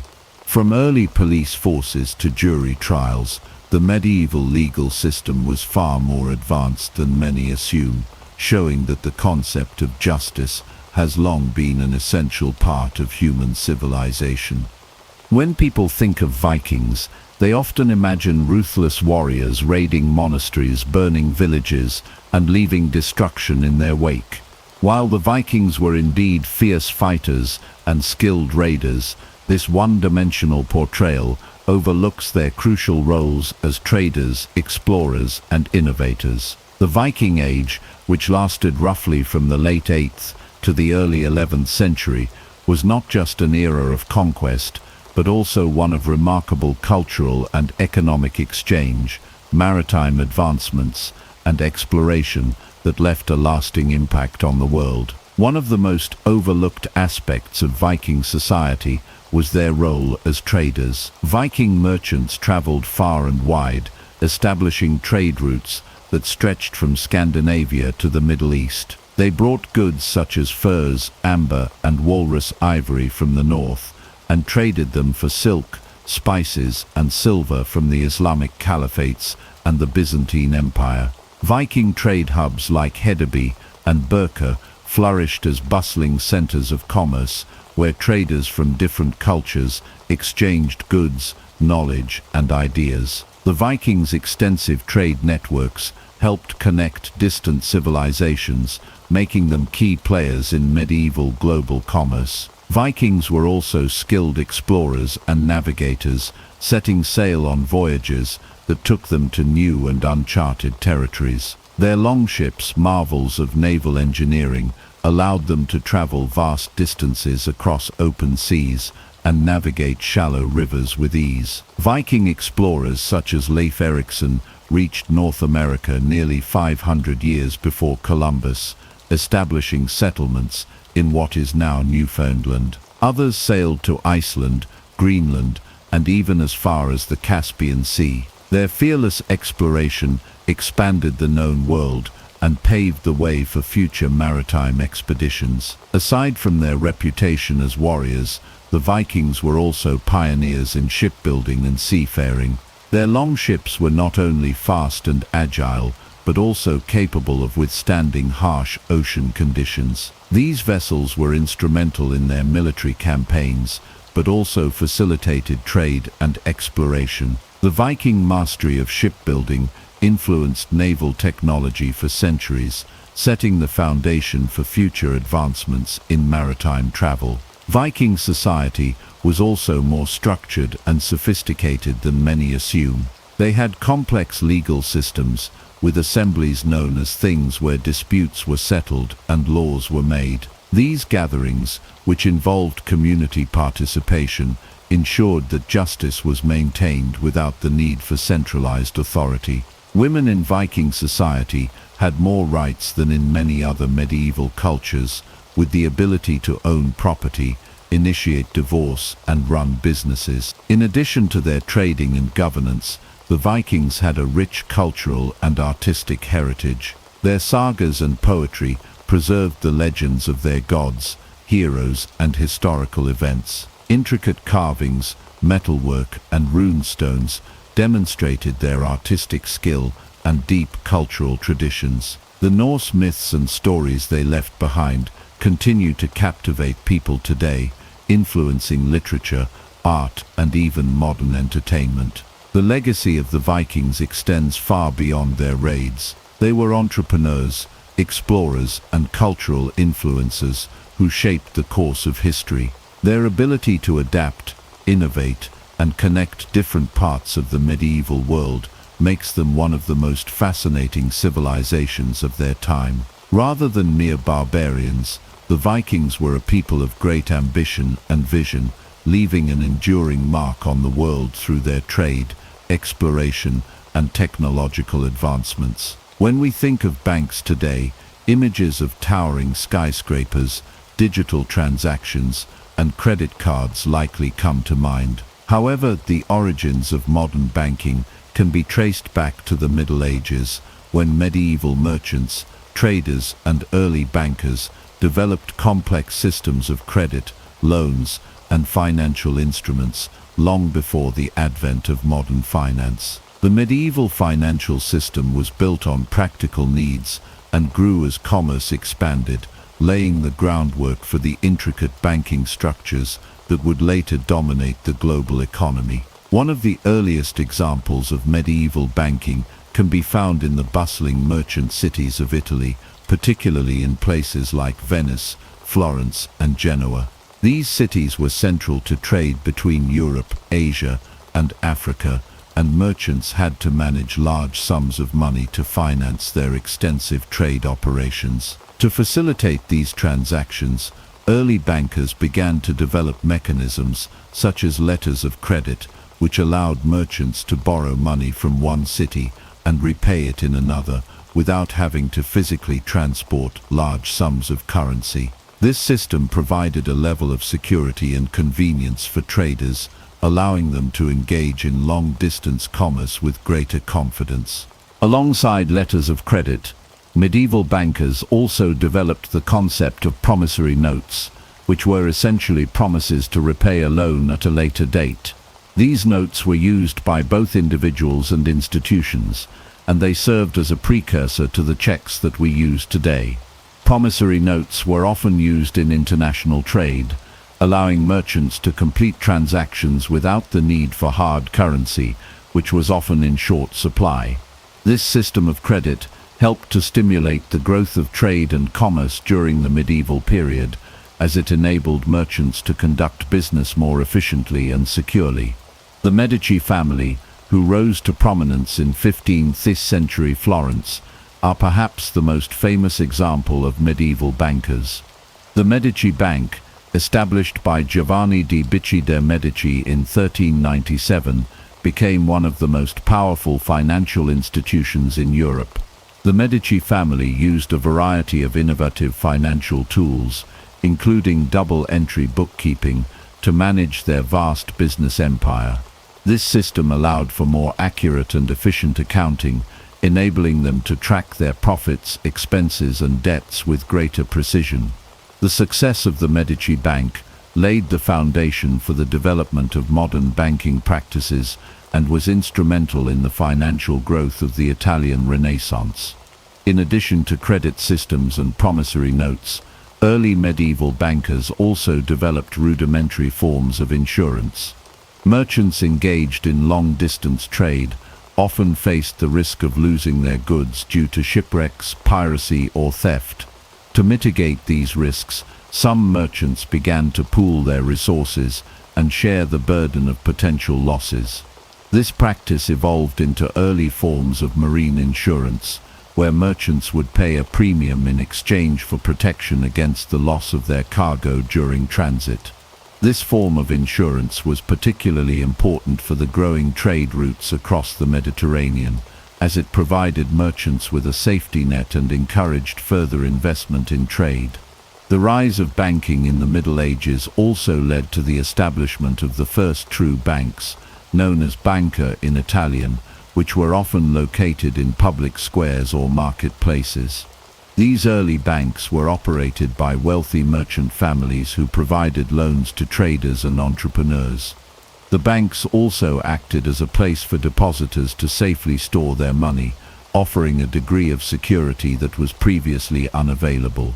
While these medieval banks were not as complex as modern financial institutions, they played a crucial role in facilitating the flow of capital and supporting the growth of trade and commerce. Despite the many advancements made in medieval banking, the practice of lending money at interest was viewed with suspicion by the Catholic Church, which considered it usury. The Church's prohibition on charging interest created tension between religious and financial institutions, as bankers often had to navigate complex theological debates to justify their practices. Over time, however, the Church's stance on usury softened, and bankers found ways to work within the constraints of religious doctrine while continuing to develop their financial systems. The medieval banking system was not limited to Italy. In other parts of Europe, such as Spain, France, and England, Jewish and Lombard bankers played important roles in financing trade and providing loans. These bankers often operated in a legal grey area, as their work was sometimes viewed with suspicion by local authorities. However, their services were indispensable, and they helped facilitate the movement of money across Europe, particularly in regions where the Christian prohibition on usury was strictly enforced. As trade expanded and economies grew more complex, the need for more sophisticated financial institutions became evident. The early banking systems of the Middle Ages provided a foundation for the development of modern banking practices, including the establishment of national banks, the creation of paper currency, and the development of stock markets. The innovations of medieval bankers and merchants were essential in the evolution of finance, and without them, the economic structures of the modern world may never have come to be. The legacy of medieval banking is still felt today, as many of the practices developed during this period form the backbone of our contemporary financial system. The use of credit, promissory notes, and even the concept of insurance all trace their roots to the Middle Ages, and without these early innovations, the modern banking world would be unrecognizable. The Middle Ages, far from being an era of economic stagnation, were a time of financial creativity and innovation, setting the stage for the economic revolutions that would follow in later centuries. The end of the Middle Ages is often seen as a dramatic shift, with the Renaissance standing in stark contrast to the so-called Dark Ages. This view suggests that the Renaissance was a sudden break from medieval life, ushering in a new era of humanism, science, and artistic achievement. However, the reality is much more complex. The transition from the medieval period to the Renaissance was not a sudden or abrupt change, but rather a gradual evolution, shaped by a multitude of factors that built upon the intellectual, cultural, and technological foundations laid in the Middle Ages. The term Renaissance, meaning rebirth, reflects the revival of interest in classical Greek and Roman culture, particularly in art, philosophy, and literature. While it is true that the Renaissance saw a renewed focus on the classical past, this movement did not arise out of a vacuum. The intellectual developments of the Middle Ages, including the preservation and study of ancient texts by medieval scholars, played a crucial role in the Renaissance's emergence.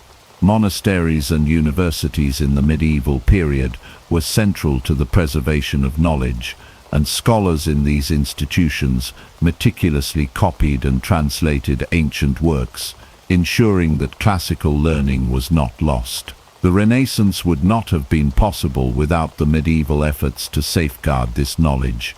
In addition to the intellectual continuity between the Middle Ages and the Renaissance, the rise of the Renaissance was also closely linked to the economic and political changes of the late medieval period.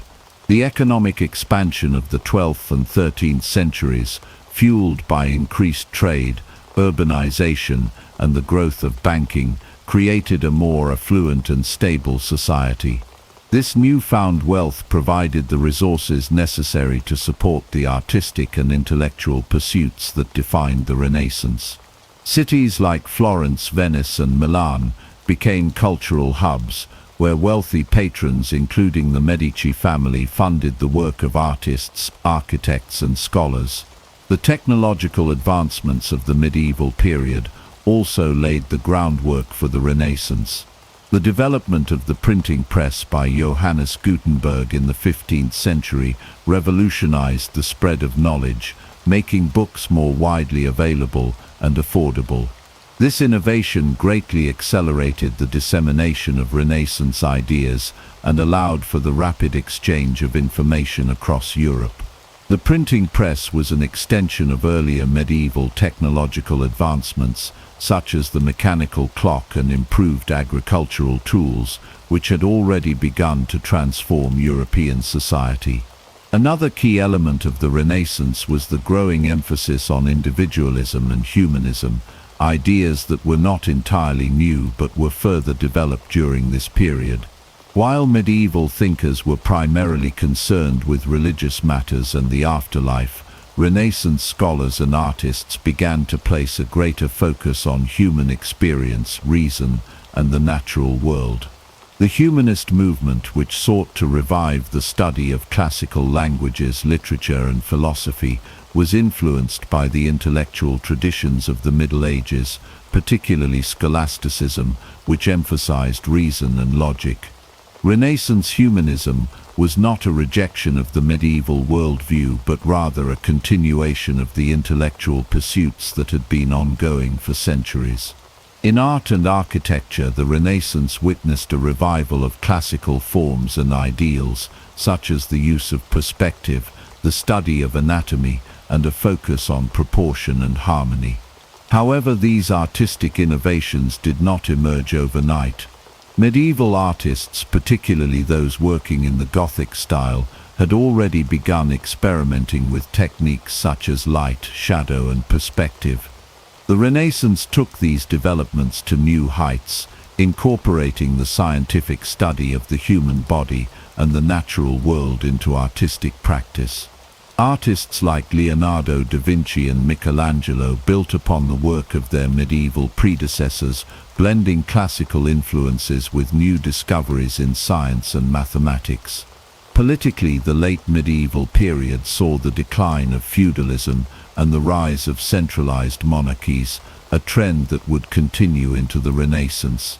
The development of strong centralized states in France, England, and Spain created the conditions for the growth of Renaissance culture. As kings and princes consolidated power, they were able to support the arts, sciences, and education, helping to foster the conditions for the flourishing of Renaissance ideas. At the same time, the weakening of the medieval church and the rise of secularism allowed for greater intellectual freedom and the questioning of established authority. The end of the Middle Ages and the dawn of the Renaissance was therefore a slow and gradual transformation rather than a sharp break. The Renaissance built upon the intellectual, artistic, and technological achievements of the Middle Ages, and many of the ideas and practices that defined this new era were already in development during the medieval period. The transition from the medieval to the modern world was a process that spanned centuries, shaped by the efforts of countless individuals who contributed to the intellectual, artistic, and cultural movements of both periods. In hindsight, it is clear that the Renaissance was not a complete departure from the Middle Ages, but rather a continuation of a long intellectual and cultural evolution. The Middle Ages provided the foundations for the Renaissance's achievements, and the Renaissance in turn set the stage for the modern world. Far from being an abrupt end to the medieval period, the Renaissance was the culmination of centuries of development, a period in which the ideas and innovations of the Middle Ages found their fullest expression. The end of the Middle Ages, therefore, was not a sudden break, but a gradual and complex evolution that paved the way for the modern world. Before the Industrial Revolution, Europe was overwhelmingly an agrarian society, with most people living in rural areas surrounded by expansive farmland. Life was deeply tied to the land and the seasons, and most families lived in small villages or isolated farmsteads, where agriculture formed the bedrock of daily existence.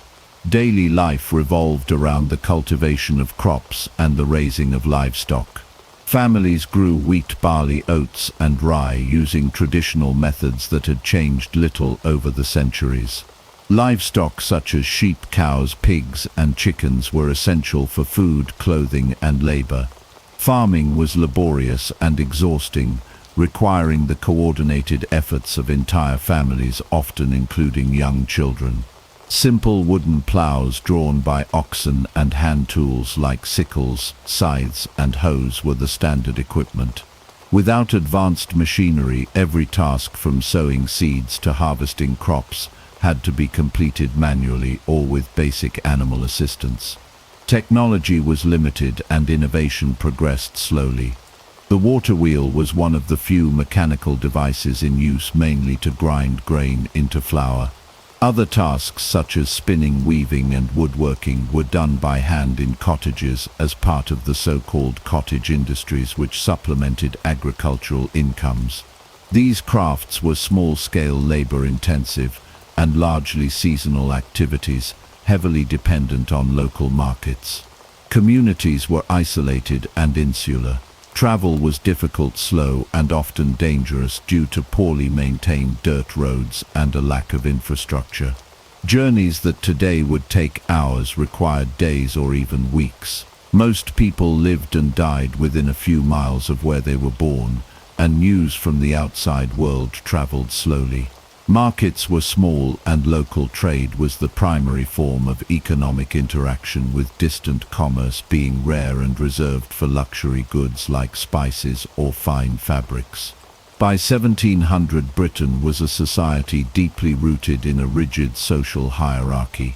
Wealthy landowners controlled vast estates and the political power that came with them. Below them were tenant farmers who rented land and worked tirelessly to meet their obligations, often living in precarious conditions. Agricultural laborers and servants formed the bottom of this hierarchy with little hope for social mobility. The system of primogeniture ensured that land and wealth remained concentrated in the hands of a few, perpetuating social divides. Living conditions were harsh and precarious. Life expectancy was low, with many children not surviving past infancy. Malnutrition was common, and outbreaks of diseases like smallpox, typhus, and tuberculosis could decimate entire villages. Medical knowledge was rudimentary, and healthcare was practically non-existent for the rural poor. Sanitation was minimal and clean. Drinking water was often difficult to obtain. Education was a privilege of the wealthy elite. For most rural inhabitants, literacy was a rare skill, and formal schooling was virtually unheard of. Knowledge and traditions were passed down orally, and daily existence was governed more by superstition and custom than by scientific understanding. The economy was largely subsistence-based. Families grew enough food to meet their needs with little surplus for trade. When possible, artisanship provided some additional income. Weaving cloth, cobbling shoes, and blacksmithing were among the common trades practiced within the home or in small workshops. Yet these enterprises remained small, limited by the slow pace of manual labor and the constraints of local demand. This world before the Industrial Revolution was defined by its slow rhythm and its deep connection to nature's cycles. It was a world where life was precarious, progress was glacial, and the concept of a radically different future seemed unimaginable to most. Stability and hardship went hand in hand as generations lived much as their ancestors had. However, beneath this surface of continuity, pressures were building. Population growth, improvements in agricultural techniques, and a slow trickle of new ideas were beginning to accumulate, setting the stage for an unprecedented transformation. The dawn before the storm was a fragile balance, a way of life that would soon be upended by the massive forces of industrialization. A transformation was on the horizon, one that would sweep across continents, reshape societies, and alter the course of human history forever. Before the machines roared to life and factories reshaped landscapes, a quieter but equally profound transformation laid the groundwork for the Industrial Revolution. This was the agricultural revolution of the 18th century, a period of remarkable innovation in farming that dramatically increased food production and freed up labor for the coming industrial age. One of the key developments was the system of crop rotation. Traditionally, farmers used the medieval method of leaving fields fallow every few years to restore soil fertility. However, agriculturalists like Charles Townsend popularized a more efficient system known as the four-field rotation. This method involved rotating different types of crops, such as wheat, barley, turnips, and clover, across 4 fields. Each crop played a role in maintaining the health of the soil, and none of the fields needed to lie fallow. This increased yields and kept the land productive year-round. Selective breeding was another critical innovation. Farmers began to intentionally breed animals for specific traits, such as size, strength, and wool quality. One notable figure in this movement was Robert Bakewell, who applied systematic breeding methods to sheep and cattle. His work led to larger, healthier animals that provided more meat, wool, and labor power. This scientific approach to agriculture ensured a more reliable food supply and supported a growing population. Technological inventions also played a transformative role. Perhaps the most famous agricultural invention of the period was the seed drill, created by Jethro Tull in the early 18th century. Before Tull's invention, seeds were typically scattered by hand, a method that wasted seed and resulted in uneven growth. The seed drill allowed seeds to be planted at the correct depth and spacing, significantly improving germination rates and crop yields. Tull's ideas about mechanization and scientific farming methods influenced generations of farmers and agriculturalists. The agricultural revolution did more than just feed more people. It changed the very fabric of rural life. Enclosure Acts passed by the British Parliament allowed landowners to consolidate small plots of land into larger, more efficient farms. While this increased agricultural productivity, it also displaced many small farmers, forcing them to seek work elsewhere. Many of these displaced rural workers would later become the labor force that powered the factories of the Industrial Revolution. The increase in food production led to population growth, which in turn created greater demand for goods and services. This demand helped stimulate economic activity and encouraged investment in new technologies and industries. Agricultural surplus also meant that not everyone needed to farm to survive, allowing a portion of the population to specialize in other trades and professions. The agricultural revolution was not a single event, but a series of interconnected changes that unfolded over decades. It involved scientific discovery, technological innovation, social upheaval, and economic transformation. Without these fundamental changes in how food was produced and distributed, the Industrial Revolution might never have taken root. The spark of change, ignited by the agricultural revolution, set humanity on a path toward unprecedented growth and complexity, forever altering the way people lived, worked, and interacted with the world around them. In the 1760s, a Scottish engineer named James Watt initiated a transformation that would forever alter the trajectory of human history. At that time, steam engines already existed, primarily through the work of Thomas Newcomen, who had invented the Newcomen engine in 1712. While groundbreaking, the Newcomen engine was highly inefficient, consuming vast amounts of coal and delivering limited power output. Its main application was to pump water out of mines, and while it served that purpose, it was slow, costly, and restricted in scope. Watt recognized the limitations of this technology and saw an extraordinary opportunity to make substantial improvements. In 1765, while tasked with repairing a model of a Newcomen engine, Watt conceived the idea of adding a separate condenser. This seemingly simple innovation meant that the engine's cylinder could maintain its temperature while the steam condensed in an external chamber, drastically reducing energy loss and fuel consumption. The result was a steam engine that was far more efficient, powerful, and practical. Watt's journey did not end with invention. Realizing that funding and industrial support were essential, he partnered with the successful businessman Matthew Boulton. Together they founded Boulton and Watt in 1775, a partnership that proved instrumental in bringing the improved steam engine to a wide market. Watt's engine was a marvel of versatility. Unlike earlier models, it could drive machinery in addition to operating pumps. This development revolutionized production, making it possible to mechanize textile mills, iron foundries, and a variety of manufacturing industries.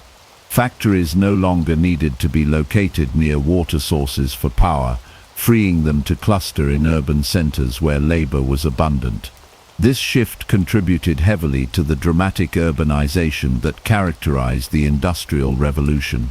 The transformative power of Watt's steam engine extended well beyond industry into the realm of transportation.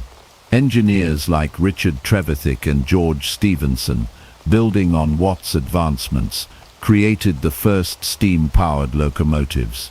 In 1804, Trevithick constructed the first railway locomotive capable of hauling heavy loads on iron rails. By 1829, Stephenson's rocket demonstrated that steam locomotives could provide fast, reliable transportation over long distances. The rapid spread of railways stitched entire nations together, shrinking travel times and opening new economic possibilities. Cities grew along railway lines, and markets expanded as goods could now be transported quickly and cheaply across great distances. Steam power also revolutionized maritime travel. Before steam, ships relied entirely on wind and current, making voyages unpredictable and time-consuming. The advent of steamships, such as Robert Fulton's Clermont in 1807, allowed vessels to travel upstream and maintain consistent schedules. Oceanic steamships soon followed, accelerating global trade and making international travel more accessible. The world became smaller, economies became more interconnected, and cultural exchanges increased dramatically. The ripple effects of Watt's improved steam engine were vast. Industries experienced explosive growth, with factories producing goods at unprecedented rates. Urban centers swelled with workers seeking new opportunities. Infrastructure projects like canals, bridges, and later railroads reshaped landscapes. Innovation thrived, as the principles of steam power inspired further technological advancements, from steam hammers to mechanical looms. However, these advancements came with significant consequences. The reliance on coal to fuel steam engines led to widespread environmental degradation, with cities cloaked in soot and rivers polluted by industrial runoff. The working conditions in the new factories were often brutal, characterized by long hours, dangerous machinery, and minimal protections for workers. Despite these challenges, the momentum of industrial progress was unstoppable. James Watt's contribution was not merely technical, it was transformational. His improvements to the steam engine unlocked new dimensions of human potential and ushered in an era of rapid, relentless change. He demonstrated the power of applying scientific understanding to practical problems, inspiring countless others to innovate and push the boundaries of what was possible. The story of steam power is ultimately the story of human ambition and creativity. James Watt did not invent the steam engine, but through his vision, persistence, and engineering genius, he perfected it and turned it into the driving force behind the Industrial Revolution. His legacy endures in every train that crosses a continent, every factory that hums with machinery, and every technological leap that traces its roots back to the harnessing of steam. Watt's work laid the essential foundation for the modern world, where energy, technology, and human enterprise intersect to create an ever-changing future. Before the Industrial Revolution took full form, most goods were produced through cottage industries. Families worked from their homes, spinning thread, weaving cloth, and creating finished products by hand. This system, while intimate and skill-driven, was slow, inconsistent, and limited in scale. A series of groundbreaking inventions in the textile industry would soon change everything, pulling production out of homes and concentrating labor in large, centralized factories. One of the earliest and most significant innovations was the spinning jenny, invented by James Hargreaves in 1764. The spinning jenny allowed a single worker to spin multiple spools of thread simultaneously, dramatically increasing productivity. Where once a spinner could only work one thread at a time, now they could manage 8, 16, or even more. This machine greatly reduced the time and labor required to produce yarn, making cloth cheaper and more abundant. Shortly after the spinning jenny, another invention pushed textile production even further. In 1769, Richard Arkwright developed the water frame. Unlike the spinning jenny, which was operated by hand, the water frame used water power to drive the spinning process. The machine produced stronger, finer thread and worked much faster than manual methods. Because of its reliance on water power, Arkwright's invention led to the construction of large mills near rivers and streams, marking one of the first major shifts towards centralized factory production. In 1785, Edmund Cartwright introduced the power loom, an invention that mechanized the weaving process. Weaving, once an entirely manual and labor-intensive craft, could now be performed by machines at a much faster rate. The power loom synchronized the speed of weaving with the spinning innovations, allowing for continuous and large-scale textile production. Factories equipped with power looms grew rapidly, and the traditional hand weavers could not compete with the speed and efficiency of mechanized production. These technological breakthroughs fundamentally altered the nature of work. Cottage industries declined sharply as factories grew larger and more dominant. Workers who had once set their own hours and controlled their own pace found themselves laboring under strict schedules set by factory owners. The shift to factory work also introduced a new labor dynamic, with men, women, and even children working long hours under often grueling and dangerous conditions. Urbanization accelerated as people moved from rural areas to towns and cities in search of factory jobs. Cities like Manchester and Birmingham expanded rapidly, becoming bustling centers of industry. While factory work offered steady wages, it also brought a loss of independence and subjected workers to harsh environments, with few regulations to protect their health and safety. Despite the challenges, the rise of factories fueled economic growth and innovation. Mass production made goods more affordable and accessible to a broader segment of the population. It also stimulated demand for raw materials, transportation infrastructure, and new technologies, setting off a chain reaction of industrial advancement. The transformation from cottage industries to mass production in factories was not merely a shift in where goods were made, it was a profound social and economic revolution. The inventions of the spinning jenny, water frame, and power loom redefined labor, reshaped communities, and laid the foundation for the modern industrial economy. This pivotal chapter in history demonstrated humanity's capacity to harness technology in pursuit of greater efficiency, forever changing how societies functioned and how people lived their daily lives. The rapid growth of industry during the Industrial Revolution was fueled by two critical resources, iron and coal. These materials formed the backbone of industrialization, providing the essential building blocks and energy needed to power new machines, build infrastructure, and support expanding cities and industries.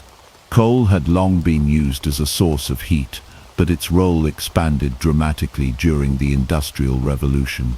Steam engines, which became widespread thanks to improvements by James Watt, required large amounts of coal to operate. The need for coal drove the expansion of mining operations, especially in Britain, where rich coal seams were plentiful. Coal-powered factories, heated homes, and fueled the engines of trains and ships, making it the dominant energy source of the era. Equally important was iron. Before the Industrial Revolution, iron production was limited and expensive, largely dependent on small-scale bloomeries that used charcoal as a fuel. This changed with innovations in smelting and refining processes. One of the most significant advancements came from Henry Cort, an English metallurgist, who developed the puddling process in the 1780s. The puddling process involved stirring molten iron in a furnace to remove impurities, producing a much higher quality of wrought iron that was stronger and more malleable. Cort also introduced rolling mills, which mechanically shaped iron into bars, sheets, and other useful forms. These innovations made iron more affordable and available in larger quantities, accelerating its use in construction, machinery, tools, and transportation. Iron became essential for building steam engines, railroad tracks, bridges, ships, and later, large-scale buildings and factories. The combination of abundant coal and improved iron production created a powerful feedback loop. Coal mining tools and transportation systems were made from iron, while coal provided the energy to extract and process more iron. Railroads, one of the most transformative developments of the period, relied heavily on both materials, iron rails and locomotives, powered by coal-fired steam engines, enabled faster, cheaper, and more reliable movement of goods and people. The demand for coal and iron also had profound social and economic effects. Mining towns grew rapidly as people sought employment in the expanding industries. However, working conditions in mines were extremely dangerous. Accidents, collapses, and respiratory illnesses from coal dust were common, and child labor was widespread. Despite these hardships, the promise of steady work drew many rural families into mining communities, fueling further urbanization. Iron and coal did not just power industry, they reshaped landscapes and lives. Rivers were redirected to service mills and factories, hills were hollowed out for mining, and cities were transformed by iron-framed buildings and expansive rail networks. The materials became symbols of industrial might and progress, celebrated in art, literature, and politics of the time. The availability and exploitation of iron and coal laid the foundations of the modern industrial economy. They enabled the mass production of goods, the expansion of trade networks, and the rise of new social classes, particularly the industrial working class and the entrepreneurial bourgeoisie. Innovations like Henry Court's puddling process were crucial turning points, demonstrating how technological advances could unlock new levels of productivity and economic growth. Ultimately, the story of iron and coal during the Industrial Revolution is a story of human ingenuity meeting natural resources at a moment of profound change. Together they built the physical and economic infrastructure of a new world, setting the stage for the unprecedented advances and challenges that would follow. In the late 18th and early 19th centuries, transportation underwent a series of dramatic transformations that reshaped economies, societies, and the very geography of nations. Before these changes, moving goods over land was slow, expensive, and limited to what could be carried by horse-drawn carts or small boats along natural rivers. The Industrial Revolution demanded faster, more efficient means of moving raw materials and finished products, and innovators rose to meet that challenge. One of the earliest transportation revolutions came with the construction of canals. Canals provided a controlled and reliable means of moving heavy goods across long distances. Britain led the way with the construction of the Bridgewater Canal in 1761, built by engineer James Brindley for the Duke of Bridgewater. Designed to transport coal from the Duke's mines to the industrial city of Manchester, the canal dramatically reduced the price of coal in the city and demonstrated the economic potential of canal transport. A flurry of canal building followed, creating a network that linked major industrial centers with ports and raw material sources. These artificial waterways allowed boats to carry far greater loads than could ever be moved over muddy and rutted roads, boosting trade and accelerating industrial growth. While canals revolutionized the transportation of goods over water, a new development on land would soon overshadow them. Railways, powered by steam locomotives, offered speed and flexibility that canals could not match. One of the pivotal figures in railway development was George Stephenson, an English engineer who designed one of the first successful steam locomotives. In 1829, Stephenson's locomotive, the Rocket, won the Rainhill Trials, a competition to determine the best engine for the new Liverpool and Manchester Railway. The Rocket reached speeds of up to 30 miles per hour, an astonishing feat at the time. Its success proved that railways could offer rapid, reliable, and large-scale transportation for both goods and passengers. Railroads quickly expanded across Britain and then throughout Europe and North America, shrinking travel times, lowering costs, and linking distant regions together. The railway network became the arteries of the industrial world, enabling industries to flourish far from rivers and ports. At the same time, steam power was transforming maritime transport. Robert Fulton, an American engineer and inventor, successfully demonstrated the potential of steamships with his vessel, the Clermont, in 1807. The Clermont traveled up the Hudson River from New York City to Albany in just 32 hours, proving that steam-powered ships could move against currents and winds with reliable schedules. Steamships soon came to dominate rivers, lakes, and coastal routes. Ocean-going steamships followed, gradually replacing traditional sailing vessels for long-distance trade. This revolution in maritime transport shrank the world dramatically, allowing goods, people, and information to move faster than ever before between continents. Global commerce expanded rapidly, with raw materials flowing from colonies to industrial centers and finished goods traveling in the opposite direction. The cumulative effect of these transportation innovations was profound. Costs of moving goods fell dramatically, making products more affordable and markets more accessible. Fresh food, manufactured goods, and raw materials could now travel far greater distances, supporting urbanization and the rise of national and international economies. Travel became more democratized as middle-class and even working-class people gained access to faster and more affordable transportation. The world grew smaller, interconnected by networks of rails, canals, and steamships. The transformation of transport during the Industrial Revolution was not just a story of technology, but of human ambition and vision. Entrepreneurs, engineers, and workers collaborated to overcome immense challenges, from rugged landscapes to technical limitations. Their efforts created systems of movement that underpinned the modern industrialized world and continue to influence how we live and work today. Transport innovations like canals, railways, and steamships not only moved goods and people, but also ideas and cultures.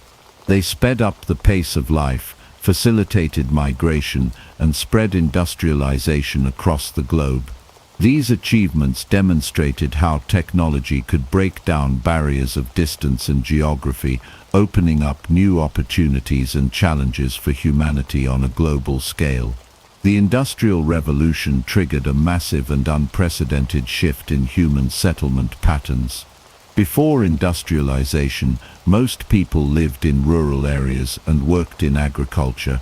However, the promise of factory jobs and better wages pulled millions into newly industrialized cities. This rapid urbanization transformed the landscape of nations, especially in Britain, where cities like Manchester and Birmingham exploded in size almost overnight. Manchester became the quintessential industrial city. Originally a modest market town, it expanded rapidly due to its booming textile industry. Cotton mills dominated the skyline, and the city became known as Cottonopolis. Similarly, Birmingham evolved from a small town into a major center for metalworking and manufacturing. Its skilled workforce and diverse industries earned it the nickname the workshop of the world. These cities grew chaotically, with little planning or regulation. Fields and farmlands gave way to crowded streets, lined with hastily constructed housing blocks to accommodate the influx of workers. Living conditions in these new industrial cities were often grim. Overcrowding was rampant. Entire families sometimes lived in single-room dwellings without proper ventilation or sanitation.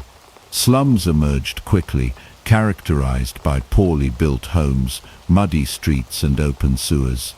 Diseases such as cholera, typhus, and tuberculosis spread rapidly in the cramped and unsanitary environments. Infant mortality rates were shockingly high, and average life expectancy in some industrial cities dropped dramatically compared to rural areas. Clean water was scarce, and waste disposal was primitive. In many neighborhoods, human and industrial waste was dumped into nearby rivers, contaminating drinking supplies. The lack of public health infrastructure meant that outbreaks of deadly diseases could decimate entire communities within weeks. Medical knowledge at the time was limited, and governments were slow to respond to the growing health crises. Despite these harsh realities, industrial cities also offered new opportunities. For many, the chance to earn regular wages, even in difficult conditions, represented a significant improvement over the uncertainties of rural agricultural life. Cities became centers of innovation, culture, and social mobility. New public institutions such as schools, libraries, and hospitals began to appear, though access was often limited at first to wealthier citizens. The challenges of urbanization eventually sparked reforms. Public health movements gained momentum in the mid-19th century, leading to initiatives like clean water supplies, sewage systems, and public parks to improve urban living conditions. Activists and reformers pushed for better housing, labor laws, and sanitation reforms, laying the groundwork for modern urban planning and public health policies. Urbanization during the Industrial Revolution was a double-edged sword. It drove economic growth, technological progress, and cultural dynamism, but it also brought intense human suffering and exposed the need for systemic change. Cities like Manchester and Birmingham stood as both symbols of industrial achievement and stark reminders of the costs of rapid, unregulated growth. The rise of industrial cities reshaped not only landscapes, but also social structures, economies, and ways of life. Urbanization became a defining feature of modern civilization, influencing patterns of living and working that continue to shape societies around the world today. The Industrial Revolution profoundly reshaped human society in ways never before seen in history. As industries expanded rapidly, so did the insatiable demand for labor. Men, women, and even children found themselves pulled from rural fields into urban factories, mines, and mills, where they endured long hours under brutal and often dangerous conditions. While the revolution propelled technological progress and economic expansion, it simultaneously exposed deep social inequalities, entrenched poverty, and human suffering, eventually igniting the early labor movements that would rise to challenge exploitation and fight for workers' rights. One of the most tragic and heartbreaking aspects of early industrialization was the widespread and accepted use of child labor. Children as young as 5 or 6 were employed in factories, mines, and workshops. They worked 12 to 16 hours a day, 6 days a week, often in environments thick with dust, heat, and peril. In textile mills, children cleaned and operated heavy machinery, slipping between moving parts where adults could not fit, at great personal risk. In coal mines, children hauled heavy loads through narrow tunnels barely large enough for them to crawl through, constantly threatened by cave-ins and explosions. Paid only a fraction of adult wages, these young workers often suffered from stunted growth, chronic illnesses, and lifelong health problems caused by their exposure to harsh and hazardous conditions from an early age. Adult workers faced similar brutal realities. Factory owners imposed grueling work schedules with minimal breaks and no regard for physical or mental health. Wages were kept low to maximize profits, and safety measures were either rudimentary or entirely absent. Injuries from machinery were frequent, often resulting in permanent disabilities with no compensation. The rapid growth of industrial cities led to severe overcrowding, where entire families crammed into single-room tenements with poor ventilation, inadequate sanitation, and no clean water. Epidemics of cholera, typhus, and tuberculosis swept through working-class neighborhoods where healthcare was scarce and often unaffordable. However, as the injustices of the industrial system became more apparent and more intolerable, workers began to organize and push back. Labor movements emerged, seeking to address exploitation, demand dignity, and improve working conditions. Early forms of collective action included friendly societies, mutual aid organizations, where workers pooled small contributions to support members in times of illness, injury, or unemployment.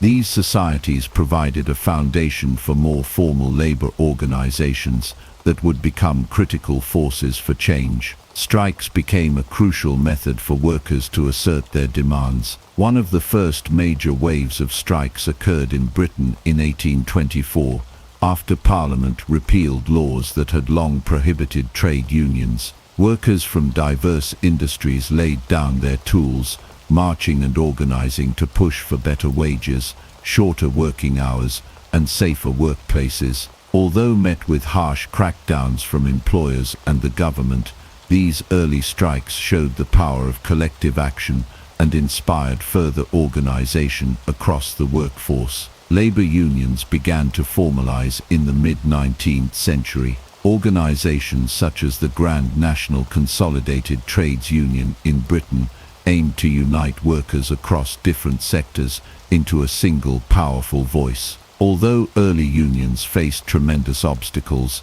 including legal challenges, employer blacklisting, and police repression, they planted the seeds of lasting labor reforms that would bear fruit in the decades to come. Public awareness of industrial labor's horrors grew as journalists, reformers, and writers turned their attention to the plight of the working class. Writers like Charles Dickens captured the grim realities of factory life and urban poverty in novels such as Oliver Twist and Hard Times, stirring public sympathy and calls for change. Activists like Robert Owen and later social reformers pushed for educational opportunities for workers' children, better housing, and safer workplaces. Their efforts pressured governments to begin addressing industrial abuses. Gradually, governments responded with legislation. The Factory Acts in Britain, beginning in 1833, marked the first significant government interventions aimed at protecting workers. These laws limited the working hours of children, mandated some degree of education for young workers, and set the stage for future labor protections. Subsequent acts expanded regulations to improve safety standards, regulate working hours for adults, and establish basic rights for employees. The social impact of the Industrial Revolution was profoundly complex. While it lifted millions out of rural poverty and created new avenues for social mobility, it also condemned countless individuals to lives of relentless hardship and exploitation. Yet it was within this crucible of suffering that the modern labor movement was born. The struggle for fair wages, humane working conditions, and workers' rights became an enduring legacy of the Industrial Revolution. The story of labor during this transformative era is ultimately one of resilience, resistance, and hope. It shows how, even against overwhelming odds and powerful industrial interests, ordinary people could organize, demand justice, and enact meaningful social change. Their courage and perseverance laid the foundation for the labor protections, workplace safety standards, and human rights principles that are now cornerstones of modern societies around the world. Their fight remains a testament to the enduring human spirit and the unyielding quest for dignity and fairness in the face of adversity. The Industrial Revolution, while often associated with Britain, had far-reaching effects that influenced and transformed nations across the globe. As industrialization spread, key figures in countries like the United States, Germany, and Japan played pivotal roles in shaping the trajectory of global industry. The spread of technology, ideas, and labor practices made the Industrial Revolution a worldwide phenomenon that reshaped economies and societies from America to Asia. In the United States, Eli Whitney was a central figure in the industrialization process. Whitney's invention of the cotton gin in 1793 revolutionized the cotton industry, making cotton production more efficient and profitable. This invention, which could separate cotton fibers from seeds much faster than manual labor, helped the American South become a global leader in cotton production. It also had a profound impact on the economy, contributing to the rise of textile factories in the North, which fueled the nation's industrial growth. Whitney's other significant contribution was the development of interchangeable parts for firearms, a concept that revolutionized manufacturing by allowing for mass production and the assembly of products with standardized replaceable components. This concept spread beyond firearms, laying the groundwork for modern manufacturing processes that would be adopted by industries across the world. While Whitney was laying the foundations of industrialization in America, Europe was also undergoing a transformation. In Germany, the Krupp family became a symbol of industrial power and innovation. Founded in the 19th century, the Krupp company initially produced cast steel, but grew to dominate the production of weapons and other heavy machinery. The family's commitment to technological development and mass production techniques enabled them to become a leader in Europe's industrial landscape.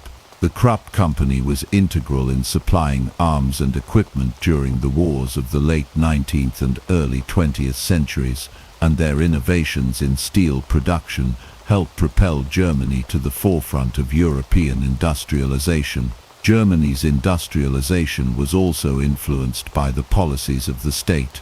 The Prussian government played a central role in fostering industrial growth through infrastructure projects, like the construction of railways and the establishment of protectionist tariffs that shielded emerging industries from foreign competition.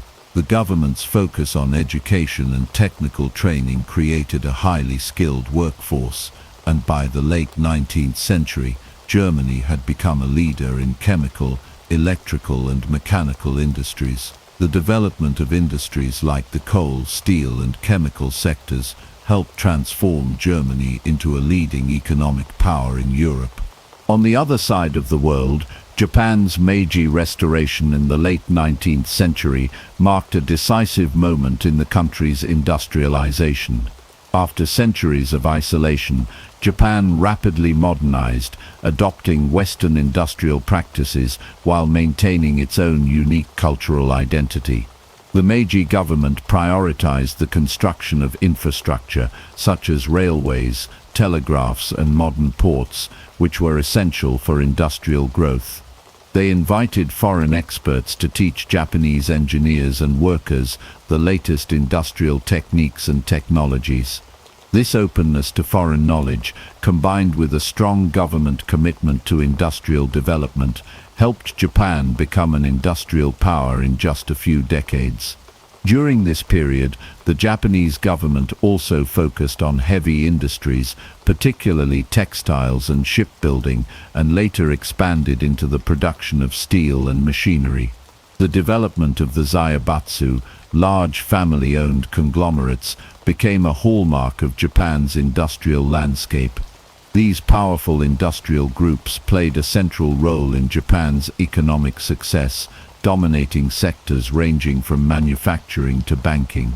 By the early 20th century, Japan had transformed from a feudal society into an industrialized nation, competing with the Western powers on the global stage. The spread of industrialization beyond Britain was a complex process, influenced by the unique political, economic and social conditions of each country. In America, the availability of natural resources like coal, iron and cotton provided the foundation for industrial growth. In Germany, the combination of state support, technological innovation and a skilled workforce enabled the country to become an industrial powerhouse. Japan's rapid industrialization, driven by the Meiji government's determination and foreign expertise, set the stage for the nation to become a key player in global manufacturing. These figures and events represent just a few examples of how industrialization spread worldwide. Each country adapted industrialization to its own context, influencing the course of global history. While the British were the first to experience the Industrial Revolution, the innovations of figures like Eli Whitney, the Krupp family, and the Meiji reformers helped ensure that the impact of industrialization was felt far beyond the British Isles. By the early 20th century, industrialization had become a global phenomenon, shaping economies, societies, and geopolitics in profound and lasting ways. The Industrial Revolution was a seismic event in human history, and its impact continues to resonate throughout the modern world. While it began in Britain in the late 18th century, its effects quickly spread across the globe, reshaping economies, societies, and cultures in profound ways.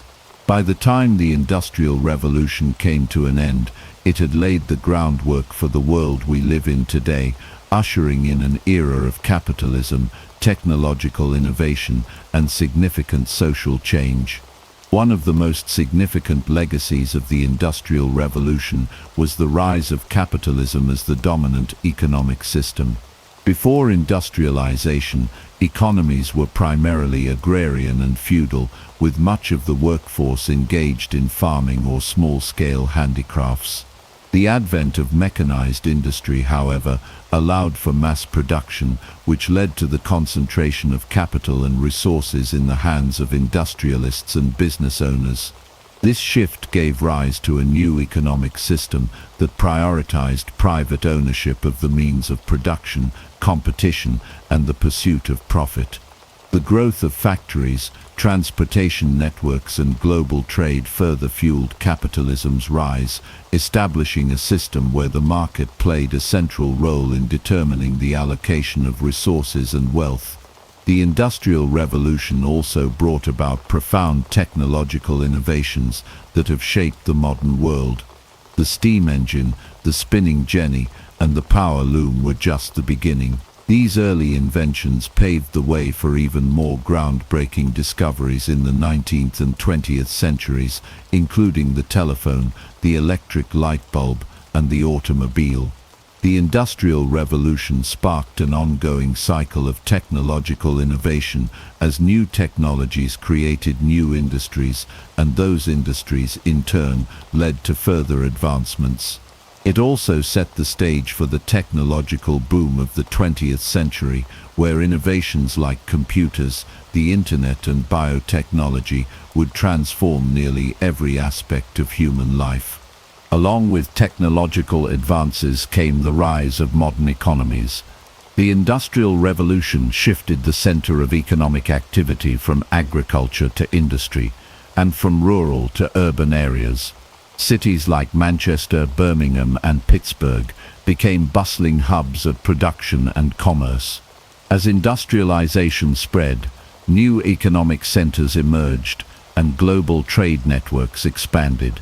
Countries that had once been dependent on agriculture and handicrafts began to specialize in mass production, exporting goods to markets around the world.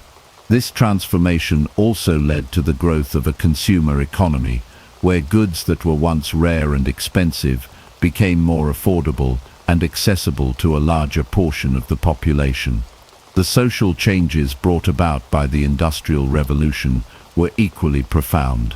The rise of factories and mechanized labor drastically changed the nature of work.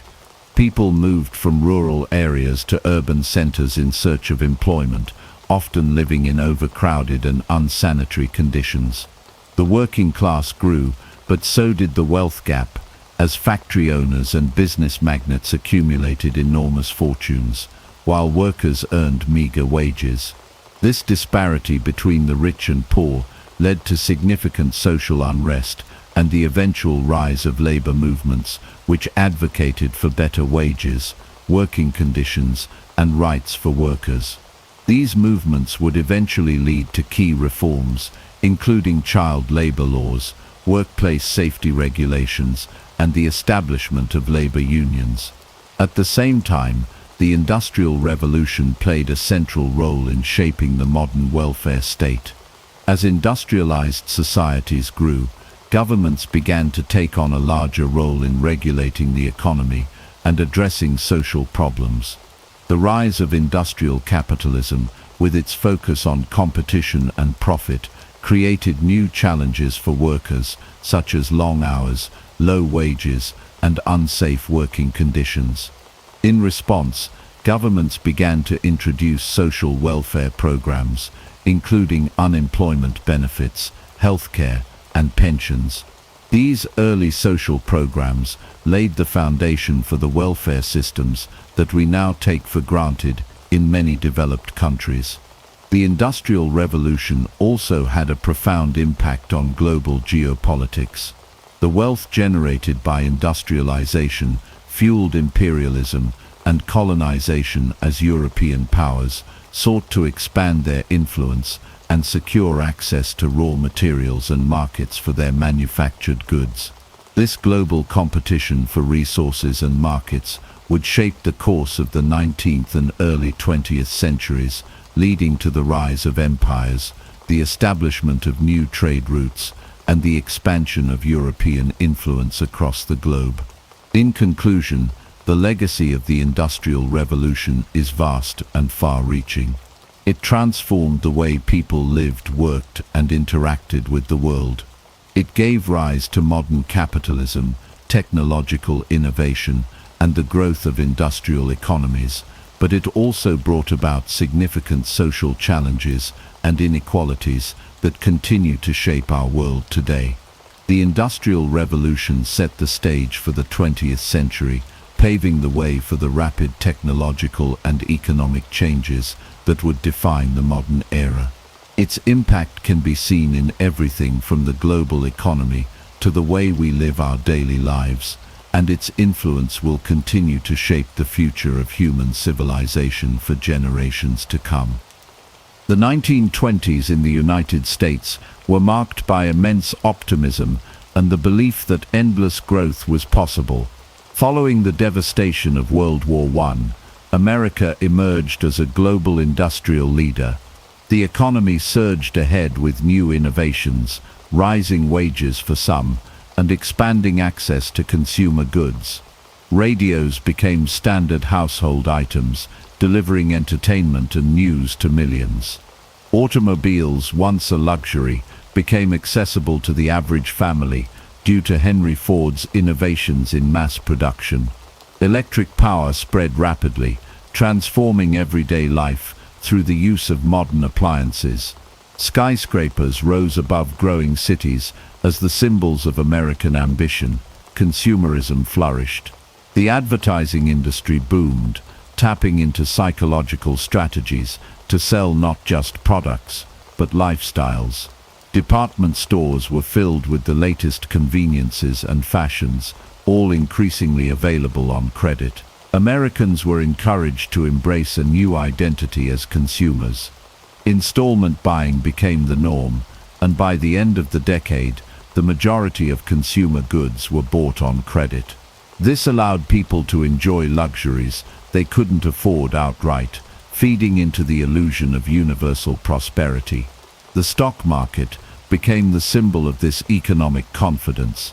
From 1921 to 1929, stock prices soared and investing became mainstream. People from all walks of life jumped into the market, driven by tales of fortunes made overnight. Brokers offered easy credit through margin accounts, allowing people to purchase stocks with borrowed money. As the market rose, so did the appetite for risk. Investment trusts and other speculative vehicles multiplied, offering the illusion of diversification and safety, while concealing shaky fundamentals. However, the glittering surface of the Roaring Twenties masked critical vulnerabilities. Rural America was struggling. Farmers who had ramped up production during World War I faced a brutal downturn as global demand fell. Prices for crops collapsed. Many farmers had taken on debt to buy tractors and expand operations, only to find themselves unable to repay their loans. Foreclosures and bankruptcies spread across the countryside. Income inequality soared. By the end of the decade, the top 1% of Americans controlled over a third of the nation's wealth. Corporate profits surged, but wages for most workers stagnated. This imbalance created an economy where production outpaced the ability of consumers to purchase goods. While cities sparkled with modernity, many rural communities lived in poverty. Government policies during the decade favored business and limited regulation. President Calvin Coolidge's administration upheld a philosophy of minimal government interference. His famous declaration that the business of America is business reflected a widespread belief in laissez-faire capitalism. This hands-off approach extended into banking and finance, where little was done to manage the growing risk. The Federal Reserve, still a young institution, failed to use its tools effectively. For much of the 1920s, it kept interest rates low, encouraging borrowing. It wasn't until 1928 that it raised rates to try and cool the overheated market, but by then, speculation had run rampant. The central bank acted inconsistently and without a clear strategy, missing opportunities to prevent the looming collapse. Herbert Hoover, elected in 1928, was a man of intelligence, experience, and public service. He had gained international respect for his humanitarian work during and after World War I.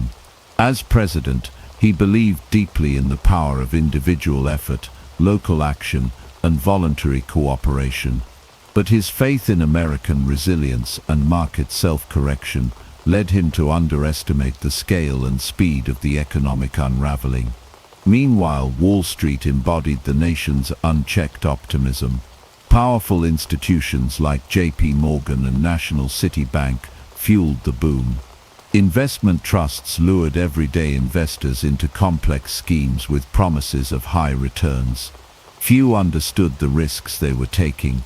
Newspaper headlines focused on market highs, further feeding the frenzy. By the summer of 1929, the economic engine began to sputter. Steel output dropped. Automobile sales declined. Construction faltered. But the public remained entranced by rising stock prices. Few listened to the warnings of economists and skeptical financial experts. The myth of permanent prosperity had taken root. The Roaring Twenties were a decade of technological progress, cultural transformation, and unprecedented economic growth. But they were also a time of reckless speculation, rising inequality, and policy failures. Beneath the surface of apparent prosperity lay deep cracks in the economic foundation. In the next chapter, we will examine how those cracks widened into a catastrophic collapse that brought the global economy to its knees. By the fall of 1929, the American economy stood on a precipice. The illusion of endless prosperity had gripped the nation, fueled by a decade of growth, rising stock prices, and unchecked speculation. But behind the euphoria were warning signs: declining industrial output, slowing consumer spending, and an overextended stock market swollen with borrowed money. What happened next would become a defining moment in American history. October 24th, 1929, known as Black Thursday, marked the beginning of the end for the roaring stock market. That morning, panic gripped Wall Street as millions of shares were dumped in a flurry of fear. Prices plummeted. Rumors of financial instability had triggered a wave of sell-offs, and investors rushed to get out. By the end of the day, nearly 13 million shares had changed hands, a record at the time. Major banks, including J.P. Morgan and Company, intervened by pooling resources to buy large blocks of stock and restore confidence. It worked temporarily. The market stabilized, and many hoped the worst had passed. But the reprieve was short-lived. Just 4 days later, on Monday, October 28th, Black Monday, the market suffered a devastating blow. The Dow Jones Industrial Average dropped nearly 13% in a single day. Panic returned with full force. The psychological impact of the crash deepened as newspapers across the country reported massive losses. Confidence evaporated.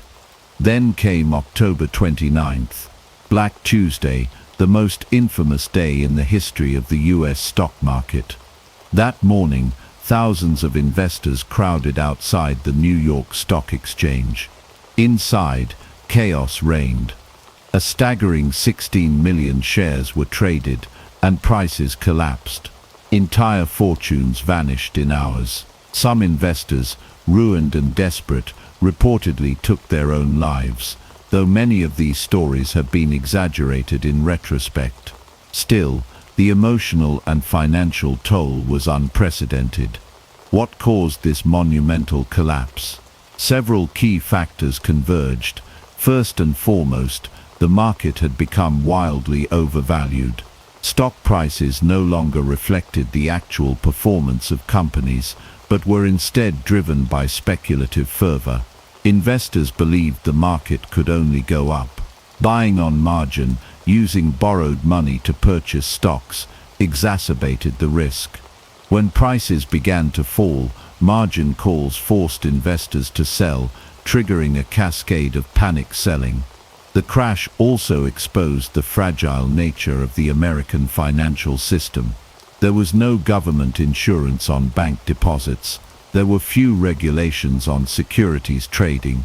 As the crash unfolded, banks that had heavily invested in the market or lent money to investors began to fail. While the Federal Reserve had the tools to intervene, it chose to stand aside, believing the market would self-correct. Despite the widespread damage, it is important to understand that the stock market crash did not cause the Great Depression. Rather, it signaled the beginning of a much deeper economic unraveling. In the months that followed, consumer confidence declined. People cut back on spending. Businesses reduced production. Layoffs increased.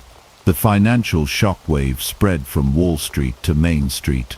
Credit markets froze. Banks tightened lending. Thousands of small banks failed, wiping out the savings of millions of Americans. Without access to credit, businesses couldn't operate, and consumers couldn't buy. A vicious cycle of decline took hold. Farm prices collapsed even further.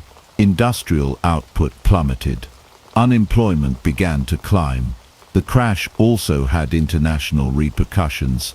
The US was a major creditor nation, and as American banks faltered, they called in loans from Europe. This put enormous pressure on already fragile European economies, particularly in Germany, which was still struggling under the burden of reparations from World War I. Global trade contracted. Nations raised tariffs in a desperate attempt to protect their economies, further exacerbating the downturn. The stock market crash of 1929 was the spark that ignited the global economic crisis. It shattered illusions of invincibility and exposed the underlying weaknesses of the US and world economies. But it was only the beginning. The years that followed would bring bank failures, mass unemployment, and widespread suffering. In the next chapter, we will examine how these early tremors grew into a full-blown economic disaster, and how a nation struggled to understand what went wrong. The immediate aftermath of the stock market crash in 1929 set off a devastating chain of events that rippled through the entire economy. What began as a financial shock quickly escalated into a full-blown banking crisis. By 1933, the United States had entered the darkest phase of the Great Depression, characterized by widespread bank failures, evaporating savings, and the deepening human toll on ordinary Americans. The fragile financial system that had once been seen as a bedrock of American prosperity now lay exposed, unable to withstand the strain of a collapsing economy. As the stock market plummeted, the first victims were those who had invested heavily in stocks. For many, their investments were not only wiped out, but they had also borrowed money to buy shares. With margin calls and the collapse of the stock market, individuals who had been optimistic about the future now found themselves drowning in debt. But the effects didn't stop there. The entire banking system was deeply connected to the stock market, and many of the nation's banks had invested heavily in the now worthless stocks. In the wake of the crash, panic spread like wildfire. Fearful depositors, seeing their banks in financial trouble, rushed to withdraw their savings. The problem was that most banks did not keep enough cash on hand to meet the massive demand for withdrawals. The so-called bank runs became widespread, and many institutions, unable to meet their obligations, were forced to close their doors. This caused even more panic, as people realized that their savings were no longer accessible. It was a vicious cycle. Bank closures led to more panic, which led to more bank failures. Between 1930 and 1933, the United States saw nearly 10,000 bank failures. Small community banks, which had been the backbone of many local economies, were hit especially hard. The failure of these banks left millions of Americans without access to their hard-earned money. Farmers, small business owners, and working-class families were particularly vulnerable. Without their savings, many were left destitute. Part of the reason for the catastrophic failures was the absence of federal deposit insurance. Before the creation of the Federal Deposit Insurance Corporation (FDIC) in 1933, there was no government protection for bank deposits. This meant that if a bank failed, depositors had no recourse to recover their savings. Many Americans had no idea how fragile the banking system was until it was too late. Compounding the problem was the gold standard, which limited the ability of the U.S. government to respond effectively to the crisis. Under the gold standard, the U.S. could only issue as much money as it had in gold reserves. This created a situation in which the government had limited flexibility to expand the money supply and stimulate the economy. The gold standard tied the hands of policymakers who desperately needed to inject liquidity into the system to ease the banking crisis. As banks failed and the economy contracted, the U.S. was unable to use monetary policy to address the growing crisis. The collapse of the banking system had a direct and profound impact on the lives of millions of ordinary Americans. People who had spent decades saving for retirement or building a small business found themselves losing everything in the blink of an eye. Farmers who had borrowed money to buy land or equipment saw their properties foreclosed. In some cases, entire families lost their homes and livelihoods. For many, the failure of the banks meant not just the loss of savings, but the end of their hopes and dreams. Take, for example, the story of the McAllister family in rural Indiana. They had worked for years to save enough money to buy a small farm. With the purchase, they hoped to build a secure future for their children. But when the bank that held their savings collapsed in 1931, the McAllisters lost everything. The bank's failure meant that the mortgage on their farm was called in, and they were unable to make the payment. Their home was foreclosed, and they were forced to leave the land that had been their only source of livelihood. The McAllisters were not alone. There were countless other families like them across the country. In cities, the impact was just as severe. The collapse of banks led to widespread unemployment.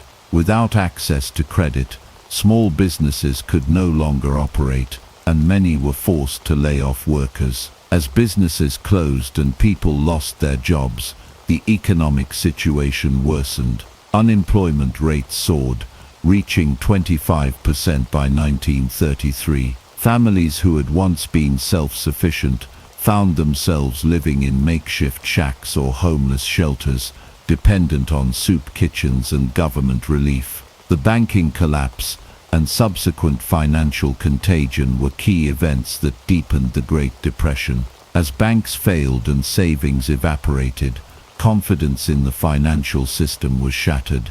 The resulting loss of wealth and the inability to access credit led to a dramatic contraction of the economy. The pain of the banking crisis was felt by nearly every American, but it was the poorest and most vulnerable who suffered the most. This period of financial devastation lasted for years. As more banks failed and more businesses closed, the economic landscape became increasingly bleak. Farmers were hit especially hard, as falling commodity prices, rising debt, and the failure of local banks created a perfect storm of economic hardship.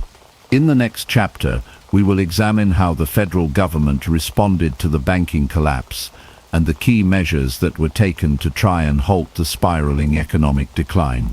The Great Depression, which began in the United States in 1929, quickly spread across the globe, affecting countries in Europe, Latin America, Asia, and beyond. While the initial cause of the crisis was the collapse of the stock market, the far-reaching consequences of the Depression were a result of global economic interdependence. The effects of the crash were felt deeply in nations that were already fragile, and the interconnectedness of international trade, debts, and policies caused the crisis to spiral out of control, transforming a national disaster into a worldwide catastrophe. In Europe, the Depression hit particularly hard. Many countries had still not fully recovered from the devastation of World War I, and the global economic downturn exacerbated existing problems. One of the most affected nations was Germany, which had been burdened by crippling reparations payments as part of the Treaty of Versailles. The German economy had relied heavily on loans from American banks to meet these obligations. When the US economy collapsed and American banks stopped lending, Germany's ability to pay reparations was severely hampered. This led to a chain reaction. The German economy contracted further, unemployment skyrocketed, and political instability grew. The economic strain in Germany contributed to the rise of extremism, which would eventually lead to the election of Adolf Hitler in 1933. In Britain, the Depression caused severe deflation as the British pound came under pressure.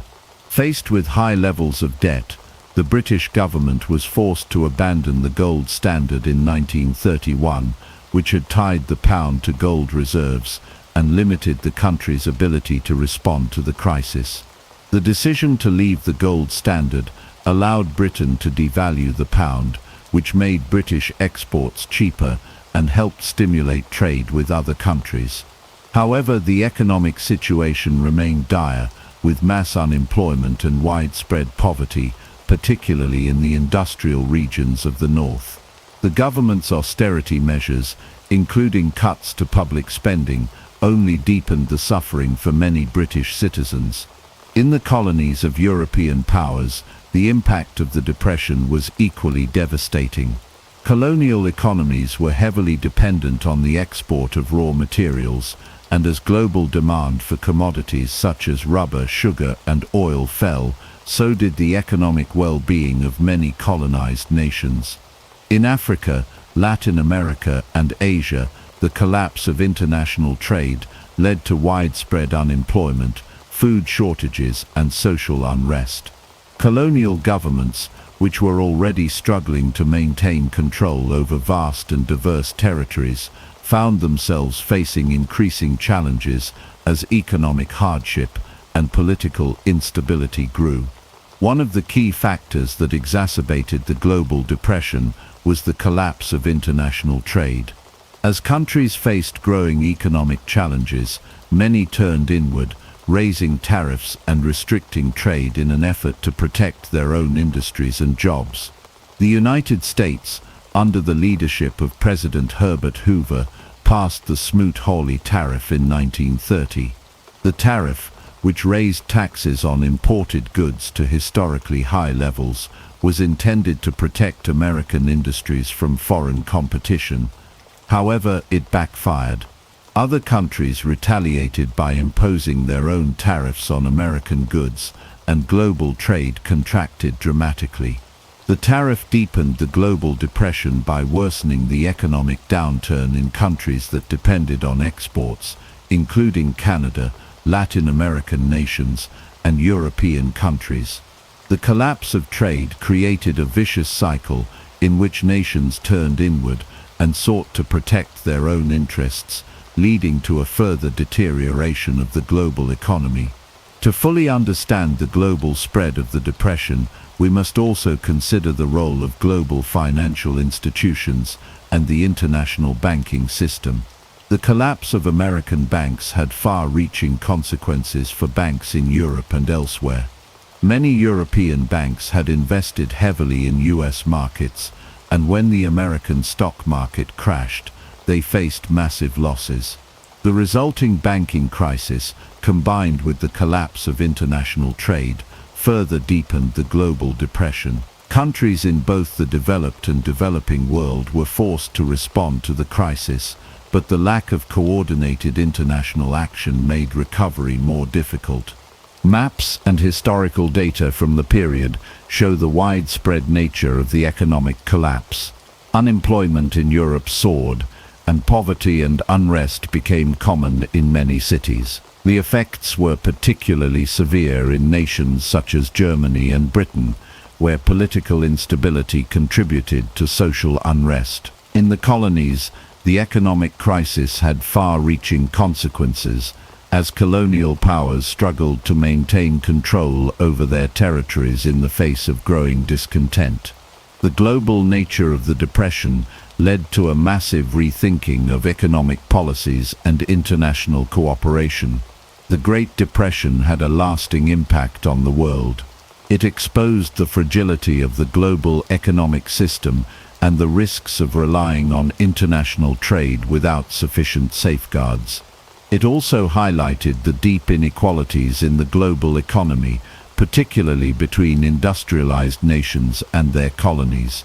The failure of the international system to prevent the depression from spreading contributed to the growing disillusionment with free market capitalism and laid the groundwork for the rise of more interventionist economic policies in the years to come.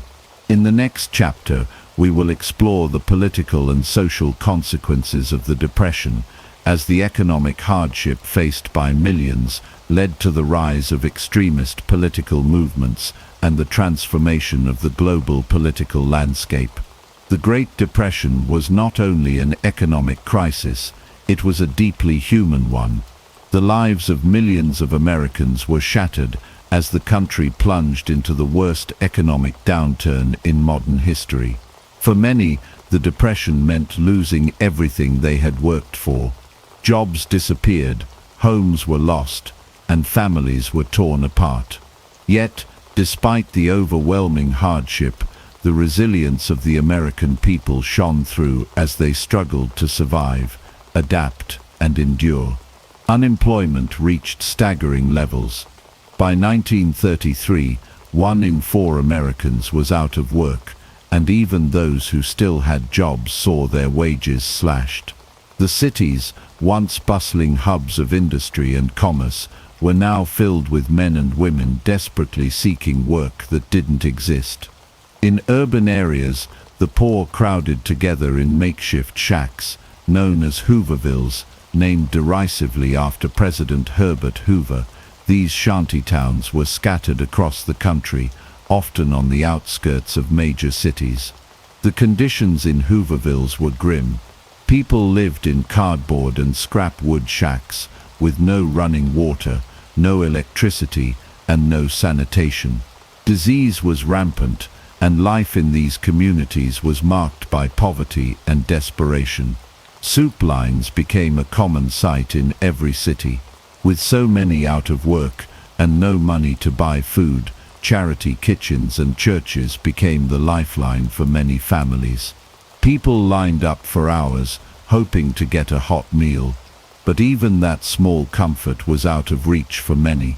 The food was often basic and inadequate, but for the hungry, it was a rare taste of sustenance in an otherwise bleak existence. Families often went without, rationing what little food they had left in an effort to survive. Children, Once the hope and future of their families were now an added burden as parents struggled to provide for them. Many mothers with heavy hearts fed their children what little they could while they themselves went without.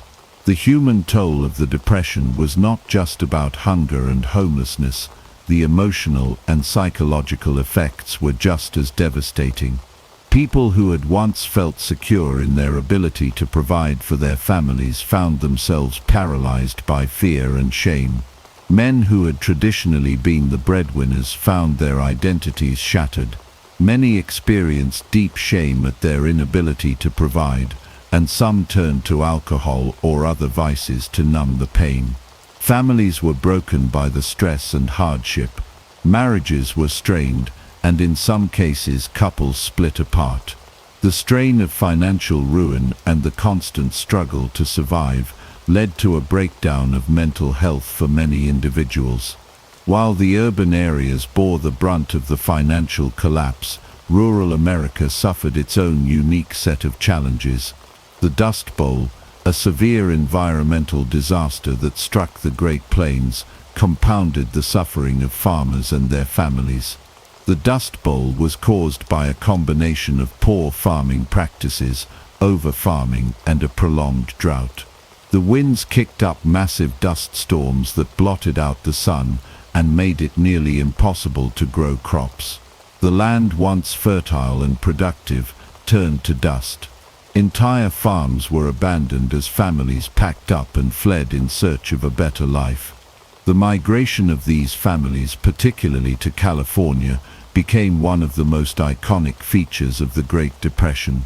The Dust Bowl migrants, often referred to as Okies, left behind their homes and farms in Oklahoma, Arkansas, Texas, and other parts of the Great Plains. They traveled westward, hoping to find work in California's agricultural fields. What they found was more hardship. California, struggling with its own economic problems, was unable to provide the relief that these migrants desperately needed. Instead, they were met with hostility and discrimination. Many were forced into camps where conditions were little better than the ones they had left behind. But still, they held on to the hope that a better life awaited them. They lived on the margins of society, scraping together whatever work they could find in the fields, often for meager wages. They were the forgotten Americans, struggling to survive in an America that had turned its back on them. Interviews and letters from the period provide a powerful window into the emotional landscape of the Great Depression. One letter from a mother in a Hooverville in Chicago, written to her sister, poignantly describes the toll the Depression has taken on her family. "We haven't had a decent meal in weeks, and I'm so tired, but I have to keep going for the kids. I just don't know how much longer we can last." Another letter from a father in the Dust Bowl states, "We worked the land for so long, but now it's all gone. The dust keeps blowing, and I don't know what we're supposed to do. I've lost everything." These voices of despair were echoed by countless others across the country. Diary entries from the period, written by individuals facing the hardest times of their lives, provide a deeply personal perspective on the emotional cost of the Depression. One diary entry from a young woman living in a small town in Texas reads, "Every day feels the same. My family doesn't have enough food, and the bank is about to take our house. I'm scared. What happens to us after this? I can't even dream about a better future anymore." Another entry from a migrant mother moving westward describes the pain of leaving home behind. "I don't know if we'll ever make it, but I have to keep telling myself that California will be better. We can't stay here anymore. There's nothing left." Through these voices, through the letters, the diaries, the personal stories, we can begin to understand the human toll of the Great Depression. It was not just an economic catastrophe, but a personal tragedy for millions of Americans. It was a time of hardship, heartache, and survival. Yet it was also a time of incredible resilience. Despite the overwhelming odds, people fought to stay afloat, to keep their families together and to survive. The Great Depression left deep scars, but it also shaped a generation of Americans who learned to endure, to rebuild, and to hope for a better future. In the next chapter, we will explore how the government responded to this unprecedented crisis through a series of bold programs and reforms that sought to alleviate the suffering and lay the foundation for future recovery. As the Great Depression spread across the United States, President Herbert Hoover's policies and actions became the subject of intense debate. Hoover, who had risen to power in 1928 with promises of continuing prosperity, faced a monumental crisis that seemed beyond his control. Despite his intelligence, experience, and strong belief in individualism, his response to the Depression was often seen as inadequate. In his view, government intervention should be limited, but the scale of the economic collapse soon showed that his approach was not enough to stem the tide of suffering. Hoover's early response to the crisis was guided by his belief in the power of private initiative and local government to resolve economic problems. At first, he resisted direct federal intervention, assuming that the economy would naturally recover on its own. He believed that businesses and local charities could provide the necessary relief without federal aid. However, as unemployment soared and the economic situation worsened, Hoover's initial response began to seem increasingly inadequate. One of Hoover's key initiatives was the creation of the Reconstruction Finance Corporation (RFC) in 1932. The RFC was designed to provide emergency loans to banks, businesses and state governments in an effort to stabilize the economy and prevent further collapses. By giving loans to banks, Hoover hoped to ensure that credit would flow again and businesses would stay afloat. The idea was that the RFC would act as a backstop, preventing the complete collapse of financial institutions and providing relief to businesses. However, the RFC's efforts were slow and inconsistent. Many of the loans went to large corporations and wealthy banks, rather than directly assisting individuals who had lost their jobs or homes. The funds that did reach smaller institutions were often too little to make a significant difference. The public, struggling with widespread unemployment and hunger, felt that the federal government's response was not enough. While the RFC may have helped prevent further banking collapses, it did little to alleviate the suffering of everyday Americans. Hoover's reluctance to implement direct relief programs, such as unemployment benefits or public works projects, also led to a growing sense of frustration among the American public. Many people believed that Hoover was too focused on maintaining the principles of limited government and individual responsibility, while the needs of the suffering population were ignored. This growing frustration fueled public discontent and led to the rise of movements that demanded more immediate action. One of the most dramatic manifestations of this frustration was the Bonus Army protest of 1932. The Bonus Army was a group of approximately 20,000 World War I veterans who had been promised a cash bonus for their service, to be paid in 1945. Faced with unemployment, poverty, and homelessness during the Depression, these veterans, along with their families, marched on Washington, D.C. to demand early payment of their bonuses. The Bonus Army's march on the Capitol was initially peaceful, and the protesters camped in makeshift camps near the White House, hoping to meet with President Hoover to discuss their demands. However, Hoover, fearing the political ramifications of granting the veterans' request, refused to meet with them and sent law enforcement to disperse the protesters. As tensions rose, Hoover ordered the U.S. Army, under the command of General Douglas MacArthur, to forcibly remove the veterans from their camps. The military used tanks and tear gas to clear the veterans, and the violent eviction became a shocking spectacle in the national media. The public reaction to the treatment of the Bonus Army was one of outrage. Many Americans were horrified by the sight of war heroes being driven from their encampments by the military, and Hoover's approval rating plummeted. The incident reinforced the perception that Hoover was out of touch with the suffering of ordinary Americans and unwilling to take decisive action to address the crisis. His failure to connect with the public, combined with his reluctance to take bold action, marked a turning point in his presidency. By 1932, Hoover's popularity had eroded to the point where he faced serious challenges in the upcoming presidential election. The American public, exhausted and disillusioned by the Depression, was ready for change. Enter Franklin D. Roosevelt, the Democratic candidate who promised a new approach to the crisis. Roosevelt's campaign focused on providing direct relief to the unemployed, reforming the banking system, and creating public works programs to stimulate the economy. His message of hope resonated deeply with Americans who were struggling to make ends meet. As the 1932 election approached, the contrast between Hoover and Roosevelt could not have been more stark. Hoover, once seen as a competent and capable leader, was now viewed by many as a symbol of government ineptitude. Roosevelt, by contrast, offered a vision of a government that would take bold, decisive action to address the Depression and provide a safety net for those in need.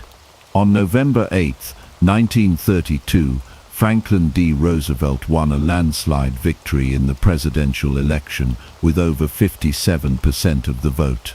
The election of Roosevelt marked a dramatic shift in the political landscape, signaling the end of Hoover's presidency and the beginning of a new era of government intervention and social welfare programs. Roosevelt's New Deal would reshape the American economy and society, setting the stage for a more active role of the federal government in economic affairs. In retrospect, Hoover's presidency is often remembered as a cautionary tale of leadership during a time of crisis. His belief in the principles of limited government and individual responsibility, while noble in theory, proved inadequate when faced with the scale of the Great Depression. Hoover's response to the crisis was too slow, too indirect, and ultimately too limited to prevent the collapse of the American economy or to ease the suffering of millions. The Bonus Army protest and the failure of the RFC to provide meaningful relief to individuals underscored Hoover's inability to meet the needs of the American people. The 1932 election, in which Hoover was decisively defeated by Roosevelt, marked a pivotal moment in American history. The Depression had exposed the shortcomings of Hoover's approach, and the nation was ready for change. Roosevelt's victory ushered in a new era of government intervention and reform, as the country sought to recover from the deepest economic crisis it had ever known.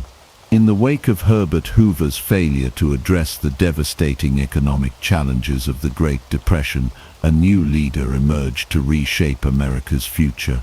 Franklin D. Roosevelt, a former governor of New York with a reputation for energy and optimism, was elected president in 1932.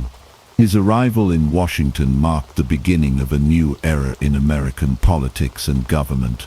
Roosevelt's response to the Depression, known as the New Deal, would transform the nation, redefine the role of the federal government, and offer a glimmer of hope to millions of Americans who had been left in despair.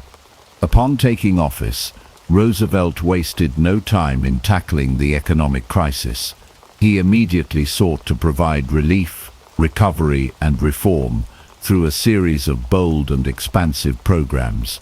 Roosevelt's New Deal aimed to address the immediate needs of the American people, create jobs, and stabilize the financial system.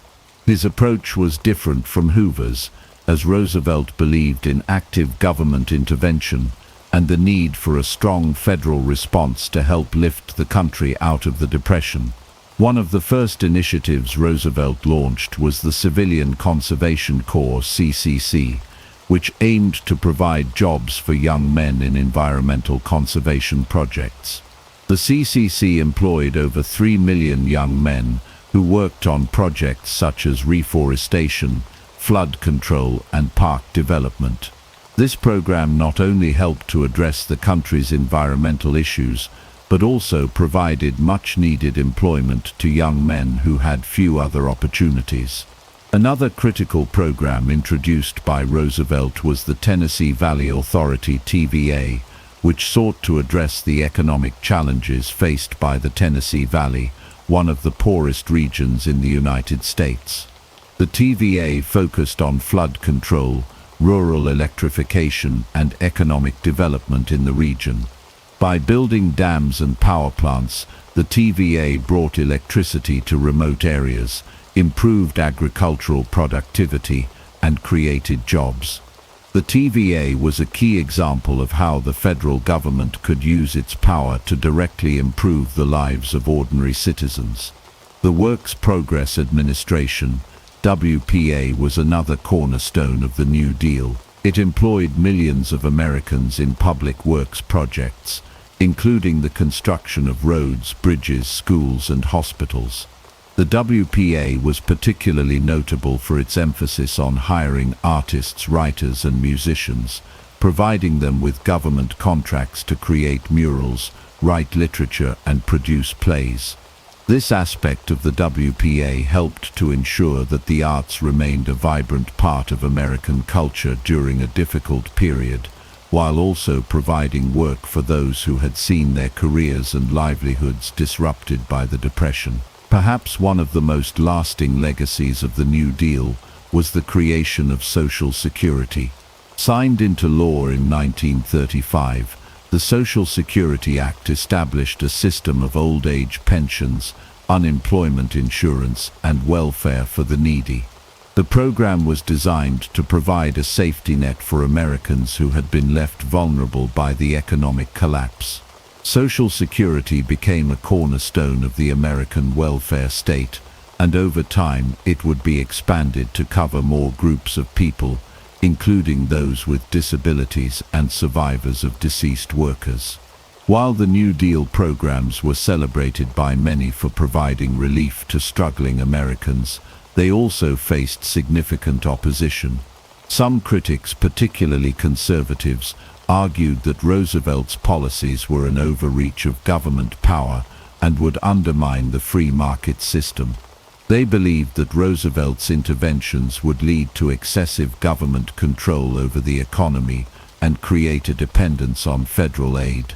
Additionally, some believed that the New Deal did not do enough to address the structural inequalities in American society, particularly those faced by African Americans and women. Despite these criticisms, Roosevelt's New Deal enjoyed widespread popularity among the American public. Many Americans saw Roosevelt as a savior who understood their struggles and was willing to take bold steps to address their needs. The New Deal's emphasis on job creation, direct relief, and economic reform gave hope to millions who had lost everything in the Depression. Roosevelt's fireside chats, a series of radio broadcasts in which he spoke directly to the American people, were instrumental in building trust and fostering a sense of unity and confidence in his leadership. Roosevelt's ability to communicate with the public made him one of the most beloved presidents in American history. However, not all Americans were convinced that the New Deal was the solution to the nation's problems. Some, particularly those on the political left, argued that Roosevelt's programs did not go far enough in challenging the economic elites or addressing the needs of the most vulnerable Americans. Figures like Huey Long, a populist Louisiana governor, proposed more radical alternatives, such as wealth redistribution and guaranteed incomes for all citizens. Long's Share Our Wealth program gained significant traction, particularly among those who felt that Roosevelt had failed to address the deep inequalities of American society. The New Deal's legacy is complex and multifaceted. While it succeeded in providing immediate relief to millions of Americans and reshaping the relationship between the federal government and the people, it did not end the Depression. World War II, which began in 1939, would ultimately bring the United States out of the economic crisis by creating an unprecedented demand for war materials and by mobilizing the economy for military production. However, the New Deal laid the foundation for the modern welfare state and permanently altered the role of the federal government in American life. The New Deal also had lasting effects on American political culture. It realigned the American political system, with the Democratic Party becoming the party of the working class, minorities, and the poor. Roosevelt's success in navigating the Depression and reshaping the American economy would solidify his place as one of the most influential presidents in U.S. history. His leadership during this tumultuous period continues to be a touchstone for debates over the role of government in times of crisis. In the next chapter, we will explore the political and economic challenges that arose during the New Deal era, including the rise of opposition movements and the eventual end of the New Deal's most ambitious programs. As the United States continued to grapple with the effects of the Great Depression, the federal government and the financial system were forced to confront a range of challenges that would reshape the nation's economic structure. One of the most important institutions in the early response to the Depression was the Federal Reserve, which played a central role in shaping the nation's monetary policy. Initially, the Federal Reserve's actions contributed to the deepening of the crisis, but in the years following Franklin D. Roosevelt's election, the Fed's policies shifted dramatically, leading to a permanent transformation of America's financial system. In the early years of the Depression, the Federal Reserve responded to the crisis with monetary tightening. This decision, based on the belief that high interest rates would help maintain the value of the dollar and prevent inflation, had disastrous consequences. As the Fed raised interest rates and reduced the money supply, it inadvertently exacerbated the economic contraction, deepening deflation and further stifling recovery. Businesses were unable to borrow and invest, and individuals found it more difficult to secure credit. As a result, the economy spiraled downward and the depression deepened. Deflation, the general decline in prices, became a major concern during the Depression. As the supply of money contracted and demand for goods and services plummeted, prices for goods such as food and clothing dropped dramatically. While lower prices might seem beneficial at first glance, deflation during the Depression was disastrous. It increased the real burden of debt for both individuals and businesses, making it even harder to repay loans and exacerbating bankruptcies.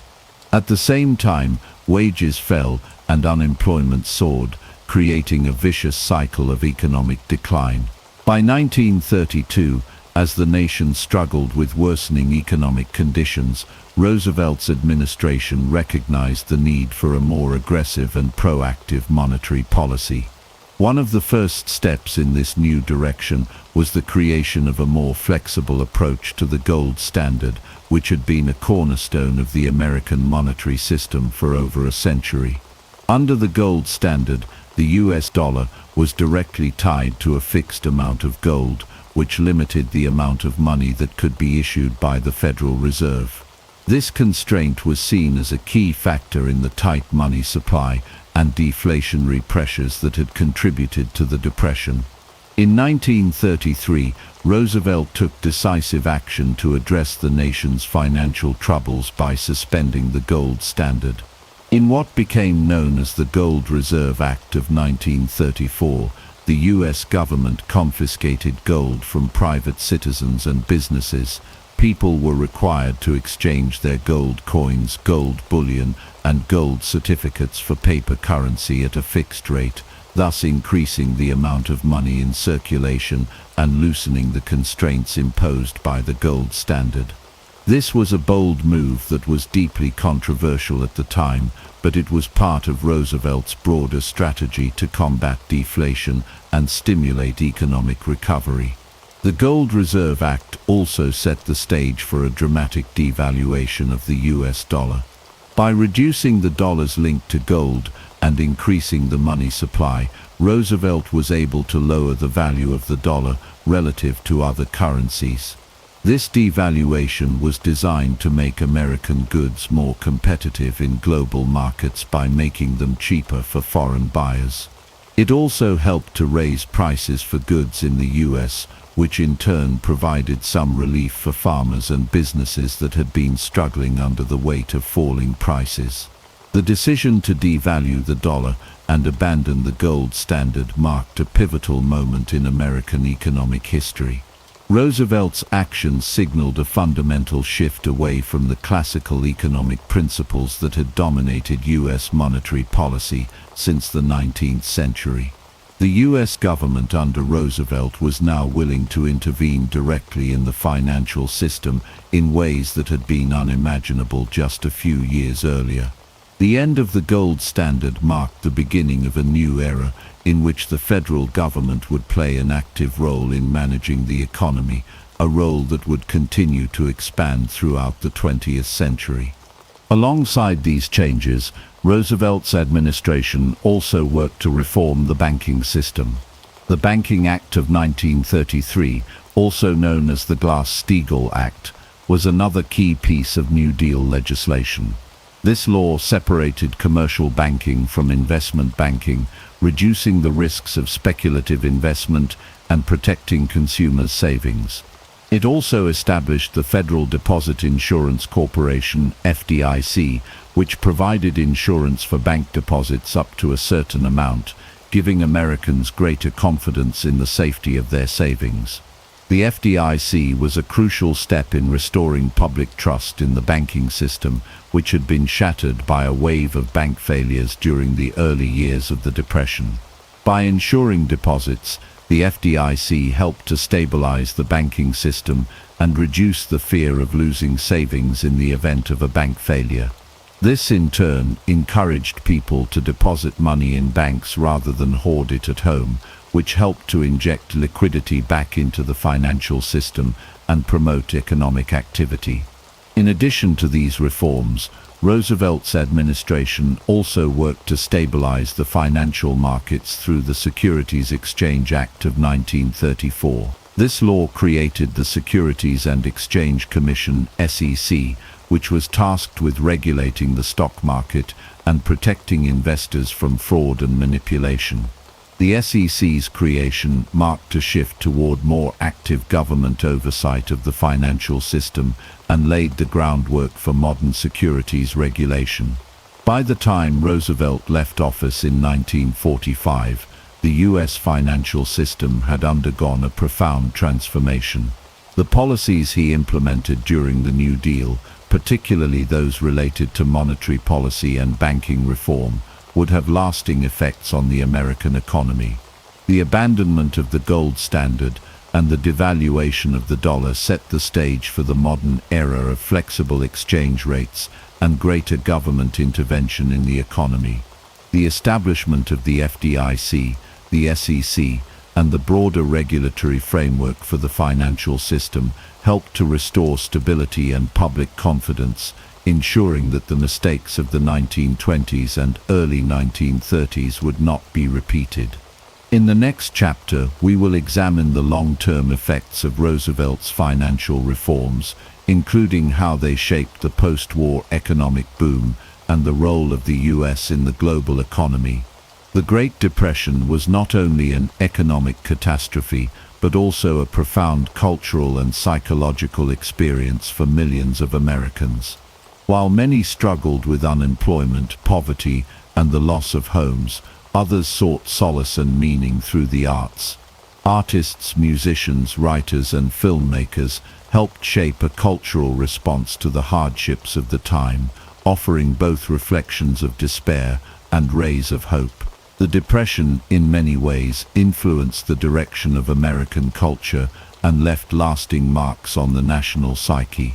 The literature of the 1930s was dominated by authors who explored the struggles of everyday people, capturing the harsh realities of life during the Depression. One of the most iconic voices of this period was John Steinbeck, whose novels like The Grapes of Wrath and Of Mice and Men depicted the devastation experienced by farmers and migrant workers.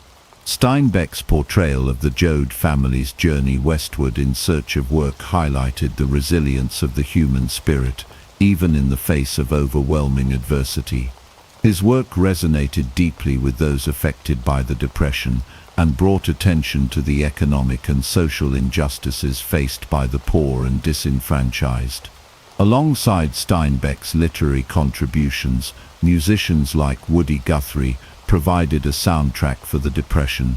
Guthrie's folk songs, such as This Land Is Your Land and Do Re Mi, expressed the struggles of the working class, particularly migrant laborers, and reflected the deep sense of injustice and hardship that many Americans were experiencing. His music became an anthem for those who sought a voice in a time of hardship, and was a reminder of the power of music to provide both solace and a call for social change. The Depression era also saw a surge in the popularity of cinema, which provided an escape from the harsh realities of life. Hollywood films offered audiences a mix of escapism and social commentary, helping people to forget, if only for a few hours, the struggles they faced. Musicals, comedies, and epic dramas flourished, offering a form of entertainment that allowed people to momentarily disconnect from their problems. At the same time, films like The Grapes of Wrath, adapted from Steinbeck's novel, and Modern Times starring Charlie Chaplin, offered sobering reflections on the impact of industrialization and economic hardship on ordinary Americans. Radio, however, was the medium that truly brought Americans together during the Depression. As the most popular form of entertainment and communication, radio allowed people across the country to connect with each other and with their leaders. One of the most significant uses of radio during the Depression was Franklin D. Roosevelt's fireside chats. These radio broadcasts, which began in 1933, allowed Roosevelt to speak directly to the American people in a reassuring and intimate manner. In an era of widespread anxiety and uncertainty, Roosevelt's calming voice and clear explanations of his policies helped to restore a sense of hope and confidence. The fireside chats were a vital tool in building trust between the president and the public, and provided a sense of unity during a time of national crisis. In addition to providing entertainment and connection, radio also served as a platform for the burgeoning labor movement. The economic hardships of the Depression spurred the growth of unions and workers' rights organizations, as workers sought to secure better wages and working conditions. Radio broadcasts helped to spread the message of labor activism and unionization, as many Americans listened to programs that highlighted the struggles of workers and the importance of collective bargaining. The radio provided a voice for union leaders like John L. Bullock Lewis, head of the United Mine Workers, and other labor figures who became influential during this period. The rise of unions during the Depression was a direct response to the exploitation and mistreatment of workers by large corporations. As unemployment soared and working conditions worsened, labor unions became a powerful force in advocating for the rights of workers. The passage of the National Industrial Recovery Act, NIRA, in 1933, which aimed to establish fair labor standards and provide workers with the right to organize, marked a significant shift in the relationship between labor and management. The NIRA and other New Deal legislation provided a legal framework for labor unions to gain strength and influence. During the Depression, there was a growing recognition of the need to protect workers and ensure their rights in the workplace. The rise of union movements not only changed the nature of labor relations, but also helped to shape the broader social and political landscape of the time. Unionization efforts during the Depression were a critical part of the struggle for economic justice and equality in the United States. The cultural shifts brought about by the Depression were not just limited to the arts and labor movements. The national psyche was also deeply impacted by the prolonged economic struggle. The Depression eroded the sense of optimism that had characterized the previous decade, replacing it with a sense of caution and resilience. People learned to live with less, and many embraced a culture of thrift and self-reliance. Yet, at the same time, the Depression sparked a collective sense of solidarity, as Americans looked to each other for support and found strength in their shared experiences. In the years following the Depression, the cultural impact of this period would continue to shape American life. The music, literature and films of the 1930s would remain deeply influential, offering lessons on perseverance, justice, and the importance of community. The labor movement would also continue to evolve, shaping labor rights and economic policy for decades to come. And the fireside chats would serve as a model for future presidents, illustrating the power of direct communication in times of crisis. The Great Depression, with all its hardships, was also a time of tremendous cultural change. It reshaped the way Americans saw their world, their economy, and each other. The arts, radio, and labor movements played pivotal roles in helping the nation survive the darkest period in its history, and the legacy of this era continues to be felt in American culture today. In the next chapter, we will examine the end of the Depression and the role of World War II in bringing about the recovery that the New Deal alone could not achieve. By the late 1930s, the United States was on the long road to recovery, though the scars of the Great Depression remained deeply embedded in the national consciousness. While the New Deal had provided critical relief, employment and reforms, the recovery was slow and uneven. For many Americans, life still felt uncertain, but there were emerging signs of improvement. The economic landscape was shifting, with key indicators pointing toward a gradual but sustained recovery. One of the most significant early signs of recovery in the late 1930s was the steady growth in industrial output. Factories that had been idle during the worst years of the Depression began to hum with activity again. The manufacturing sector, which had been devastated by falling demand and widespread bankruptcies, saw a surge in production as consumer confidence grew. The revival of key industries such as automobiles, steel, and consumer goods fueled optimism, and jobs were slowly being restored. The agricultural sector also showed signs of improvement, particularly after the passage of the Agricultural Adjustment Act AAA, which had been part of Roosevelt's New Deal. This legislation sought to raise crop prices by paying farmers to reduce production, thereby addressing the severe economic pressures faced by the agricultural community. While the effectiveness of the AAA was debated, it did provide some relief to struggling farmers and helped stabilize the agricultural market.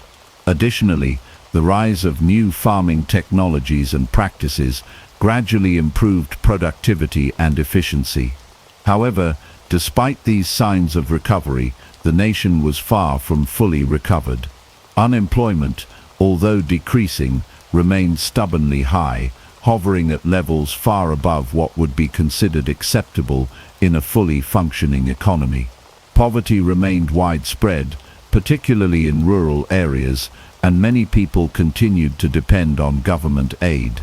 The economic system had not yet regained the momentum of the 1920s, and the full recovery would take years. As the nation struggled to regain its economic footing, international events began to cast a shadow over the recovery process.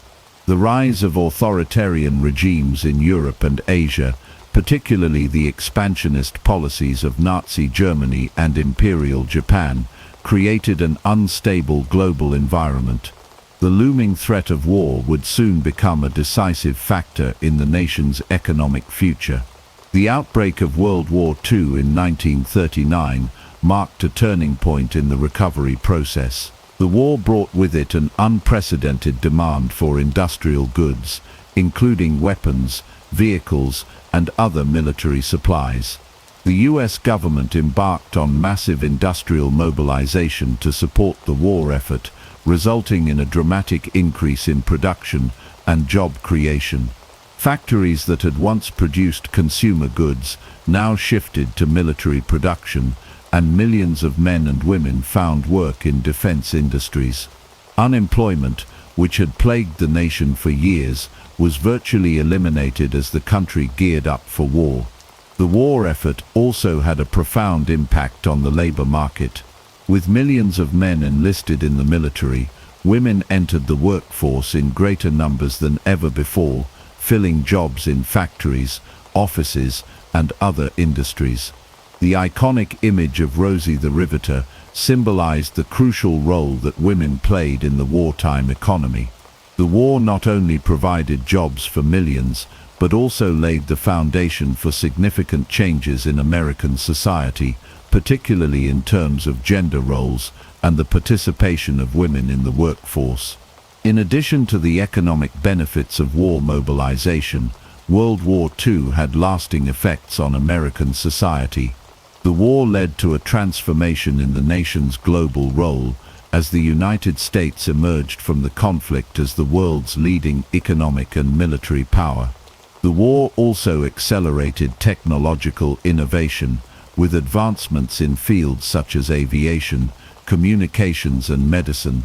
The economic changes brought about by the war laid the groundwork for the post-war boom, which would see the U.S. economy grow at an unprecedented rate in the 1950s and beyond. Although World War II played a critical role in ending the Great Depression, the legacy of the Depression era remained deeply ingrained in American society. The financial reforms implemented during the 1930s, such as the creation of the Federal Deposit Insurance Corporation (FDIC) and the Securities and Exchange Commission (SEC), helped to stabilize the banking and financial systems and restore public confidence. These reforms provided a sense of security for depositors and investors and reduced the risk of another financial collapse. The New Deal also laid the foundation for the modern welfare state. Social Security, which was established in 1935, provided a safety net for the elderly, the disabled, and other vulnerable populations. This program, along with other social welfare initiatives, became a cornerstone of the American social contract and ensured that millions of Americans would not fall through the cracks during times of economic hardship. The experience of the Great Depression also left a lasting mark on the national psyche. Americans had learned to be cautious and conservative with their finances.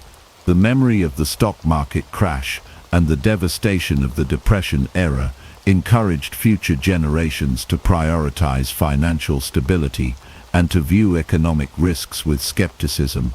The Depression reinforced the belief that government intervention could play a crucial role in mitigating economic crises, and this mindset would shape economic policy for decades to come.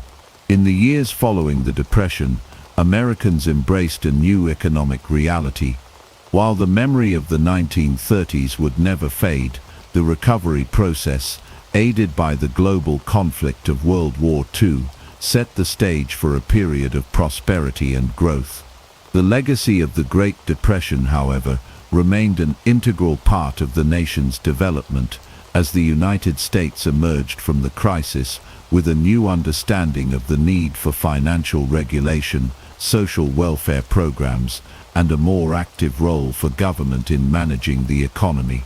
As the United States moved into the post-war era, the country was forever changed by the lessons learned during the Great Depression. The challenges of the 1930s helped to reshape American politics, economics, and society, leaving a profound impact on the direction of the nation for generations to come.